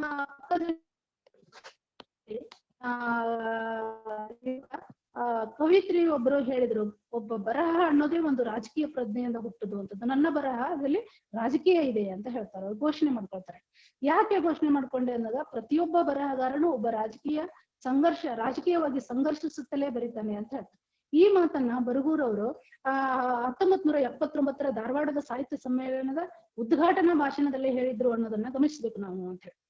ಸಾಹಿತ್ಯಕ್ಕೆ ರಾಜಕೀಯ ಕಾಳಜಿ ಅಗತ್ಯ ಮತ್ತು ಇಂದಿನ ಇಂಡಿಯಾದಲ್ಲಿ ಅನಿವಾರ್ಯ ಅಂತ ಎಂದು ನಾವು ನಂಬಿದವರು. ಇಷ್ಟು ಬಲವಾಗಿ ರಾಜಕೀಯ ಮತ್ತು ಸಾಹಿತ್ಯದ ಸಂಬಂಧವನ್ನು ಕನ್ನಡ ಸಾಹಿತ್ಯದಲ್ಲಿ ಹಿಂದೆಂದೂ ಪ್ರತಿಪಾದಿಸಿರಲಿಲ್ಲವೆಂದು ಹೇಳಬಹುದು ಎಂದು ಪ್ರತಿಪಾದಿಸಿದರು. ಅದು ಬಂಡಾಯ ಸಂಘಟನೆಯ ಧ್ಯೇಯವಾಯ್ತು. ಯಾಕಂದ್ರೆ ರಾಜಕೀಯ ಅವತ್ತಿನ ಸಮಕಾಲೀನ ರಾಜಕೀಯ ಆಯ್ತು ಅನ್ನೋದಕ್ಕೆ ನಾವು ಇವತ್ತಿನ ಓದಿದಂತ ಕವಿತೆಗಳಲ್ಲೇ ಉದ್ಧಾರಕ, ಸರ್ವಾಧಿಕಾರಿಯ ಧೋರಣೆ ಅಥವಾ ಕೋಟೆ ಕೊತ್ತಲ ಕಟ್ಟಿದವರು ನಿಜ ಇತಿಹಾಸ ಮರೆಯಾದಾಗ ಹೇಗೆ ಆಳುವ ಪಕ್ಷನೋ ಅಥವಾ ಸರ್ಕಾರ ಹೋಗ್ತಾ ಇದೆ ಕಟ್ಟಿದವರು ನಾವು, ಆದರೂ ಅಸ್ಪೃಶ್ಯರಾಗಿ ಹೇಗೆ ಹೊರನಿಂತೀವಿ, ಇತಿಹಾಸಹೀನರಾಗಿ ಹೇಗೆ ಉಳಿದಿವಿ, ಇತಿಹಾಸ ನಿರ್ಮಿಸಿದವರ ಇತಿಹಾಸವನ್ನ ಹೇಗೆ ಕಳ್ಕೊಂಡ್ವಿ ಅನ್ನಕ್ಕೆ ಇದೇ ಸಂದರ್ಭದಲ್ಲಿ ಬಂದಂತ ಸಮಕಾಲೀನ ಕವಿ ಇನ್ನೊಬ್ಬರ ಕವಿತೆ ಇದೆ, ನಾವು ನೇಗಿಲಿಂದ ಇತಿಹಾಸವನ್ನು ಬರೆದೆವು ಅಂತ ಹೇಳ್ತಾರೆ. ಯಾರು ವಜ್ರದಿಂದ, ಇಂದ್ರನ ವಜ್ರದಿಂದ ಇತಿಹಾಸ ಕೊರೆಯಲ್ಪಟ್ಟಿತೋ ಎಂದು ಹೇಳಿದರೋ ಅಲ್ಲಿ ಬಂಡಾಯದವರು ಹೇಳಿದ್ರು ನಾವು ನೇಗಿಲಿಂದ ಇತಿಹಾಸವನ್ನು ಬರೆದೆವು ಅಂತ. ಹೀಗೆ ಶ್ರಮ ಸಂಸ್ಕೃತಿಯ ನೆಲೆಯಲ್ಲಿ ಅನ್ನದ ಮೂಲ ಅಂತ ಹೇಳಿ ಬರಗೂರವ್ರು ಯಾವಾಗಲೂ ಒತ್ತು ಕೊಟ್ಟು ಶಿಕ್ಷಣದ ಬಗ್ಗೆ ಎಲ್ಲ ಹೇಳ್ತಾರೆ. ನಮ್ಮ ಶಿಕ್ಷಣ ನಮಗೆ ಜ್ಞಾನವಾಗಿ ಬರಬೇಕು ಮತ್ತು ಅನ್ನವಾಗಿ ಬರಬೇಕು, ಅನ್ನ ಮೂಲವಾಗಿ ಬರಬೇಕು ಅಂತ ಹೇಳ್ತಾರೋ ಹಾಗೆ ಅನ್ನದ ಮೂಲಗಳಿಂದ ಹೇಗೆ ವಂಚಿಸಲ್ಪಟ್ಟಿವಿ ಈ ಪ್ರಭುತ್ವ, ಹೇಗೆ ದುಡಿಯುವ ಜನರನ್ನ ಅದರಿಂದ ವಂಚಿತರನ್ನಾಗಿ ಮಾಡಿತು ಅನ್ನೋದು ಕಾವ್ಯವನ್ನ ನೀವು ಕೂಡ ನೋಡಿದಿರಿ ಅಂತ. ಇನ್ನೊಂದು ಮುಖ್ಯವಾಗಿ ಇದೇ ರಾಜಕೀಯ ಪ್ರಜ್ಞೆ ಇಟ್ಕೊಂಡು ಬರೆದಾಗ ಈ ಭರತ ಯಾಕೆ ಬರಗೂರನ್ನ ಕಾಡಿದ ಅನ್ನೋ ಹೇಳ್ತಾರೆ. ಅವರ ಲೇಖನದಲ್ಲಿ ಕೂಡ ಭರತನ ಬಗ್ಗೆ ಒಂದು ಬರೀತಾರೆ. ಈ ಕನ್ನಡ ಸಾಹಿತ್ಯದವನ್ನ ಗಮನಿಸುವಾಗ ನಮಗೆ ಹೇಗೆ ಭರತ ಅಧಿಕಾರ ತ್ಯಾಗ ಮಾಡಿದ, ಆತ ಎಷ್ಟು ನಿಸ್ವಾರ್ಥಿಯಾಗಿದ್ದ ಅಂತ ಹೇಳುವಾಗ ಒಂದು ಕಡೆ ಬುದ್ಧ, ಇನ್ನೊಂದು ಕಡೆ ಬಾಹುಬಲಿ, ಮತ್ತು ಭರತ ಹೇಗೆ ಆತನ ಪಾದರಕ್ಷೆಗಳ ಅಂದ್ರೆ ಒಂದು ಅಧಿಕಾರ ಅನ್ನೋದು ಯಾವುದಕ್ಕೆ ಸಮ ಅಥವಾ ಯಾವುದರ ಸಂಕೇತ ಅನ್ನುವಾಗ ಕೂಡ ಅಂಟಿಕೊಳ್ಳದೆ ಕುರ್ಚಿಗೆ ಕೊಳ್ಳದೆ ಹೇಗೆ ಮನುಷ್ಯನಾಗಿ ಬೆಳೆದ ಅಂತ ಹೇಳುವಾಗಲೂ ಇನ್ನೊಂದು ಅವರೇ ಸ್ಪಷ್ಟಪಡಿಸ್ತಾರೆ, ಕುರ್ಚಿ ಕುಳಿತ ಮನುಷ್ಯ ಕುಬ್ಜನಾಗಬಾರದು, ಕುರ್ಚಿ ಬೆಳೆಯಬಾರದು ಅಂತ. ಹಾಗೆ ಇವೆರಡು ಭಿನ್ನವಾಗಿ ನಿಲ್ಲುವಂತೆ, ಒಂದು ಕಡೆ ಕುರ್ಚಿ ಅಧಿಕ ಸಂಕೇತ ಆದ್ರೆ ಇನ್ನೊಂದು ಕಡೆ ಸರ್ವಾಧಿಕಾರಿ ಆಗುವ ಸಂಕೇತಗಳನ್ನ ಹೇಳ್ತಾರೆ. ಹಾಗಾಗಿ ಈ ಕಾವ್ಯವನ್ನ ನೀವು ಸೂಕ್ಷ್ಮವಾಗಿ ಗಮನಿಸಿದ ಬರಗೂರು ಹೇಗೆ ಈ ಸಿದ್ಧಾಂತಗಳನ್ನ ಬಂಡಾಯ ಮುಖ್ಯ ತಾತ್ವಿಕತೆಯನ್ನ ಮತ್ತು ಸಿದ್ಧಾಂತವನ್ನ ಅವರು ಅವರ ಕಾದಂಬರಿ ಆಗಿರ್ಬೋದು, ಕಥೆಗಳಾಗಿರ್ಬೋದು, ಕಾವ್ಯ ಆಗಿರ್ಬೋದು ಅಂತ. ಯಾಕೆಂದ್ರೆ ಅವರ ಕಾವ್ಯ ಕೂಡ ಹೋರಾಟದ ಹಾಡುಗಳಾಗಿ ಇವತ್ತು ಕ್ಯಾಸೆಟ್ ರೂಪದಲ್ಲಿ ಇದೆ ನಮ್ಮ ಮುಂದೆ. ಬಹುಶಃ ಬಹಳ ಜನ ಕೇಳ್ಯಾರೋ ಇಲ್ಲ ಗೊತ್ತಿಲ್ಲ. ನೆತ್ತರಲ್ಲಿ ನೆಂದ ಹೂವು ಕೂಡ ಅದರ ಟೈಟಲ್ ಇರೋದನ್ನ ನೋಡ್ತಾ ಹೋಗ್ತಾರೆ. ಇನ್ನೊಂದು ಮುಖ್ಯವಾಗಿ ಗಮನಿಸ್ಬೇಕು, ನಾವು ಇಲ್ಲಿ ಮಹಿಳಾ ಕವಿತೆಗಳನ್ನ ಓದ್ಲಿಲ್ಲ, ಹೆಚ್ಚು ಈ ಸಂದರ್ಭದಲ್ಲಿ ಬರಲಿಲ್ಲ. ಮಹಿಳೆಯರ ಕುರಿತಾಗಿ ಅನೇಕ ಕವಿತೆಗಳಿದ್ದಾವೆ. ಬರಗೂರವರು ಮಹಿಳೆಯರ ಕುರಿತಾದಂತ ಆರೋಗ್ಯಪೂರ್ಣ ನಿಲುವು ಮತ್ತು ಮಹಿಳಾ ಸಂವೇದನೆಯನ್ನ ಬಹುಶಃ ಕನ್ನಡ ಸಾಹಿತ್ಯದಲ್ಲಿ ಬಹಳಷ್ಟು ಆ ನಿಲುವುಗಳು ತಳೆದಿಲ್ಲ ಗೊತ್ತಿಲ್ಲ ಅಂತ. ಯಾಕಂತಂದ್ರೆ ಅವ್ರ ಕಾದಂಬರಿ ಒಳಗೂ ಪ್ರಧಾನವಾಗಿ ಮಹಿಳಾ ಪಾತ್ರಗಳು ಹೇಗೆ ಮಾತಾಡ್ತವೆ, ರಾಜಕೀಯ ಪ್ರಜ್ಞೆ ಉಳ್ಳಂತ ಮಹಿಳಾ ಪಾತ್ರಗಳು ಬರ್ತಾ ಹೋಗ್ತವೆ, ಇನ್ನೊಂದು ಕಡೆ ವೈಚಾರಿಕ ಪ್ರಜ್ಞೆ ಉಳ್ಳಂತ ಮಹಿಳಾ ಪಾತ್ರಗಳು ಕೂಡ ಬರ್ತವೆ. ಹಾಗೆ ಇವರ ಕಾವ್ಯದಲ್ಲಿ ಮಹಿಳೆ ಕುರಿತಾದ ಕವಿತೆಗಳನ್ನು ಓದದೇ ಹೋದ್ರು ಕೂಡ ಅಲ್ಲೊಂದು ಗುರುತಿಸಿದ್ರು, ಮಮತಾ ಅವರು ನೆಲದ ನೆಂಟರು ಕವಿತೆ ಓದ್ತಾರು ಅಂತ. ಅದಕ್ಕೆ ಎಲ್ಲ ಇದ್ದಾರೆಂದು ಒಂಟಿಯಾದವರು ಅಂತ ಹೇಳ್ತಾರೆ. ಅವ್ರಿಗೆ ಯಾರಿದಾರಪ್ಪ, ನೆಲದ ನೆಂಟರು ಅಂತ. ಈ ನೆಲದ ನೆಂಟರು ಯಾರು ನಾವು ಗಮನಿಸ್ಬೇಕು ಮುಖ್ಯ ಅಂತ. ಹಾಗೆ ನೆಲದ ನೆಂಟರು ಅನ್ನೋ ಪದ ಇದೆಯಲ್ಲ, ಅವರನ್ನ ಬಹಳ ವಿಶಿಷ್ಟವಾಗಿ ಗುರುತಿಸ್ತಾ ಈ ಯಾರು ಪ್ರಗತಿಪರರು, ಸಾಮಾಜಿಕ ಕಳಕಳಿಯುಳ್ಳವರು ಅಥವಾ ಇನ್ಯಾವುದೇ ರೂಪದ ಗುಣವನ್ನಿಗೆ ಸ್ಪಂದಿಸುವ ಗುಣವುಳ್ಳವರು, ಸಂವೇದನಾ ರಹಿತ ಸಮಾಜದಲ್ಲಿ ಸಂವೇದನೆ ಉಳ್ಳಂತ ವರ್ಗ ಒಂದಿದೆಯಲ್ಲ, ಅವರು ನೆಲದ ನೆಂಟರು ಅಂತ ಹೇಳಿ ಒಂದು ಗುರುತಿಸಿದ್ದು ಆ ಕಾವ್ಯದಲ್ಲಿ ನಾವು ಕಾಣ್ತಾ ಹೋಗ್ತೇವೆ. ಮುಖ್ಯವಾಗಿ ಇನ್ನೊಂದು ಗಮನಿಸ್ಬೇಕು, ಅವರ ಕಾವ್ಯದಲ್ಲಿ ಅವರ ಹೆಂಡತಿಯ ಬಗ್ಗೆ ಬರೆದಿರೋದಾಗಿರ್ಬೋದು, ಅಮ್ಮನ ಬಗ್ಗೆ ಬರೆದಿರುವಾಗಲೂ ಹೂವು ಮತ್ತು ಇದನ್ನು ಒಂದಾಗಬೇಕು ಅನ್ನುವ ಕನಸು ಏನಿಲ್ಲ ಅದನ್ನ ಗಮನಿಸ್ಬೇಕು ನಾವು ಅಂತ ಹೇಳಿ. ಜೊತೆಗೆ ಇನ್ನೊಂದು ಮಾತನ್ನು ಬಹಳ ಮುಖ್ಯವಾಗಿ ಗಮನಿಸ್ಬೇಕು ನಾವು, ಪ್ರಧಾನವಾಗಿ ಜಾತಿ ವ್ಯವಸ್ಥೆಯನ್ನ ಕುರಿತಾಗಿ ಕೃತಿಗಳಿದ್ವು ಅಂತ. ಯಾಕೆ ಈ ಜಾತಿ ವ್ಯವಸ್ಥೆಯ ಕುರಿತಾಗಿ ಅವರು ಬರೆದ್ರು ಅನ್ನೋದನ್ನ ನಾವು ಮುಖ್ಯವಾಗಿ ಗಮನಿಸಿದಾಗ ಅದಕ್ಕಾಗಿ ಸಂಬಂಧಪಟ್ಟಂತ ಒಂದು ಕಾದಂಬರಿನೂ ಕೂಡ ಬರೀತಾರೆ, ಒಂದು ಊರಿನ ಕಥೆ ಅಂತ ಹೇಳಿ. ಜೊತೆಗೆ ಕವಿತೆ ಕಾವ್ಯಗಳಲ್ಲಿ ಕೂಡ ಈ ಅಸ್ಪೃಶ್ಯತೆ ಇರೋದನ್ನ, ಅಸ್ಪೃಶ್ಯರಾಗಿ ವಂಚಿತರಾಗಿರುವವರ ನಿಜ ಇತಿಹಾಸ, ನೋವಿನ ನಿಜ ಇತಿಹಾಸ ಅಂತ ಹೇಳಿ ಕಟ್ಟಿದವರು ಕವಿತೆಗಳಲ್ಲಿ ನಾವು ನೋಡ್ತಾ ಹೋಗ್ತೇವೆ. ಹಾಗೆ ಈ ಅಸ್ಪೃಶ್ಯತೆ ಮಹಿಳೆಯರ ಮಹಿಳೆಯರ ಬಗ್ಗೆ ಹೇಳುವಾಗ ಅವರ ಕಾವ್ಯದಲ್ಲಿ ಮಹಿಳೆಯರ ಬಗ್ಗೆ ಹೇಳುವಾಗ ನಾವು ಬಂಡಾಯವನ್ನು ರಚಿಸಿದಾಗ ಅಥವಾ ದಲಿತರಲ್ಲಿ ಮಹಿಳಾ ಕಾವ್ಯ 30 ದಶಕಗಳ ಅಥವಾ 3 ದಶಕಗಳ ನಂತರ ಮಹಿಳೆ ಪ್ರವೇಶ ಕೊಟ್ಟಳು ಅಂತ ಹೇಳ್ತೇವೆ. ಅಂದ್ರೆ ಸಿದ್ಧಲಿಂಗಯ್ಯ ಅವರು ಬರದ ನಂತರ 30 ವರ್ಷಗಳೊಳಗೆ ಮಹಿಳಾ ಕಾವ್ಯ ಕಾಣ್ಲಿಲ್ಲ ಪ್ರಧಾನವಾಗಿ ಅಂತ ಹೇಳಿ, ದಲಿತ ಮಹಿಳಾ ಕಾವ್ಯ. ಆದ್ರೆ ಬರಗೂರವರು ಒಂದು ಸ್ಪಷ್ಟವಾದಂತ ಇದನ್ನ ಬರೀತಾರೆ. ಮಾದಿಗರ ಹುಡುಗಿ ಅನ್ನೋ ಕವಿತೆಯಲ್ಲಿ ಮಹಿಳಾ ಕಾವ್ಯ ಹೇಗಿರಬೇಕು, ಮಹಿಳಾ ಪ್ರಜ್ಞೆ ಅಸ್ಪೃಶ್ಯತೆಗೆ ಒಳಗಾದಂತ ಒಂದು ಮಹಿಳೆಗೆ ಎಂಥ ಪ್ರಜ್ಞೆ ಇರಬೇಕು ಅನ್ನೋದು ಆ ಕಾವ್ಯದಲ್ಲಿ ಕಟ್ಟಿಕೊಡುವಾಗ ಅವ್ರು ಹೇಳಿದ್ರು, ಪಾಳಿಗಾರಿಕೆ ಮತ್ತು ಪುರೋಹಿತ ವ್ಯವಸ್ಥೆ ಐತಿಹ್ಯಗಳ ಮೂಲಕ, ವಿಧಿ ನಿಷೇಧಗಳ ಮೂಲಕ ಕೆಳಜಾತಿಗಳನ್ನು ದಮನ ಮಾಡುತ್ತಾ ಬೌದ್ಧಿಕ ಗುಲಾಮಗಿರಿಯಲ್ಲಿಟ್ಟು ಆಳುತ್ತಾ ಬಂದಿದೆ ಅಂತ. ಹಾಗಾದ್ರೆ ಇಂಥ ಐತಿಹ್ಯ ಮತ್ತು ವಿಧಿ ನಿಷೇಧಗಳನ್ನು ಮುರಿಯುವ, ಒಡೆಯುವ ಮೂಲಕ ಹೊಸ ಸಮಾಜದ ಬದಲಾವಣೆಯ ಚಿತ್ರಣವನ್ನ ಕಟ್ಟಿಕೊಡ್ತಾ ಹೋಗ್ತಾರೆ ಅಂತ. ಹಾಗಾದ್ರೆ ಮನುಷ್ಯನ ಬದುಕಿಗೆ ಅಡ್ಡಿಗಳ್ಯಾವು ಅನ್ನುವ ಮೊದಲು ಗುರುತಿಸ್ತಾರೆ. ಅವುಗಳಲ್ಲಿ ಮೊದಲನೇದಾದ ಧರ್ಮ, ದೇವರು, ಮೌಢ್ಯ ಅಂತ. ಆ ಮೌಢ್ಯದ ಹಿನ್ನೆಲೆಯಲ್ಲಿರುವಂತ ಐತಿಹ್ಯಗಳು. ಈ ಐತಿಹ್ಯಗಳನ್ನ ಹೇಗೆ ಮುರಿಬೇಕು ಅಂದ್ರೆ ಮನುಷ್ಯ ಮೊದಲು ಪ್ರಯೋಗಶೀಲ ಗುಣವನ್ನು ಕಟ್ಕೋಬೇಕು ಅಥವಾ ಕಲಿತುಕೊಳ್ಬೇಕು ಅನ್ನೋದಕ್ಕೆ ಅವರು ಮಾದಿಗರ ಹುಡುಗಿ ಕವಿತೆ ಇದನ್ನ ಅವಳು ಹೇಳ್ತಾಳೆ. ಈ ಮೇಲಿನ ಜೊತೆಯವ್ರು ಮುಟ್ಟಿದರೆ ಸೀತಮ್ಮನವರ ದೊಣೆ ಅನ್ನೋದು ಒಂದು ಐತಿಹ್ಯ. ಅಲ್ಲಿ ರಾಮ ಬಂದಿದ್ದ, ಸೀತೆ ಮುಟ್ಟಾದಾಗ ಅವಳಿಗೋಸ್ಕರ ಒಂದು ದೊಣೆ ನಿರ್ಮಾಣ ಮಾಡಿದ, ಅದನ್ನ ಮೇಲಿನ ಜೊತೆಯವ್ರು ಮಾತ್ರ ಮುಟ್ಟಬೇಕು, ಕೆಳಗಿನ ಜೊತೆಯವ್ರು ಮುಟ್ಟಿದ್ರೆ ಪಾಪ ಬರ್ತದೆ ಅಂತ.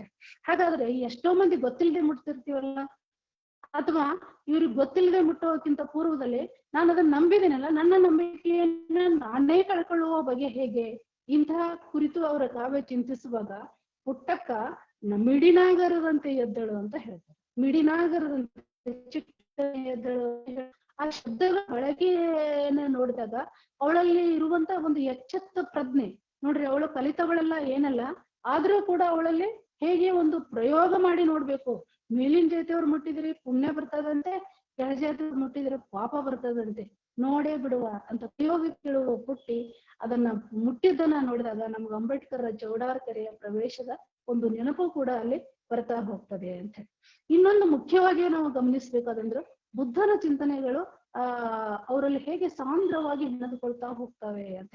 ಆದ್ರೂ ಅವರ ಹೆಂಡತಿಯ ಬಗ್ಗೆ ಪತ್ನಿಯ ಬಗ್ಗೆ ಪದ್ಯವನ್ನ ಬರೆಯುವಾಗ ನಮಗೆ ಬುದ್ಧನು ಬೇಡ ಸಿದ್ಧನು ಬೇಡ ಅಂತ ಒಂದು ವಾಕ್ಯವನ್ನು ಹೇಳಿದಾಗ ಅಲ್ಲಿ ಹೇಳಿದ ರೀತಿ ಬೇಡ ಅನ್ನುವ ರೀತಿಯಲ್ಲಿ ಇಲ್ಲ, ಅದು ಬೇರೆ ಒಳಗೇ ಇರುವಂತದ್ದು. ಅದನ್ನ ಹೇಗೆ ಮೌಢ್ಯ ಆಗ್ಬಾರ್ದು ಅದು ಕೂಡ ಅನ್ನೋ ಪ್ರಶ್ನೆ. ಹಾಗೆ ನೋಡಿದಾಗ ಅವರು ಸಂಘಟನೆ ಮತ್ತು ಅಕ್ಷರ ಶಿಕ್ಷಣದ ಮೂಲಕ ಹೇಗೆ ಈ ಅರಿವನ್ನು ಪಡಿಬೇಕು ಅನ್ನೋ ಕವಿತೆ ಕೂಡ ಹೇಳ್ತಾ ಇದೆ. ಹಕ್ಕಿನ ಹಾಡು ಅನ್ನೋ ಒಂದು ಕವಿತೆಯಲ್ಲಿ ಅಕ್ಷರ ಕಲಿಯಲಿ ಮೊದಲು ಶತಮಾನಗಳ ಸಂಕೋಲೆ, ಅರಿವು ಹಬ್ಬುತ್ತ ಮಾತಾಡಲಿ ಮನಸ್ಸು ಮೌನದ ಕರೆಯೋಲೆ, ಕಣ್ಣಿನ ತುಂಬ ಮಣ್ಣಿನ ಬೆಳಕು ಇದು ಓದಿನ ಹಾದಿ, ನಿಗಿ ಕೆಂಡ ಒಳಗೆ ಉರಿಯಲಿ ಅಸಮಾನತೆಯ ಬೂದಿ ಅಂತ. ಹಾಗಾದ್ರೆ ಈ ಸಮಾನತೆಯ ಕನಸನ್ನ ಈ ಶ್ರೇಯೋಭಿವೃದ್ಧಿಗಾಗಿಯೇ ಕವಿ ಹೇಗೆ ಗುರುತಿಸ್ತಾ ಹೋದ, ಅಥವಾ ನೆಲದ ಜನತೆ ಶ್ರೇಯೋಭಿವೃದ್ಧಿಯೇ ಕವಿಗೆ ಮುಖ್ಯವಾದಾಗ ಬರಬೇಕು ಅನ್ನೋದು ಮೊದಲು ಅಕ್ಷರದಿಂದ ಅರಿವು ಹೇಳ್ತಾ ಇರ್ತೀವಿ.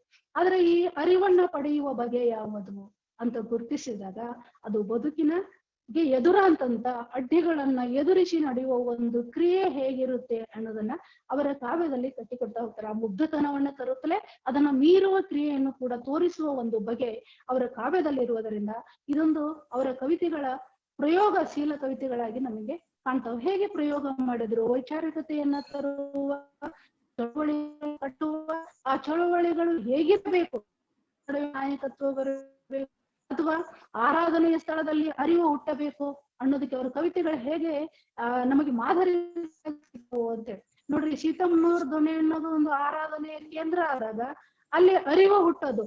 ಬಹುಶಃ ಶಬರಿ ಕಾದಂಬರಿಯಲ್ಲಿ ಕೂಡ ಇದೇ ಅಂಶ ನಮಗೆ ಗಟ್ಟಿಗೊಳ್ತಾ ಹೋಗ್ತಾ ಇದೆ. ಮುಂದೆ ಇದನ್ನು ವಿಸ್ತರಿಸಿ ಕಾದಂಬರಿಯಲ್ಲಿ ಅದನ್ನ ಪಡ್ಕೊಂಡ್ರೆ ಅನ್ನೋದಕ್ಕೂ, ಮತ್ತೆ ಬೆಂಕಿ ಕಾದಂಬರಿಯಲ್ಲಿ ಕೂಡ ಮೌಢ್ಯವನ್ನ ಮೀರ್ಬೇಕಾಗಿತ್ತು ಅನ್ನೋದಕ್ಕೆ ಅನೇಕ ಉದಾಹರಣೆಗಳನ್ನ ಕೊಡ್ತಾ ಹೋಗ್ತಾರೆ. ಹಾಗಾಗಿ ಅವರ ಕಥೆ ಮತ್ತು ಕಾದಂಬರಿಗಳು ಜನಾಂಗಕ್ಕೆ ಅಥವಾ ಸಾಮಾಜಿಕ ನ್ಯಾಯ, ಸಮಾನತೆ, ಮಾನವತೆ ಅಂತ ಏನ್ ಹೇಳ್ತು ಇವುಗಳನ್ನೇ ಕಟ್ಟಿಕೊಡ್ಲಿಕ್ಕೆ ಹೇಗೆ ಪ್ರಯತ್ನ ಪಡ್ತು. ಅವರ ಅದೇ ನೆಲೆಯಲ್ಲಿ ಮಾತನಾಡಿಸ್ಕೊಂಡು ಅವುಗಳನ್ನು ಹೇಗೆ ಮೌಲ್ಯ ಅಂತ ನೋಡ್ಬೇಕು. ಇಂಡಿಯಾದ ಲೇಖನಗಳನ್ನು ಓದಿದಾಗ ಸಮಗ್ರ ರೀತಿ ಅಂತ ನಮ್ಗೆ ಮುಖ್ಯವಾಗಿ ಎಲ್ಲರೂ ಕಾದಂಬರಿ ಬರೆಯುವಾಗ ಗದ್ಯ ಅಂತಾರೆ. ಆದ್ರೆ ಬರಗೂರರ ಕಾದಂಬರಿಯನ್ನು ನೋಡಿದ ಹೋರಾಟಗಾರ ಹೇಳ್ತಾನೆ ಮುಂದೆ ಬರ್ತಾನೆ. ಇಲ್ಲಿ ಹೋರಾಟದ ಹಾಡುಗಳಾಗಿ ಕಾಣುವ ಕವಿತೆಗಳಲ್ಲಿ ಒಂದ ಸ್ವಾತಂತ್ರ್ಯದ ಭಾರತಕ್ಕೆ ಸ್ವತಂತ್ರ ಬಂದ್ರು ಸ್ವತಂತ್ರವಾಗಿಲ್ಲ ಅನ್ನೋದಕ್ಕೆ ಅನೇಕ ಪದ್ಯಗಳ ಓದಿರ್ತೀರಿ. ಇಲ್ಲಿ ಸ್ವತಂತ್ರ ಬಂದಿಲ್ಲ ಅದನ್ನ ಅವಶ್ಯಕತೆ ಏನಿದೆ? ಹಾಗಾದ್ರೆ ಸ್ವತಂತ್ರ ಭಾರತದಲ್ಲಿ ಸ್ವಾತಂತ್ರ್ಯ ಪಡೆದಿಲ್ಲ ನಮ್ಮ ಅಂತ ನೋಡುವಾಗ ಏನಿದೆಯಲ್ಲ ಮುಖ್ಯ ಜೀವಳ ಬಗ್ಗೆ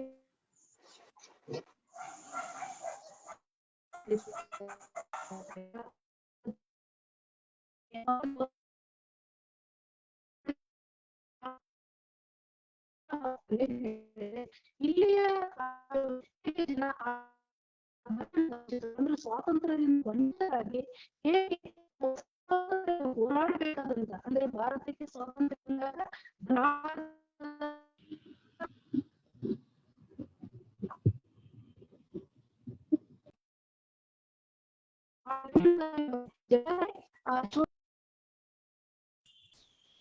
ಅನಸೂಯ ಮೇಡಮ್, ಡಿಸ್ಟರ್ಬೆನ್ಸ್ ಇದೆ, ಕೇಳಿಸ್ತಾ ಇಲ್ಲ.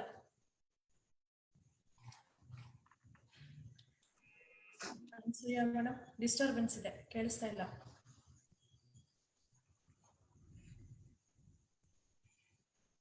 ಅನಸೂಯ ಕಾಂಬ್ಳೆ ಮೇಡಮ್.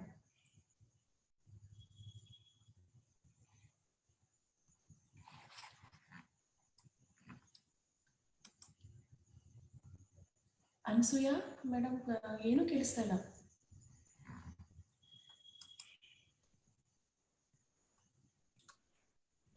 ಇದು ಸಮಾರೋಪಕ್ಕೆ ಹೋಗೋಣವಾ? ಅದೇ ಅನಸೂಯ, ನಾವು ಮುಂದೆ ಹೋಗೋಣ ಅಲ್ಲ? ಅನಸೂಯ ಮೇಡಮ್, ನಿಮ್ಮ ಪರ್ಮಿಷನ್ ನೊಂದಿಗೆ ಏನು ಕೇಳಿಸ್ತಾ ಇಲ್ಲ ನಿಮ್ಮ ಮಾತು. ನಾಗರಾಜ್ ಸರ್, ಹೋಗೋಣ ಅಲ್ಲ? ಓಕೆ. ಆತ್ಮೀಯರೇ, ಸೊ ನನ್ನ ಸಮಾರೋಪ ಭಾಷಣ ಶುರು ಮಾಡ್ತಾ ಇದ್ದೀನಿ. ಸೊ ಯಾಕೆಂದ್ರೆ ನಾನು ಸ್ವಲ್ಪ ಮಾಧ್ಯಮ ಬ್ಯಾಕ್ ಗ್ರೌಂಡ್ ಇಂದ ಇರೋದ್ರಿಂದ, ಅದರಲ್ಲೂ ಟೆಲಿವಿಷನ್ ಬ್ಯಾಕ್ ಗ್ರೌಂಡ್ ಆಗಿರೋದ್ರಿಂದ ನಾವು ಸೆಕೆಂಡ್ಗಳ ಲೆಕ್ಕದಲ್ಲಿ ಸಮಯವನ್ನ ಅಳೆಯೋರು. ಸೊ ನಮಗೆ 1 ನಿಮಿಷ ಅಂದ್ರೆ 60 ಸೆಕೆಂಡ್.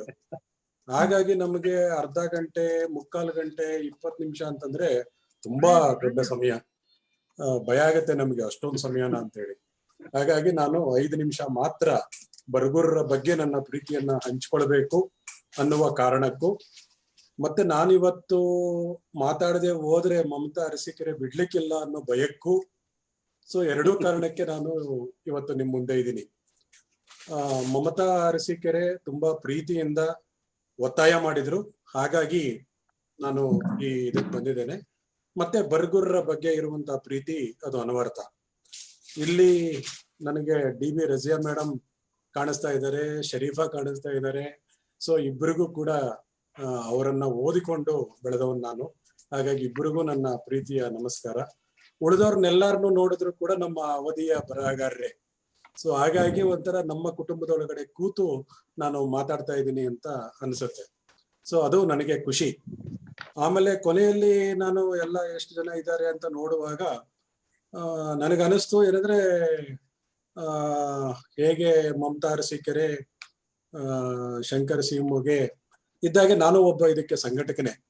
ಹಾಗಾಗಿ ಸೊ ಬರಗೂರರ ಗರಡಿಯಲ್ಲಿ ಪಳಗಿದವರವರು ಸಾಹಿತಿಗಳು ಹೌದು ಹಾಗೂ ಸಂಘಟಕರು ಹೌದು. ನಾನು ಪಂಪಬೇಕು ತಾನೆ ಅನ್ನುವ ಒಂದು ಕವಿತೆಯನ್ನ ಬರೆದಿದ್ದೇನೆ.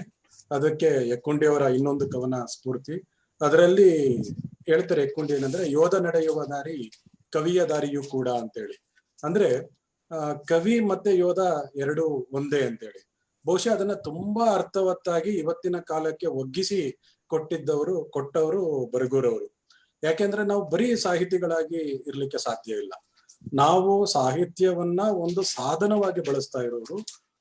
ಸಮಾಜದ ಒಂದು ಏಳಿಗೆಗೋಸ್ಕರ, ಅಂದ್ರೆ ಸಮಾಜದಲ್ಲಿ ಒಬ್ಬ ಕಟ್ಟ ಕಡೆಯ ಮನುಷ್ಯ ಕೂಡ ಅವನು ನೆಮ್ಮದಿಯಾಗಿ ಬದುಕಬೇಕು ಅನ್ನೋದಕ್ಕೆ ನಾವು ಸಾಹಿತ್ಯವನ್ನ ಒಂದು ಸಾಧನವಾಗಿ ಬಳಸ್ತಾ ಇರೋರು. ಸೊ ಆ ಕಾರಣದಿಂದಾಗಿ ನನಗೆ ಬರಗೂರವರ ಪ್ರಾಮುಖ್ಯತೆ ತುಂಬಾ ತುಂಬಾ ಮುಖ್ಯ ಅಂತ ನನಗೆ ಅನಿಸ್ತದೆ. ಈ ಒಂದು ಹಿನ್ನೆಲೆ ಒಳಗಡೆ ಬರಗೂರವರ ಜೊತೆಗೆ ನಾನು ಸಾಕಷ್ಟು ಒಡನಾಡಿದ್ದೇನೆ. ಮತ್ತೆ ನಾನು ಪದವಿ ಮಾಡುವಾಗ ನನ್ನ ಪದವಿ ನಾಟಕದಲ್ಲಿ, ಆಕ್ಚುಲಿ ಬೆಂಗಳೂರು ವಿಶ್ವವಿದ್ಯಾಲಯದಲ್ಲಿ ನೃತ್ಯ, ಸಂಗೀತ ಮತ್ತೆ ನಾಟಕ ವಿಭಾಗದಲ್ಲಿ ನಾನು ನಾಟಕ ಪದವಿಯನ್ನ ಪಡೆದವನು. ಆಗ ಬರಗೂರು ನನಗೆ ಪಾಠವನ್ನು ಕೂಡ ಮಾಡ್ತಾ ಇದ್ರು. ನನಗೆ ಅವಾಗ ಅವ್ರು ಮಾಡ್ತಾ ಇದ್ದ ಪಾಠ ನನ್ನ ಬದುಕಿನ ಪಠ್ಯ ಕೂಡ ಅದು ಆಗ್ಬಿಡುತ್ತೆ ಅಂತ ಅವಾಗ ಗೊತ್ತಿರ್ಲಿಲ್ಲ. ಆದ್ರೆ ಯಾವಾಗ ನಾನು ಆ 4 ಗೋಡೆಗಳ ಪಾಠದ ಲೋಕದಿಂದ ನಾನು ಆಚೆ ಬಂದೆ, ಸೊ ಅವಾಗ ಗೊತ್ತಾಯ್ತು ಬರಗೂರು ಅಲ್ಲಿ ಅಡಿಪಾಯ ಹಾಕಿ ಕೊಟ್ಟಿದ್ದು ಬರೀ ಅವರು ಪಾಠಕ್ಕಲ್ಲ, ಅಂದ್ರೆ ಪಠ್ಯದ ಪಾಠಕ್ಕಲ್ಲ, ಆದ್ರೆ ಅವರು ಬದುಕಿಗೆ ಒಂದು ಪಠ್ಯವನ್ನ ಕಟ್ಟಿಕೊಟ್ರು ಅಂತ. ಬಹುಶಃ ಆ ಒಂದು ಕಾನ್ಫಿಡೆನ್ಸ್ ಇದೆಯಲ್ಲ, ಸೊ ಅವರಗಳ ಜೊತೆಗೆ ನಾನು ಒಡನಾಡಿದ ಕಾರಣಕ್ಕೆ, ಮತ್ತೆ ಅವರ ಮಾತುಗಳನ್ನ, ಪಾಠಗಳನ್ನ ಕೇಳಿದ ಕಾರಣಕ್ಕೆ, ಮತ್ತೆ ಅಷ್ಟೇ ಅಲ್ಲ, ನಾವು ಸಾಕಷ್ಟು ಸಲ ನಾನು ಅವರ ಜೊತೆ ಇಂಟ್ರಾಕ್ಟ್ ಮಾಡಿದ್ದೇನೆ. ಸೊ ಬರಗೂರು ಅಂತ ಅನ್ನುವಾಗ ನನಗೆ ಒಂದು ಘಟನೆ ಜ್ಞಾಪಕ ಬರೋದು. ನಾನು ಇದನ್ನ ಅವರು ಅಖಿಲ ಭಾರತ ಸಾಹಿತ್ಯ ಸಮ್ಮೇಳನದ ಅಧ್ಯಕ್ಷರಾದಾಗ ನಾನು ಅವ್ರನ್ನ ಇಂಟರ್ವ್ಯೂ ಮಾಡಿದ್ದೆ ದೂರದರ್ಶನಕ್ಕೋಸ್ಕರ. ಮಾಡಿದಾಗ ತುಂಬಾ ಚೆನ್ನಾಗಿ ನಾವು ಮಾತುಗಳನ್ನ ಕಾಸ್ಬಾತ್ ಮಾಡ್ಕೊಂಡ್ವಿ. ಸೊ ಮಾಡ್ಕೊಂಡಾಗ ಅವರು ಒಂದು ಘಟನೆಯನ್ನ ಹೇಳಿದ್ರು. ನನಗೆ ಅದು ಎಷ್ಟು ಒಂಥರ ಅಚ್ಚಳಿಯದೆ ಮನಸ್ಸಿನಲ್ಲಿ ಇದೆ ಅಂತಂದ್ರೆ, ಅವರು ಮಗನ್ನ ಕರ್ಕೊಂಡು ಒಂದ್ಸಲ ಊರಿಗೆ ಹೋಗ್ತಾರೆ. ಮಗ ಮೊದಲ ಬಾರಿಗೆ ಊರಿಗೆ ಬರ್ತಾ ಇರ್ತಾನೆ. ಅವನನ್ನ ಕರ್ಕೊಂಡು ಪುಟ್ಟ ಮಗು ಕಂಕ್ಳಲ್ಲಿ ಇಟ್ಕೊಂಡು ಹೋಗಿ ಇಳಿತಾರೆ. ಇಳಿದಾಗ ಏನಾಗುತ್ತೆ, ಅಲ್ಲಿ ಬರಗೂರು ಅಂತೇಳಿ ಬಸ್ ಸ್ಟ್ಯಾಂಡ್ ಅಲ್ಲಿ ಹೆಸರು ಕಾಣುತ್ತೆ. ತಕ್ಷಣ ಮಗುಗೆ ಅಚ್ಚರಿ ಆಗ್ಬಿಡುತ್ತೆ. ಅಪ್ಪ ನೋಡು, ನಿನ್ನ ಹೆಸರಿಟ್ಟಿದ್ದಾರೆ ಈ ಊರಿಗೆ ಅಂತ ಹೇಳ್ತಾನೆ. ನಿನ್ನ ಹೆಸರಿಟ್ಬಿಟ್ಟಿದಾರಪ್ಪ ಈ ಊರಿಗೆ ಅಂತ ಹೇಳ್ಬಿಟ್ಟು. ಸೊ ಅಂದ್ರೆ ಆ ಬೆರಗು, ಅದನ್ನ ಅವರು ಹಂಚ್ಕೊಂಡಾಗ ಬರಗೂರು ಅವರಿಗೆ ಇದ್ದಂತ ಬೆರಗಿತ್ತಲ್ಲ, ಅದು ನನ್ನನ್ನ ತುಂಬಾ ಕಾಡಿದೆ. ಮತ್ತೆ ನನಗೆ ಏನಂತಂದ್ರೆ, ಒಂದು ಸಾಕಷ್ಟು ಲೆಕ್ಕದಲ್ಲಿ ಬರಗೂರು ನಾನು ಆಗ್ಲೇ ಹೇಳಿದಾಗೆ ಮಾದರಿಯಾಗಿದ್ದಾರೆ. ಅವರ ಜೊತೆಗೆ ನಾನು ಸಾಕಷ್ಟು ಕಾರ್ಯಕ್ರಮಗಳನ್ನ ಕೂಡ ನಾನು ಸಂಘಟಿಸಿ ಇದ್ದೇನೆ ಕೂಡ. ಸುಮಾರು ಜನರಿಗೆ ಗೊತ್ತಿದೆಯಲ್ಲೋ ಗೊತ್ತಿಲ್ಲ ನನಗೆ, ಬರಗೂರಿನಲ್ಲಿ ಸೊ ಅವ್ರನ್ನ ನಾವು ಎಲ್ಲರೂ ಕೂಡ ನಾವು ಬರಗೂರು ರಾಮಚಂದ್ರಪ್ಪ ಅಂತ ಸಂಪೂರ್ಣ ಕರೆದದ್ದು ತುಂಬಾ ಕಡಿಮೆನೆ. ಬರಗೂರು ಸರ್ ಅಂತಾನೆ ಕರಿತೇವೆ ನಾವು. ಸೊ ಆದ್ರೆ ಬರಗೂರಿನಲ್ಲಿ ಒಂದು ವಿಶೇಷ ಇದೆ. ಅವ್ರನ್ನ ಬರಗೂರು ಅಂದ್ರೂ ಗೊತ್ತಾಗೋದಿಲ್ಲ, ಅಥವಾ ರಾಮಚಂದ್ರಪ್ಪ ಅಂತ ಕರೆದ್ರು ಗೊತ್ತಾಗೋದಿಲ್ಲ. ಅಲ್ಲಿ ಅವರನ್ನ ಚಂದ್ರಣ್ಣ ಅಂತ ಕರೀತಾರೆ. ಸೊ ಚಂದ್ರಣ್ಣ ಅಂತಾನೆ ಅವರಲ್ಲಿ ಫೇಮಸ್. ಅಲ್ಲಿ ಬರಗೂರು ಇಲ್ಲ, ರಾಮಚಂದ್ರಪ್ಪನೂ ಇಲ್ಲ. ಸೊ ಚಂದ್ರಣ್ಣ ಅಂತ ಕರೀತಾರೆ. ಸೊ ಅವರು ಊರಿನ ಅನುಭವಗಳನ್ನ ಹೇಳ್ತಾರೆ. ಏನಂತಂದ್ರೆ, ಅವಾಗೆಲ್ಲ ನಾವು ಕ್ಲಾಸಲ್ಲಿ ನಮ್ಮ ಈ ನಾಡಿನ ಅಲ್ಲಿ ಅವರು ಅವಾಗ ಶ್ರೀಗಂಧದ ನಾಡು ಬೀಡು ಅಂತೆಲ್ಲ ಪಾಠ ಮಾಡ್ತಾ ಇದ್ರು. ಆಗ ಹೇಳುವಾಗ ನಮ್ಮ ಮೇಷ್ಟ್ರಿಗೂ ಕೂಡ ಶ್ರೀಗಂಧ ನೋಡಿರ್ಲಿಲ್ಲ, ನಾವು ಕೂಡ ನೋಡಿರ್ಲಿಲ್ಲ. ಸೊ ಅಂತ ಕಾಲದಲ್ಲಿ ನಾವು ಶಿವರಾಮ್ ಕಾರಂತರ ಕಡಲು, ಆಮೇಲೆ ಕುವೆಂಪು ಅವರ ಮಲೆನಾಡು, ಅದ್ರ ಜೊತೆಗೆ KS ಅವರ ಮೈಸೂರು ಮಲ್ಲಿಗೆ ಅಂತ ಕೇಳಲೇಬೇಡಿ. ಸೊ ನಾವೆಲ್ಲ ಜಾಲಿ ಮರವನ್ನ ನೋಡ್ಕೊಂಡು ಬೆಳೆದವರು. ಹಾಗಾಗಿ ನಮ್ಮ ಕಾವ್ಯವೂ ಕೂಡ ಅದೇನು ಮೈಸೂರು ಮಲ್ಲಿಗೆ ಅಲ್ಲ, ಕಡಲು ಅಲ್ಲ, ಮಲೆನಾಡು ಅಲ್ಲ, ನಮ್ದೊಂದ್ ರೀತಿ ಜಾಲಿ ಕಾವ್ಯ ಅಂತ ಹೇಳ್ಬಿಟ್ಟು, ಅಂದ್ರೆ ಜಾಲಿ ಮುಳ್ಳಿನ ಮಧ್ಯದಲ್ಲಿ ಬೆಳೆದು ಬಂದಂತ ಕಾವ್ಯ ಅಂತ ಹೇಳ್ತಾರೆ. ಸೊ ಈ ರೀತಿ ಎಲ್ಲ ಆಗಬೇಕಾದ್ರೆ ಬರಗೂರು ಅವರಿಗೆ ಒಂದೆರಡು ಘಟನೆಗಳಲ್ಲಿ ಹೇಳಿ ನಾನು ಇದು ಮಾಡ್ತೇನೆ. ಅವರಿಗೆ ಈ ವಚನ ಭಾರತವನ್ನ ಅವರು ಮನೆ, ಅಂದ್ರೆ ರಸ್ತೆಯಲ್ಲಿ ಅವರ ಮನೆ ಮೆಟ್ಲ ಮೇಲೆ ಕೂತ್ಕೊಂಡು, ಅವಾಗ ಅಟ್ಟಿಗೆಗಳು, ಅಲ್ಲಿ ಕೂತ್ಕೊಂಡು ಜೋರಾಗಿ AR ಕೃಷಿ ಶಾಸ್ತ್ರಿಗಳ ವಚನ ಭಾರತವನ್ನು ಓದ್ತಾ ಇದ್ರಂತೆ. ಅಂದ್ರೆ ಅವ್ರಿಗೆ ಜೋರಾಗೆ ಓದ್ಬೇಕು. ಯಾಕೆ ಅಂತಂದ್ರೆ ಅಂದ್ರೆ ಆ ರಸ್ತೆಯಲ್ಲಿ ಇರೋರು ಎಲ್ಲರಿಗೂ ವಚನ ಭಾರತ ಕಿವಿಗೆ ಬೀಳಬೇಕು ಅನ್ನೋದು ಒಂದಾದ್ರೆ, ಎರಡನೇದು ಅರೆ ಬರಗೂರು ರಾಮಚಂದ್ರಪ್ಪ ಎಷ್ಟು ಸಾಹಿತ್ಯದಲ್ಲಿ ಮುಂದೆ ಹೋಗಿದ್ದಾರೆ ಅನ್ನೋದು ಕೂಡ ಗೊತ್ತಾಗ್ಬೇಕು ಅಂತೇಳಿ. ಮತ್ತೆ ಅವರೇ ನನ್ನ ಹತ್ರ ಹೇಳ್ಕೊಳ್ತಿದ್ರು. ಏನಂತಂದ್ರೆ, ಒಂದ್ಸಲ ಅವ್ರ ಬನೀನ್ ಮೇಲೆ ಇಂಕ್ ಬಿದ್ದ್ಬಿಡ್ತಂತೆ. ಸೊ ಇಂಕ್ ಬಿದ್ದಿದ್ದಕ್ಕೆ ಅವರು ಶರ್ಟ್ ಹಾಕ್ದಿರೋ 1 ವಾರ ಓಡಾಡಿದ್ರಂತೆ ಇಡೀ ಊರಲ್ಲಿ. ಯಾಕೆ ಅಂತಂದ್ರೆ ನಾನು ಪೆನ್ಸಿಲ್ ಬಳಸ್ತಿಲ್ಲ, ನಾನು ಪೆನ್ನಿಗೆ ನಾನು ಪ್ರಮೋಷನ್ ಆಗ್ಬಿಟ್ಟಿದ್ದೀನಿ ಅಂತ ಇಡೀ ಊರಿಗೆ ಗೊತ್ತಾಗ್ಬೇಕು ಅಂತೇಳಿ. ಸೊ ಆ ರೀತಿಯಲ್ಲಿ ಸಾಕಷ್ಟು ನಾವು ಘಟನೆಗಳನ್ನ ಹಂಚಿಕೊಂಡಿದ್ದೇವೆ. ಮತ್ತೆ ಅವರು ಬರೆದಂತ ಈ ಅಕ್ಷರವೆಂದರೆ ಅಕ್ಷರವಲ್ಲ ಅರಿವಿನ ಗೂಡು, ಚಿಲಿಪಿಲಿ ಎನ್ನುತ್ತಾ ಮೇಲಕ್ಕೆ ಹಾರುವ ಹಕ್ಕಿನ ಹಾಡು ಕೇಳು. ಸೊ ಇದೆಲ್ಲವೂ ಕೂಡ ನಮ್ಮ ಒಳಗಡೆ ನಿಜಕ್ಕೂ ಸಾಕಷ್ಟು ಸ್ಫೂರ್ತಿಯನ್ನ ಹುಟ್ಟಾಕಿದೆ. ಮತ್ತೆ ಏನು ನಮ್ಮ ಈ ನಾಡಿನಲ್ಲಿ ಭವ್ಯ ನಾಮ ಬೀಡಿನಲ್ಲಿ ಬೇಗೆಯೇ ಬೆಟ್ಟವಾಗಿ ಉತ್ತರಕ್ಕೆ ಕಾವಲು ಅಂತ ಹೇಳ್ತಾ ಅವರ ಕವಿತೆಗಳು, ಈ ರೀತಿ ಸಾಕಷ್ಟು ಅವರ ಕವಿತೆಗಳ ಜೊತೆ ಅವರ ಬರಹಗಳ ಜೊತೆ ವಿಚಾರ ನೋಟಗಳ ಜೊತೆಗೆ ನಾವು ಒಡನಾಡಿದ್ದೇವೆ. ಸೊ ಬರ್ಗೂರು ಮತ್ತೆ ನಾನು ಸಾಕಷ್ಟು ಕೋಮು ಸಾಮರಸ್ಯದ ಬಗ್ಗೆ ಅಥವಾ ಕೋಮು ಗಲಭೆಗಳಾದಾಗ ಸೊ ಈ ಕೋಮುವಾದದ ವಿರುದ್ಧ ಸಾಕಷ್ಟು ಮಾತಾಡಿಕೊಂಡಿದ್ದೇವೆ. ಅಷ್ಟೇ ಅಲ್ಲ, ಆ ಕೋಮುವಾದದ ವಿರುದ್ಧ ಸಾಕಷ್ಟು ಒಟ್ಟಿಗೆ ನಾವು ಕೆಲಸ ಮಾಡಿದ್ದೇವೆ. ಸೊ ಮಾಡುವಾಗ ನನಗೂ ಒಂದು ಕುತೂಹಲ ಇತ್ತು. ಸೊ ನಾನು ಈ ಚಂದನಕ್ಕೆ ಅಂತ ಇಂಟರ್ವ್ಯೂ ಮಾಡಿದಾಗ ಅವರು ಹೇಳಿದ್ರು ಏನಂತಂದ್ರೆ, ಸುಮಾರು ಜನಕ್ಕೆ ಗೊತ್ತಿಲ್ಲ ಅಂತ ಅನ್ಸುತ್ತೆ, ಅವರು ಒಂದು ಸೈಕಲ್ ಶಾಪ್ ಅಲ್ಲಿ ಪಂಚರ್ ಹಾಕೋ ಕೆಲಸ ಮಾಡ್ತಾ ಇದ್ರು ಅವ್ರ ಊರಲ್ಲಿ. ಆ ಪಂಚರ್ ಹಾಕೋ ಕೆಲಸ ಮಾಡುವಾಗ ಸೊ ಅಲ್ಲಿ ದೊರೆತಂತಹ ಒಂದು ಕೋಮು ಸೌಹಾರ್ದದ ಪಾಠ ಇತ್ತಲ್ಲ, ಆಮೇಲೆ ಅವ್ರು ಹೇಳ್ತಾರೆ ಹಜರತ್ ಸಾಬ್ ಅಂತ ಅವರ ಊರಲ್ಲಿ. ಸೊ ಅವರ ಜೊತೆಗಿನ ಒಡನಾಟದ ಪಾಠ ಇತ್ತಲ್ಲ, ಅದು ನನ್ನನ್ನ ಒಬ್ಬ ಸೌಹಾರ್ದ ಮನುಷ್ಯನನ್ನಾಗಿ ರೂಪಿಸ್ತು ಅಂತ ಹೇಳ್ತಾರೆ. ಸೊ ಅದ್ರ ಜೊತೆಗೆ ಸುಮಾರು ಜನ ಗೊತ್ತಿಲ್ಲದೆ ಹೋದ್ರೆ ಅವರು ಅಂದ್ರೆ ಎಲ್ಲಾ ಕೆಲಸಗಳಲ್ಲೂ ಅಂದ್ರೆ ಅವರು ಸ್ವಯಂ ನಿಂತು ಅವರು ಮುಂದೆ ಹೋಗ್ಬೇಕು ಅನ್ನೋ ಕಾರಣಕ್ಕೆ ಅವರು ಟೈಲರ್ ಕೆಲಸ ಕೂಡ ಮಾಡ್ತಾ ಇದ್ರು ಅವರ ಊರಲ್ಲಿ. ಸೊ ಆ ರೀತಿ ಸಾಕಷ್ಟು ಹೊರಡುಗಳನ್ನ ಮಾಹಿತಿಗಳನ್ನ ನಾವು ಹಂಚ್ಕೊಂಡ್ವಿ. ಮತ್ತೆ ಅವ್ರು ಹೇಳ್ತಾ ಇದ್ರು, ನನಗೆ ಚಿಕ್ಕವನಾಗಿದ್ದಾಗ ಯಾವಾಗ್ಲೂ ಕೂಡ ನೀನ್ ದೊಡ್ಡವನಾದ್ರೆ ಏನಾಗ್ತೀಯಾ ಅಂತ ಕೇಳಿದ್ರೆ ಯಾವಾಗ್ಲೂ ಕೂಡ ಅವ್ರು ಹೇಳ್ತಿದ್ದಾರಂತೆ, ನಾನು ಬಸ್ ಡ್ರೈವರ್ ಆಗ್ತೀನಿ ಅಂತ. ಯಾಕೆ ಅಂತಂದ್ರೆ ಅವರ ಊರಿಗೆ ಆ ಬಸ್ ಬರೋದು ಮತ್ತೆ ಇಡೀ ಆ ಬಸ್ ಅನ್ನ ನಡೆಸ್ತಾ ಇದ್ದಂತ ಡ್ರೈವರು, ಸೊ ಅದನ್ನ ನೋಡಿದ್ರೇನೆ ಅವ್ರಿಗೆ ಅಷ್ಟು ಅಚ್ಚರಿ ಆಗ್ತಿತ್ತಂತೆ. ಅದಕ್ಕೆ ನಾನು ಬಸ್ ಡ್ರೈವರ್ ಆಗ್ಬೇಕು ಅಂತ ಹೇಳ್ತಿದ್ರಂತೆ ಯಾವಾಗ್ಲೂ ಕೂಡ. ಸೊ ಆ ರೀತಿನಲ್ಲಿ ಇದ್ದಾಗ ನಾನು ಚಂದನಕ್ಕೆ ಮಾತಾಡ್ತಾ ಇರ್ಬೇಕಾದ್ರೆ ನಾನು ಹೇಳಿದೆ, ಸರ್ ನೀವು ನಿಮ್ಮ ಆಸೆ ಈಡೇರಿದೆ ಸರ್ ಅಂತ. ಅವ್ರಿಗೆ ಆಶ್ಚರ್ಯ ಆಗುತ್ತೆ, ಏನ್ರಿ ಇದು ಅಂತಂದ್ರು. ಹೌದು ಸರ್, ನೀವು ನಮ್ಮ ಕನ್ನಡ ನಾಡಿನ ಸಾಂಸ್ಕೃತಿಕ ಮತ್ತೆ ಸಾಹಿತ್ಯ ಲೋಕದ ಚಾಲಕ ಶಕ್ತಿ ನೀವು, ಅಂತೂ ನೀವು ಚಾಲಕರೇ ಆದ್ರಿ ಅಂತ ಅವ್ರಿಗೆ ಹೇಳಿದ್ದೆ ನಾನು. ಸೊ ಆ ರೀತಿ ಒಂಥರ ಕನ್ನಡ ಲೋಕಕ್ಕೆ ಸೊ ಅವರು ಕೊಟ್ಟಿರ್ತಕ್ಕಂಥ ಚಾಲನಾ ಶಕ್ತಿ ಇದೆಯಲ್ಲ, ಅದು ನಮ್ಮನ್ನ ನಿಜಕ್ಕೂ ಕೂಡ ಅವರಿಗೆ ಋಣಿಯಾಗಿರುವಂತೆ ಮಾಡುತ್ತೆ.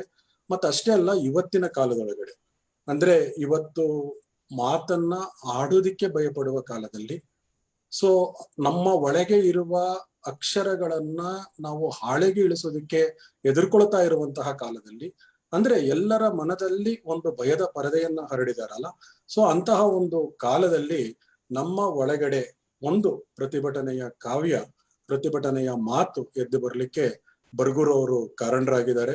ಹಾಗಾಗಿ ಸೊ ನನಗೆ ಇವತ್ತಿನ ಇಷ್ಟು ಜನರ ಜೊತೆಗೆ ಬರ್ಗೂರಿಗೆ ಸಂಬಂಧಪಟ್ಟಾಗೆ ನನ್ನ ಮನದ ಒಂದಷ್ಟು ಮಾತುಗಳನ್ನ ಹಮ್ಮಿಕೊಳ್ಳಲಿಕ್ಕೆ ನನಗೆ ತುಂಬಾ ಖುಷಿ ಆಯ್ತು. ಮತ್ತೆ ಇಲ್ಲಿರ್ತಕ್ಕಂಥ ಎಲ್ರಿಗೂ ಕೂಡ ನನ್ನ ಪ್ರೀತಿ. ಮತ್ತೆ ಮಮತಾ ಅರಸೀಕೆರೆ ಅವರಿಗೆ ತುಂಬಾ ಭಯದಿಂದ ಥ್ಯಾಂಕ್ ಯು ಮೇಡಮ್. ಅಯ್ಯೋ ಧನ್ಯವಾದ ಸರ್. ನನ್ಗೆ ಬರ್ಗೂರ್ ಸರ್ ಎಷ್ಟು ಬೆರಗಾಗ್ತಾರೋ ನಿಮ್ ಕಂಡ್ರೆ ಅಷ್ಟೇ ಬೆರಗಿದೆ. ನನ್ನ ಈ ಲವಲವಿಕೆ ಇದೆಯಲ್ಲ, ಈ ತರದೊಂದು ಮಾತಿದೆಯಲ್ಲ, ಅದು ನೀವು ಆಡ್ಲಿಕ್ಕೆ ಸಾಧ್ಯ ಅಂತ. ಅಂದ್ರೆ ನಾವು ನಿಮ್ಮ ಬರಹಗಳನ್ನ ಓದುವ ಮೂಲಕನೇ ಜಾಸ್ತಿ ಅಭಿಮಾನಿಗಳಾಗಿದ್ದು. ನಿಮಗ್ ಅದೇ ನಾನು ಮೊದಲೇ ಹೇಳುತ್ತಲ್ಲ, ಏನ್ ಸೋಜಿಗ ಅಂದ್ರೆ ನಿಮ್ಗೆ ಗೊತ್ತಿಲ್ಲದೆ ಇರೋ ವಿಚಾರನೇ ಇವೇನೋ ಅನ್ನೋ ಥರದಲ್ಲಿ ಬರಿತಾ ಹೋಗುವಾಗ ತುಂಬಾ ಬೆರಗು ಪಟ್ಟಿದ್ದಿದೆ, ಸೋಜಿಗ ಪಟ್ಟಿದ್ದಿದೆ. ಲವಲವಿಕೆಯ ಮಾತುಗಳು ಸರ್, ಆ ಲವಲವಿಕೆ ನಮ್ಮಲ್ಲಿ ಮತ್ತಷ್ಟು ಉತ್ಸಾಹವನ್ನ ನಮ್ಮಲ್ಲಿ ತುಂಬಿತು. ತುಂಬಾ ಧನ್ಯವಾದಗಳು ಸರ್. ನಿಮ್ಮ ಕೂಡ ಎಲ್ಲರಿಗೂ ನಮಸ್ಕಾರ. ನಮ್ಮೊಂದಿಗಿದ್ದೀರಿ ಮತ್ತೆ ಈ ಕಾರ್ಯಕ್ರಮದ ಭಾಗವಾಗಿದ್ದೀರಿ. ಈ ಎಲ್ಲಾ ಒಟ್ಟು ಮಾತುಗಳೇನಿದೆ ಅದು ಬರಹ ರೂಪದಲ್ಲಿ ನಮ್ಗೆ ಸಿಗ್ಬೇಕಾಗಿದೆ. ಅದು ಒಂದು ದಾಖಲೆಯಾಗಿ ಪುಸ್ತಕದ ರೂಪದಲ್ಲಿ ದಾಖಲೆ ಆಗ್ತಾ ಇದೆ ಸರ್. ದಯಮಾಡಿ ಮತ್ತೆ ಇಲ್ಲಿವರೆಗೆ ಅನುಸಂಧಾನಕಾರರಾಗಿ ಏನ್ ಮಾತಾಡಿದರೆ ಅದು ಮತ್ತೆ ಆರಂಭದ ಉದ್ಘಾಟನೆ ಮತ್ತು ಸಮಾರೋಪ ಎಲ್ಲವೂ ಕೂಡ ನಮ್ಗೆ ಬರಹ ರೂಪದಲ್ಲಿ ಸಿಗುತ್ತೆ. ನಿಮ್ಗೆ ಎಲ್ಲರಿಗೂ ಧನ್ಯವಾದಗಳು. ನಿಮ್ಮ ಅಮೂಲ್ಯ ಸಮಯವನ್ನು ವಹಿಸಿದ್ರಿ. ಈಗ ಒಟ್ಟು ಕಾರ್ಯಕ್ರಮಕ್ಕೆ ಮುಕ್ತಾಯ ಹಾಡುವಂತಹ ಸಮಯ. ಸರ್, ನಾಗರಾಜ್ ಸರ್ ಏನಾದ್ರು ಹೇಳ್ತೀರಾ? ನಾಗರಾಜ್ ಸರ್ ಮಾತಾಡ್ತೀರಾ? ಡಾಕ್ಟರ್ ನಾಗರಾಜ್ ಸರ್ ಅನ್ಮ್ಯೂಟ್ ಮಾಡಿ. ನಮಸ್ತೆ ಮೇಡಮ್. ನಮಸ್ಕಾರ ಸರ್. ಎಲ್ಲರಿಗೂ ನಮಸ್ಕಾರ. ವಿಶೇಷವಾಗಿ ಹಿರಿಯರಾದ GN ಮೋಹನ್ ಸರ್ ಅವರಿಗೆ, ಶರೀಫಾ ಮೇಡಮ್ ಅವರಿಗೆ ಈ ಕಾರ್ಯಕ್ರಮವನ್ನು ಆಯೋಜನೆ ಮಾಡಿ ಬರಗೂರು ಕಾವ್ಯ ಸಪ್ತಾಹ ಅನ್ನೋ ಅದ್ಭುತವಾದಂಥ ಕಾರ್ಯಕ್ರಮವನ್ನು ನಡೆಸಿಕೊಟ್ಟಂತ ಅರಸೀಕೆರೆ ಮಮತಾ ಅವರಿಗೆ ವಿಶೇಷವಾದಂಥ ಧನ್ಯವಾದಗಳನ್ನು ಹೇಳೋದಕ್ಕೆ ಇಷ್ಟಪಡ್ತೇನೆ. ಈ ಸಂದರ್ಭದಲ್ಲಿ ನನ್ನ ಒಂದೆರಡು ಮಾತುಗಳನ್ನ ಹೇಳ್ಬೇಕು ಅಂದ್ರೆ, ಬರಗೂರು ನಮ್ಮ ಗುರುಗಳು, ನಮಗೆ ಪಾಠ ಹೇಳಿಕೊಟ್ಟವರು, ಜೀವನ ಪಾಠ ಹೇಳಿಕೊಟ್ಟವರು. ಮತ್ತು ಇವತ್ತು ಏನಾದರೂ ಎಲ್ಲರೊಟ್ಟಿಗೆ ನಾವು ಮಾತನಾಡ್ತೇವೆ, ಬೆರಿತೇವೆ, ಮತ್ತು ನಮಗೊಂದು ಐಡೆಂಟಿಟಿ ಇದೆ ಅನ್ನೋದೇ ಆದರೆ ಅದು ನಮ್ಮ ಗುರುಗಳಿಂದ, ಬರಗೂರು ಸರಿಂದ ಅನ್ನೋದನ್ನ ಹೇಳೋದಕ್ಕೆ ನನಗೆ ಹೆಮ್ಮೆ ಅನಿಸ್ತದೆ. ಬರಗೂರು ಸರು, ಬರಗೂರು ಅದೊಂದು ರೂಪಕ. ಬರಗೂರು ರಾಮಚಂದ್ರಪ್ಪ ವ್ಯಕ್ತಿ ಅಲ್ಲ, ಅದೊಂದು ಶಕ್ತಿ ಇದ್ದಾಗೆ. ಅದೊಂದು ರೂಪಕವೂ ಹೌದು. ಎಲ್ಲ ಸೃಜನಶೀಲ ಲಲಿತ ಕಲೆಗಳು ಏನಿದಾವೆ, ಆ ಲಲಿತ ಕಲೆಗಳ ಸಾಕಾರ ರೂಪ ಅಂತ ಹೇಳಿ ನನಗಾದ್ರೂ ಅನ್ಸುತ್ತೆ. ಅವರ ಶಿಷ್ಯನಾಗಿ ಅವರ ಪುಸ್ತಕಗಳನ್ನ ಓದಿರುವ ಮತ್ತು ಅವರು ಸಿನಿಮಾ ಇನ್ನಿತರೆ ಎಲ್ಲವನ್ನು ನಾನು ಆಲೋಚನೆ ಮಾಡಿದಾಗ ಅದೊಂದು ರೂಪಕ ಅಂತೇಳಿ ನಾನಾದರೂ ಭಾವಿಸ್ತೇನೆ. ನಾನು GN ಮೋಹನ್ ಸರ್ ಅವ್ರ ಬಗ್ಗೆ ಹೇಳ್ಬೇಕು ಅಂತಂದ್ರೆ, ಅವರು ನಮ್ಮೂರ್ ಕಡೆಯವರು, ತುಮಕೂರು ಕಡೆಯವರು, ಗೂಳೂರು ಮೂಲದವರು ಅವರು. GN ನಾಗರಾಜ್ ಸರ್ ಅವರು ಅವರ ಸಹೋದರರು. ಸ್ವಲ್ಪ ಇಲ್ಲಿ GN ಸರು ಮತ್ತೆ ಅವರ ಸಂಗಾತಿಗಳ ಜೊತೆನಲ್ಲಿ ನನ್ನ ಒಡನಾಟ ಇರೋದ್ರಿಂದ ಕೆಲವು ವಿಚಾರಗಳು ಗೊತ್ತು. ನಾನು ಈ ಸಂದರ್ಭದಲ್ಲಿ GN ಮೋಹನ್ ಸರ್ ಅವರಿಗೆ ತುಂಬಾ ಆಭಾರಿಯಾಗಿದ್ದೇನೆ. ಅದೇನಪ್ಪ ಅಂದ್ರೆ, 2008ರಲ್ಲಿ ತುಮಕೂರಿನಲ್ಲಿ ನಾವು ಬಂಡಾಯ ಸಾಹಿತ್ಯ ಸಂಘಟನೆ ವತಿಯಿಂದ, ತುಮಕೂರು ಜಿಲ್ಲಾ ಘಟಕದ ವತಿಯಿಂದ ಬಗ್ಗನಡು ನಾಗಭೂಷಣ್ ಮತ್ತು ನಾನು ಗುರುಗಳ ಮುಖಂಡತ್ವದಲ್ಲಿ, ನೇತೃತ್ವದಲ್ಲಿ ಆಯೋಜನೆ ಮಾಡಿದಂತ ಒಂದು ಅದ್ಭುತವಾದಂತ ಕಾರ್ಯಕ್ರಮ ಸಮೂಹ ಮಾಧ್ಯಮ ಮತ್ತು ಬಂಡಾಯ ಅಂತಕ್ಕಂಥ ವಿಚಾರ ಸಂಕಿರಣ. 2 ದಿನಗಳ ಮಟ್ಟಿಗೆ ನಡೆದಂತ ಅಭೂತಪೂರ್ವವಾದಂತ ಒಂದು ವಿಚಾರ ಸಂಕಿರಣ. ಆ ವಿಚಾರ ಸಂಕಿರಣಕ್ಕೆ GN ಮೋಹನ್ ಸರ್ ಅವರ ಕೊಡುಗೆ ಏನಪ್ಪಾ ಅಂತಂದ್ರೆ, ಆ ಕಾರ್ಯಕ್ರಮದ ಉದ್ಘಾಟನೆಗೆ ಹೆಸರಾಂತ ಪತ್ರಕರ್ತರು ಆಗಿರುವಂತ P ಸಾಯಿನಾಥ್ ಅವರನ್ನ ಉದ್ಘಾಟಕರಾಗಿ ಕರೆತಂದದ್ದು.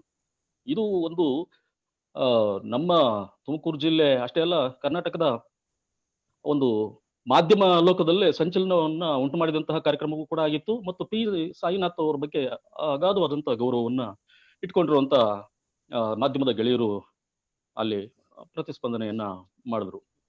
ಹಾಗಾಗಿ ನಾನು ಯಾಕೆ GN ಸರ್ ಅವ್ರನ್ನ ಈ ಸಂದರ್ಭದಲ್ಲಿ ಜ್ಞಾಪಿಸ್ಕೊಳ್ಳೋದಕ್ಕೆ ಇಷ್ಟಪಡ್ತೇನೆ ಅಂದ್ರೆ, ನಮ್ಮೆಲ್ಲ ಕಾರ್ಯಕ್ರಮಗಳಿಗೆ ಒಂದಲ್ಲ ಒಂದು ರೀತಿಯಲ್ಲಿ ಪ್ರತ್ಯಕ್ಷವಾಗಿ ಪರೋಕ್ಷವಾಗಿ ಅವರು ಸಾಥ್ ಕೊಟ್ಟಂತವ್ರು. ಇವತ್ತು ಈ ಕಾರ್ಯಕ್ರಮದ ಒಂದು ಸಮಾರೋಪ ಭಾಷಣವನ್ನು ಮಾಡಿರುವಂತದ್ದು ಈ ಸಂಘಟನೆಯ ದೃಷ್ಟಿಯಿಂದ ಮತ್ತು ಬರಗೂರರ ಶಿಷ್ಯ ಬಳಗ ಅಂತ ನಮ್ದು ಏನಿದೆ ಅದಕ್ಕೆ ಒಂದು ಉತ್ತೇಜನ ನೀಡುವಂತದ್ದು ಆಗಿದೆ. ಅದೇ P ಸಾಯಿನಾಥ್ ಅವರು ಬರೆದಿರುವಂತ ಬರ ಅಂದ್ರೆ ಎಲ್ರಿಗೂ ಇಷ್ಟ, ಅದನ್ನ ಅನುವಾದ ಮಾಡಿರ್ತಕ್ಕಂಥವ್ರು ಇದೇ GN ಸರ್ ಅವರು. ಬಂಧುಗಳೇ, ಸಮಯದ ಬಗ್ಗೆ ಹೇಳಿದ್ರು ಇವರು. ಹಾಗೇನೆ ಸಾಹಿತ್ಯದ ಉದ್ದೇಶದ ಬಗ್ಗೆ ಹೇಳಿದ್ರು. ಸಾಹಿತ್ಯ ಸಾಧನವಾಗಿ, ಸಾಹಿತ್ಯವನ್ನ ಸಾಧನವಾಗಿ ಬಳಸುತ್ತಿರುವಂತದ್ದು ಸಮಾಜದ ಏಳ್ಗೆಗೋಸ್ಕರ ಅನ್ನೋ ಮಾತು ಬಹಳ ಗಂಭೀರವಾಗಿ ನಾವು ಆಲೋಚನೆ ಮಾಡುವಂಥದ್ದು, ಅದನ್ನ ಒಳಗೊಳ್ಳೋ ನಿಟ್ಟಿನಲ್ಲಿ ಪ್ರಯತ್ನ ಮಾಡುವಂಥದ್ದು. ಹಾಗಾಗಿ GN ಮೋಹನ್ ಸರ್ ಅವರಿಗೆ ನಾನು ಮತ್ತೊಬ್ಬೆ ಆಭಾರಿಯಾದಂಥ ಮಾತುಗಳನ್ನ ಹೇಳೋದಕ್ಕೆ ಇಷ್ಟಪಡ್ತೇನೆ. ಅನಸೂಯ ಕಾಂಬ್ಳೆ ಮೇಡಮ್ ಅವರಿಗೆ ನಾನು ಹೆಚ್ಚು ಕೃತಜ್ಞತೆಗಳನ್ನ ಸಲ್ಲಿಸೋದಕ್ಕೆ ಇಷ್ಟಪಡ್ತೇನೆ. ನಾವು ಇದೇ ತುಮಕೂರು ಜಿಲ್ಲಾ ಘಟಕದ ವತಿಯಿಂದ ರಾಜ್ಯ ಮಟ್ಟದ ಕವಿಗೋಷ್ಠಿಯನ್ನ ಆಯೋಜನೆ ಮಾಡಿದಂತಹ ವೆಬಿನಾರ್ ಕವಿಗೋಷ್ಠಿಯನ್ನ ಆಯೋಜನೆ ಮಾಡಿದಾಗ ಮೇಡಮ್ ಅವರು ಕೂಡ ಪಾರ್ಟಿಸಿಪೇಟ್ ಮಾಡಿ ಒಂದು ಕವಿತೆಯನ್ನು ಓದುವ ಮೂಲಕ ನಮಗೆ ಮುಖಾಮುಖಿಯಾಗಿದ್ರು. ನಮಗೆ ಇಂತಹ ಕವಿಯತ್ರಿಯರ, ಸಮಾಜ ಚಿಂತಕರ ಜೊತೆನಲ್ಲಿ ಒಡನಾಟ ಸಾಧ್ಯ ಆಗಿಸಿದ್ದು ನಮ್ಮ ಗುರುಗಳು ಬರಗೂರು ರಾಮಚಂದ್ರಪ್ಪ ಅವರು. ನಾನು ಹೆಚ್ಚಿನದಾಗಿ ಮಾತಾಡಕ್ ಹೋಗೋದಿಲ್ಲ. ಹೇಗೆ ಜಿ ಎನ್ ಮೋಹನ್ ಸರ್ ಅವರು ಬರಗೂರು ಸರ್ ಒಡನಾಟದ ಕೆಲವು ವಿಚಾರಗಳನ್ನ ಹೇಳ್ಕೊಂಡ್ರು, ಹಾಗೆ ಒಮ್ಮೆ ಬರಗೂರಿನಲ್ಲೇನೆ ಗಡಿನಾಡು ಜಾನಪದ ಅನ್ನೋ ಒಂದು ಸಮ್ಮೇಳನ ನಡೀತು. ಆ ಸಮ್ಮೇಳನಕ್ಕೆ ನಾವೆಲ್ಲ ಹೋಗಿ ಮೇಷ್ಟ್ರ ಹುಟ್ಟಿದ ಮನೆಯ ಒಳ್ಳೆ ಊಟದ ಆತಿಥ್ಯವನ್ನು ಸ್ವೀಕಾರ ಮಾಡಿ ರಾಜಪ್ಪ ದಳವಾಯಿ ಸರ್ ನಾವೆಲ್ಲ ಜೊತೆಗೆ ಬರ್ಬೇಕಾದ್ರೆ ಬರಗೂರು ಸರ್ ಅವರು ಅಡ್ಡಾಡಿದ ಜಾಗಗಳನ್ನೆಲ್ಲ, ಅವರ ಮನಸ್ಸಿನಲ್ಲಿ ಇವತ್ತಿಗೂ ದಾಖಲಾಗಿರ್ತಕ್ಕಂಥ ಆ ಸ್ಥಳಗಳನ್ನೆಲ್ಲ ತೋರಿಸ್ತಾ ಬಂದರು. ರಸ್ತೆಯಲ್ಲಿ ಬರುವಂತ ಸಂದರ್ಭದೊಳಗಡೆ ಊರಿಂದ ಆಚೆಗೆ ಒಂದು 3-4 ಕಿಲೋಮೀಟರ್ ದೂರ ಬಂದ್ಮೇಲೆ ಶಿರಾ ಕಡೆ ಬರುವಂತ ಸಂದರ್ಭದೊಳಗಡೆ ಒಂದು ಬಂಡೆ ಸಿಗುತ್ತೆ. ಬಲಭಾಗದಲ್ಲಿ ಒಂದು ಬಂಡೆ ಕಾಣುತ್ತೆ.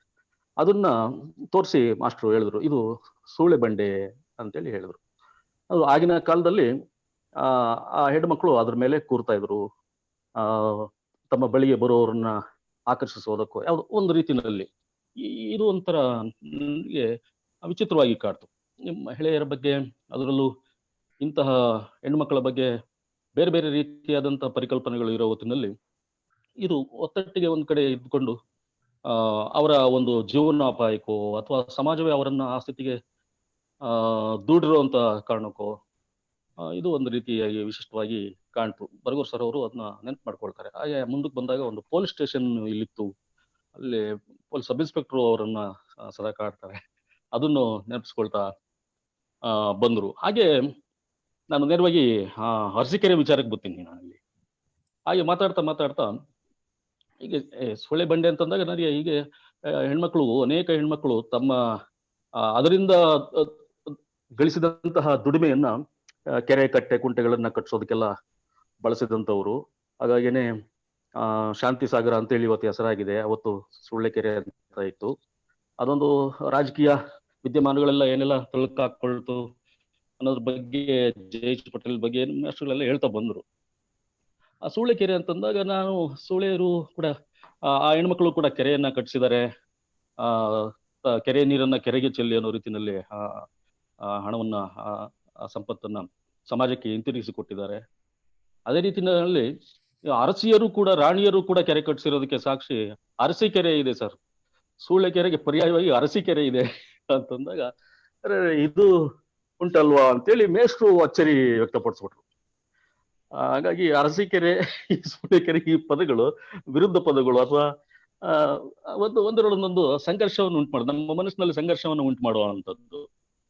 ಅಂದ್ರೆ ಹೆಣ್ಣು ಮಕ್ಕಳ ಬಳಿಗೆ ಬಂದಂತಹ ಸಂಪತ್ತು ಯಾವ ರೀತಿಯಾಗಿ ಈ ಕೆರೆಗಳನ್ನು ಕಟ್ಟಿಸುವ, ದೇವಾಲಯಗಳನ್ನು ಕಟ್ಟಿಸುವಂಥದ್ದು ಅಥವಾ ಒಂದು ಸಮಾಜಕ್ಕೆ ಹಿಂತಿರುಗಿಸುವ ಪ್ರಜ್ಞೆ ಆ ಹೆಣ್ಮಕ್ಳಿಗೆ ಇತ್ತು ಅನ್ನೋದು ಬಹಳ ಮುಖ್ಯ.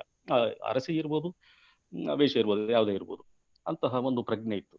ನಾನು ಯಾಕೆ ಈ ವಿಚಾರವನ್ನ ಹೇಳಿದೆ ಅಂದ್ರೆ, ಈ ಅರಸಿ ಸಾಂಸ್ಕೃತಿಕ ವೇದಿಕೆಯಿಂದ ಅರಸೀಕೆರೆಯ ಅರಸಿ ಮಮತಾ ಅವರನ್ನು ನಡೆಸಿಕೊಟ್ಟಂತ ಈ ಕಾರ್ಯಕ್ರಮ ತುಂಬಾ ಅದ್ಭುತವಾಗಿ ಮೂಡಿ ಬಂತು.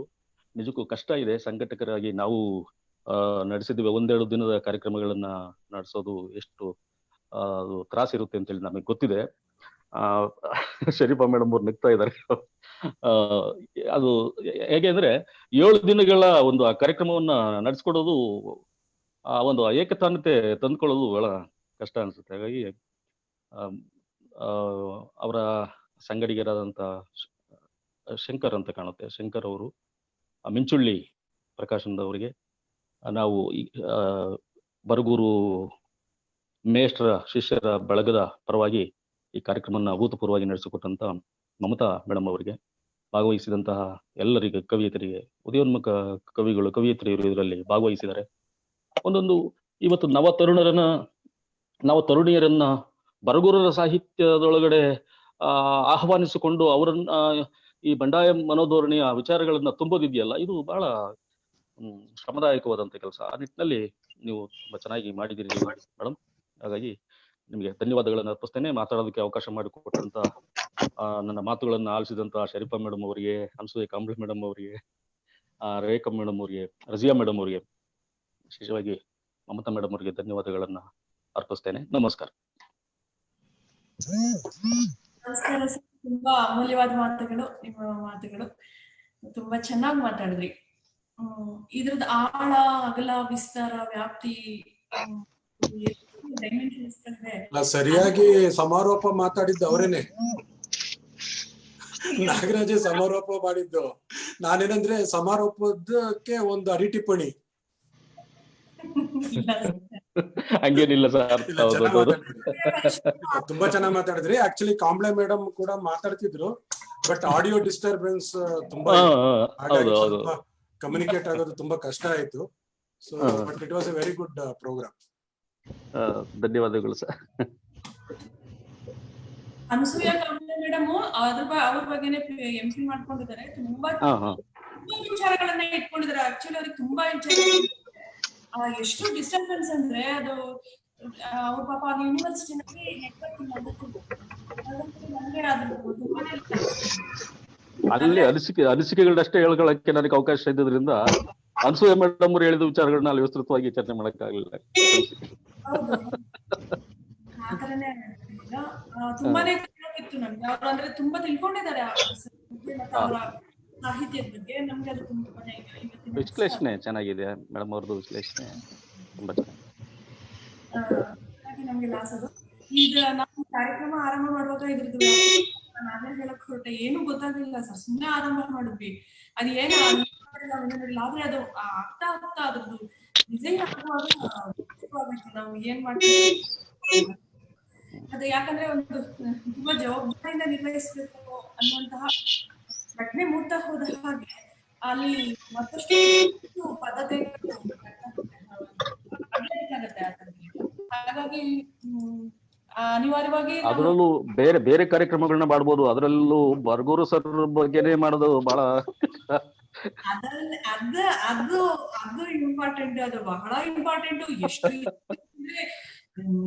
ಪ್ರತಿದಿನ ಕವಿತೆ ಕಳಿಸುವಾಗ ಹೇಳುವಾಗ ಪ್ರತಿ ಸಲ ಇದ್ದೀರಾ ಅಲ್ವಾ, ಅಥವಾ ಮತ್ತೆ ಅವರು ಪಾರ್ಟಿಸಿಪೇಟ್ ಮಾಡಿ ನಾಳೆ ಮಿಸ್ ಮಾಡ್ಬಿಡಿ, ಎಷ್ಟೋ ಅದು ಕಡಿಮೆ ಅಲ್ಲೇ ಅಲ್ಲ ಬಿಡಿ, ತುಂಬಾ ದೊಡ್ಡದು. ನಾವು ಯಾವ್ದಕ್ಕೆ ನಾವು ಈ ಕಾರ್ಯಕ್ರಮಕ್ಕೆ ತೊಡಗಿಸ್ಕೊಂಡ್ವಿ, ಯಾವ ತರದಲ್ಲಿ ಅದಕ್ಕೊಂದು ರೂಪಕವಾಗಿ ನನ್ಗೆ ಹೇಳೋಕ್ ಬರ್ತಾ ಇಲ್ಲ. ಅಷ್ಟ್ರ ಮಟ್ಟಿಗೆ ಅದು ಅಂತ.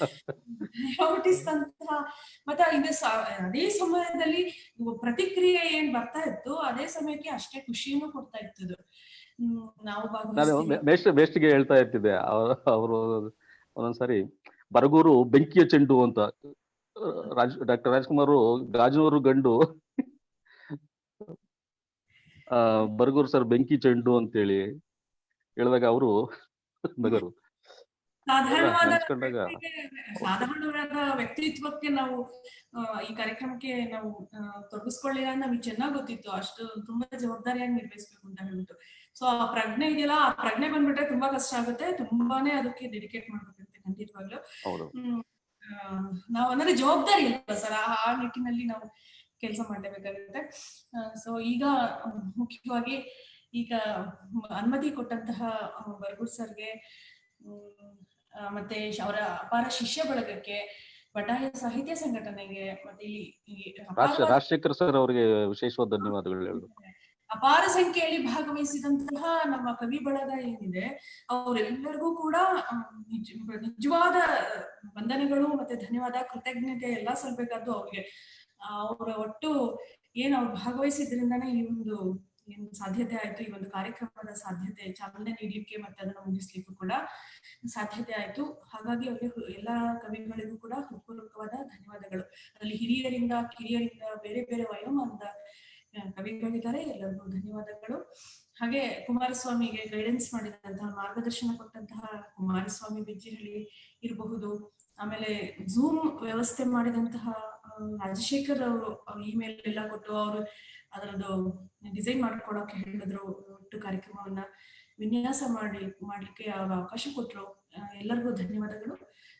ವಿಶೇಷವಾಗಿ ಶಂಕರ್ಗೆ, ನಾನು ಕಾರ್ಯಕ್ರಮ ಮಾಡೋಣ ಅಂತ ಹೇಳಿದ ತಕ್ಷಣ ತುಂಬಾ ಉತ್ಸಾಹ ತೋರಿಸಿದ ಹುಡುಗ ಇದ್ದಾನಲ್ಲ, ಮಿಂಚುಳ್ಳಿ ಪ್ರಕಾಶನ ಮಾಡಿಕೊಂಡು ತಕ್ಷಣ ಅದನ್ನ ಪ್ರಕಟಣೆ ಮಾಡಿ ಚಟಪಟ ರೆಡಿ ಮಾಡಿ ಕಾವ್ಯಗಳನ್ನೆಲ್ಲ ಸೇರಿಸಿ ಅದನ್ನ ಪಟ್ಟಿ ಮಾಡಿ ಅವತ್ತು ಸಂಜೆ ಅಂದ್ರೆ ಮೊದ್ಲೇ ಹೇಳಿದ್ವಿ ಯಾವಾಗ 29ನೇ ತಾರೀಕಿನ ವೆಬಿನಾರ್ ನಂತರ ಏನ್ ಮಾಡ್ಲೇಬೇಕು ಕಾರ್ಯಕ್ರಮ ಅಂತ ಹೇಳುವಾಗ ಚಟಪಟ ಅಂತ ಒಂದು ದೊಡ್ಡ ಪಟ್ಟಿಯನ್ನೇ ಹಾಕಿ ಪೋಸ್ಟರ್ ಮಾಡಿ ಕಳಿಸಿ ಇದು ಇನ್ನುಳಿದಂತೆ ವೆಬಿನಾರ್ ಆಯೋಜನೆ ಜೊತೆಗೆ ಕವಿತೆಗಳನ್ನ ಕಳಿಸುವಂತಹದ್ದು ಇವೆಲ್ಲ ಜವಾಬ್ದಾರಿಯಾದ ಕೆಲಸಗಳಾಗಿತ್ತು. ಬಹಳ ಖುಷಿಯಿಂದ ಕಷ್ಟಪಟ್ಟು ಮಾಡ್ತಾ ಇದ್ದೀರಾ ಅಂತ ಹೇಳ್ತಾ ಇದ್ರು ಮೇಷ್ಟ್ರು. ಹಾಗಲ್ಲ, ಇಷ್ಟಪಟ್ಟು ಮಾಡ್ತಾ ಇದೀವಿ ಅಂತ ಹೇಳುವಂತಹ ಸಮಯ ಇದು.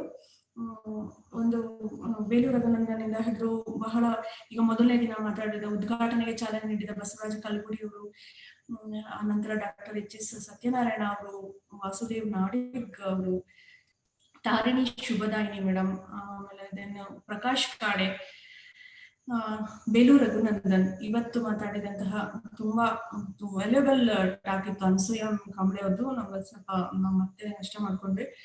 ಅವರಿಗೆ ಎಲ್ಲರ ಮಾತುಗಳು ತುಂಬಾ ಅಮೂಲ್ಯ ಅನಿಸ್ತಿತ್ತು. ಎಷ್ಟು ವಿಚಾರಪೂರ್ಣ ಇತ್ತು ಅಂದ್ರೆ ಅದ್ರಲ್ಲಿ ಅದು ನಾವು ಕೇಳ್ಕೊಳ್ತಾ ನಮ್ಮೂರಿನ ಗೆಳೆಯರೆಲ್ಲ ಮಾತಾಡ್ಕೊಳ್ತಿದ್ವಿ ಪ್ರತಿದಿನ. ತುಂಬಾ ಚೆನ್ನಾಗ್ ಆಗ್ತಿದೆ ಅಂತ. ಅದು ವಿಶ್ಲೇಷಣೆ ಕೂಡ ತುಂಬಾ ಚೆನ್ನಾಗಿ ಮಾಡ್ತಾ ಇದ್ರು. ಎಲ್ಲರಿಗೂ ಹೃತ್ಪೂರ್ವಕವಾದ ಧನ್ಯವಾದಗಳು. ಬೇರೆ ಬೇರೆ ಕವಿಗಳನ್ನ ಓದ್ಕೊಳ್ಳುವಂತಹ ಕೆಲಸ ಇವತ್ತು ಆಗ್ಬೇಕಾಗಿದೆ ಅಂತ ನಿನ್ನೆ ಕೂಡ ಬೇಲೂರು ರಘುನಂದನ್ ಅವರು ಹೇಳ್ತಾ ಇದ್ರು. ಹಾಗಾಗಿ ಅದು ಬಹಳ ಮುಖ್ಯ ಕೂಡ. ಹಾಗಾಗಿ ಅವಕಾಶ ಕೊಟ್ಟ ಎಲ್ಲರಿಗೂ ಧನ್ಯವಾದ. ಮತ್ತೆ ನಾಗಭೂಷಣ್ ಬಗ್ಗನವ್ರಿಗೆ ಸರ್, ಡಾಕ್ಟರ್ ನಾಗರಾಜ್, ನಿಮ್ಗೂ ಕೂಡ ವಿಶೇಷವಾಗಿ ಧನ್ಯವಾದಗಳು ಸರ್. ಬಂಡಾಯ ಸಾಹಿತ್ಯ ಸಂಘಟನೆಯ ಎಲ್ಲರಿಗೂ, ಎಲ್ಲ ಸದಸ್ಯರಿಗೂ. ಮತ್ತೆ ನಾನು ಮತ್ತೇನು ಹೇಳಕ್ಕೆ ಬಾಕಿ ಉಳ್ಕೊಂಡಿದೆ, ಏನಾದ್ರೂ ಮರ್ತಿದ್ರೆ ದಯಮಾಡಿ ಮನ್ನಿಸಿ. ಅಡೆತಡೆ ಏನಾದ್ರೂ ಆಗಿದ್ರೆ ಇದರಲ್ಲಿ ಡಿಸ್ಟರ್ಬೆನ್ಸ್ ಆಗ್ತಾನೆ ಇರುತ್ತೆ. ನೆಟ್ವರ್ಕ್ ಸಮಸ್ಯೆಗಳು, ವೆಬಿನಾರ್ ಸಮಸ್ಯೆಗಳೇ ಈ ತರ ನೆಟ್ವರ್ಕ್ ಸಮಸ್ಯೆಗಳೆಲ್ಲ ಇರ್ತದೆ. ಸೊ ಅದ್ರಲ್ಲಿ ಅಡೆತಡೆ ಆಗಿದ್ರೆ ಮನ್ನಿಸಿ. ಇಷ್ಟುವರೆಗೆ ಕಾರ್ಯಕ್ರಮಕ್ಕೆ ಜೊತೆಗೂಡಿದ್ದ ಎಲ್ಲರೂ ವಂದನೆಗಳು. ನಾನು ಈ ಕಾರ್ಯಕ್ರಮ ಮುಗಿಸಬಹುದಲ್ವಾ? ಧನ್ಯವಾದ ಸರ್. ಫೇಸ್ಬುಕ್ ಲೈವ್ ನ ನಾನು ಕೊನೆ ಮಾಡ್ತೇನೆ.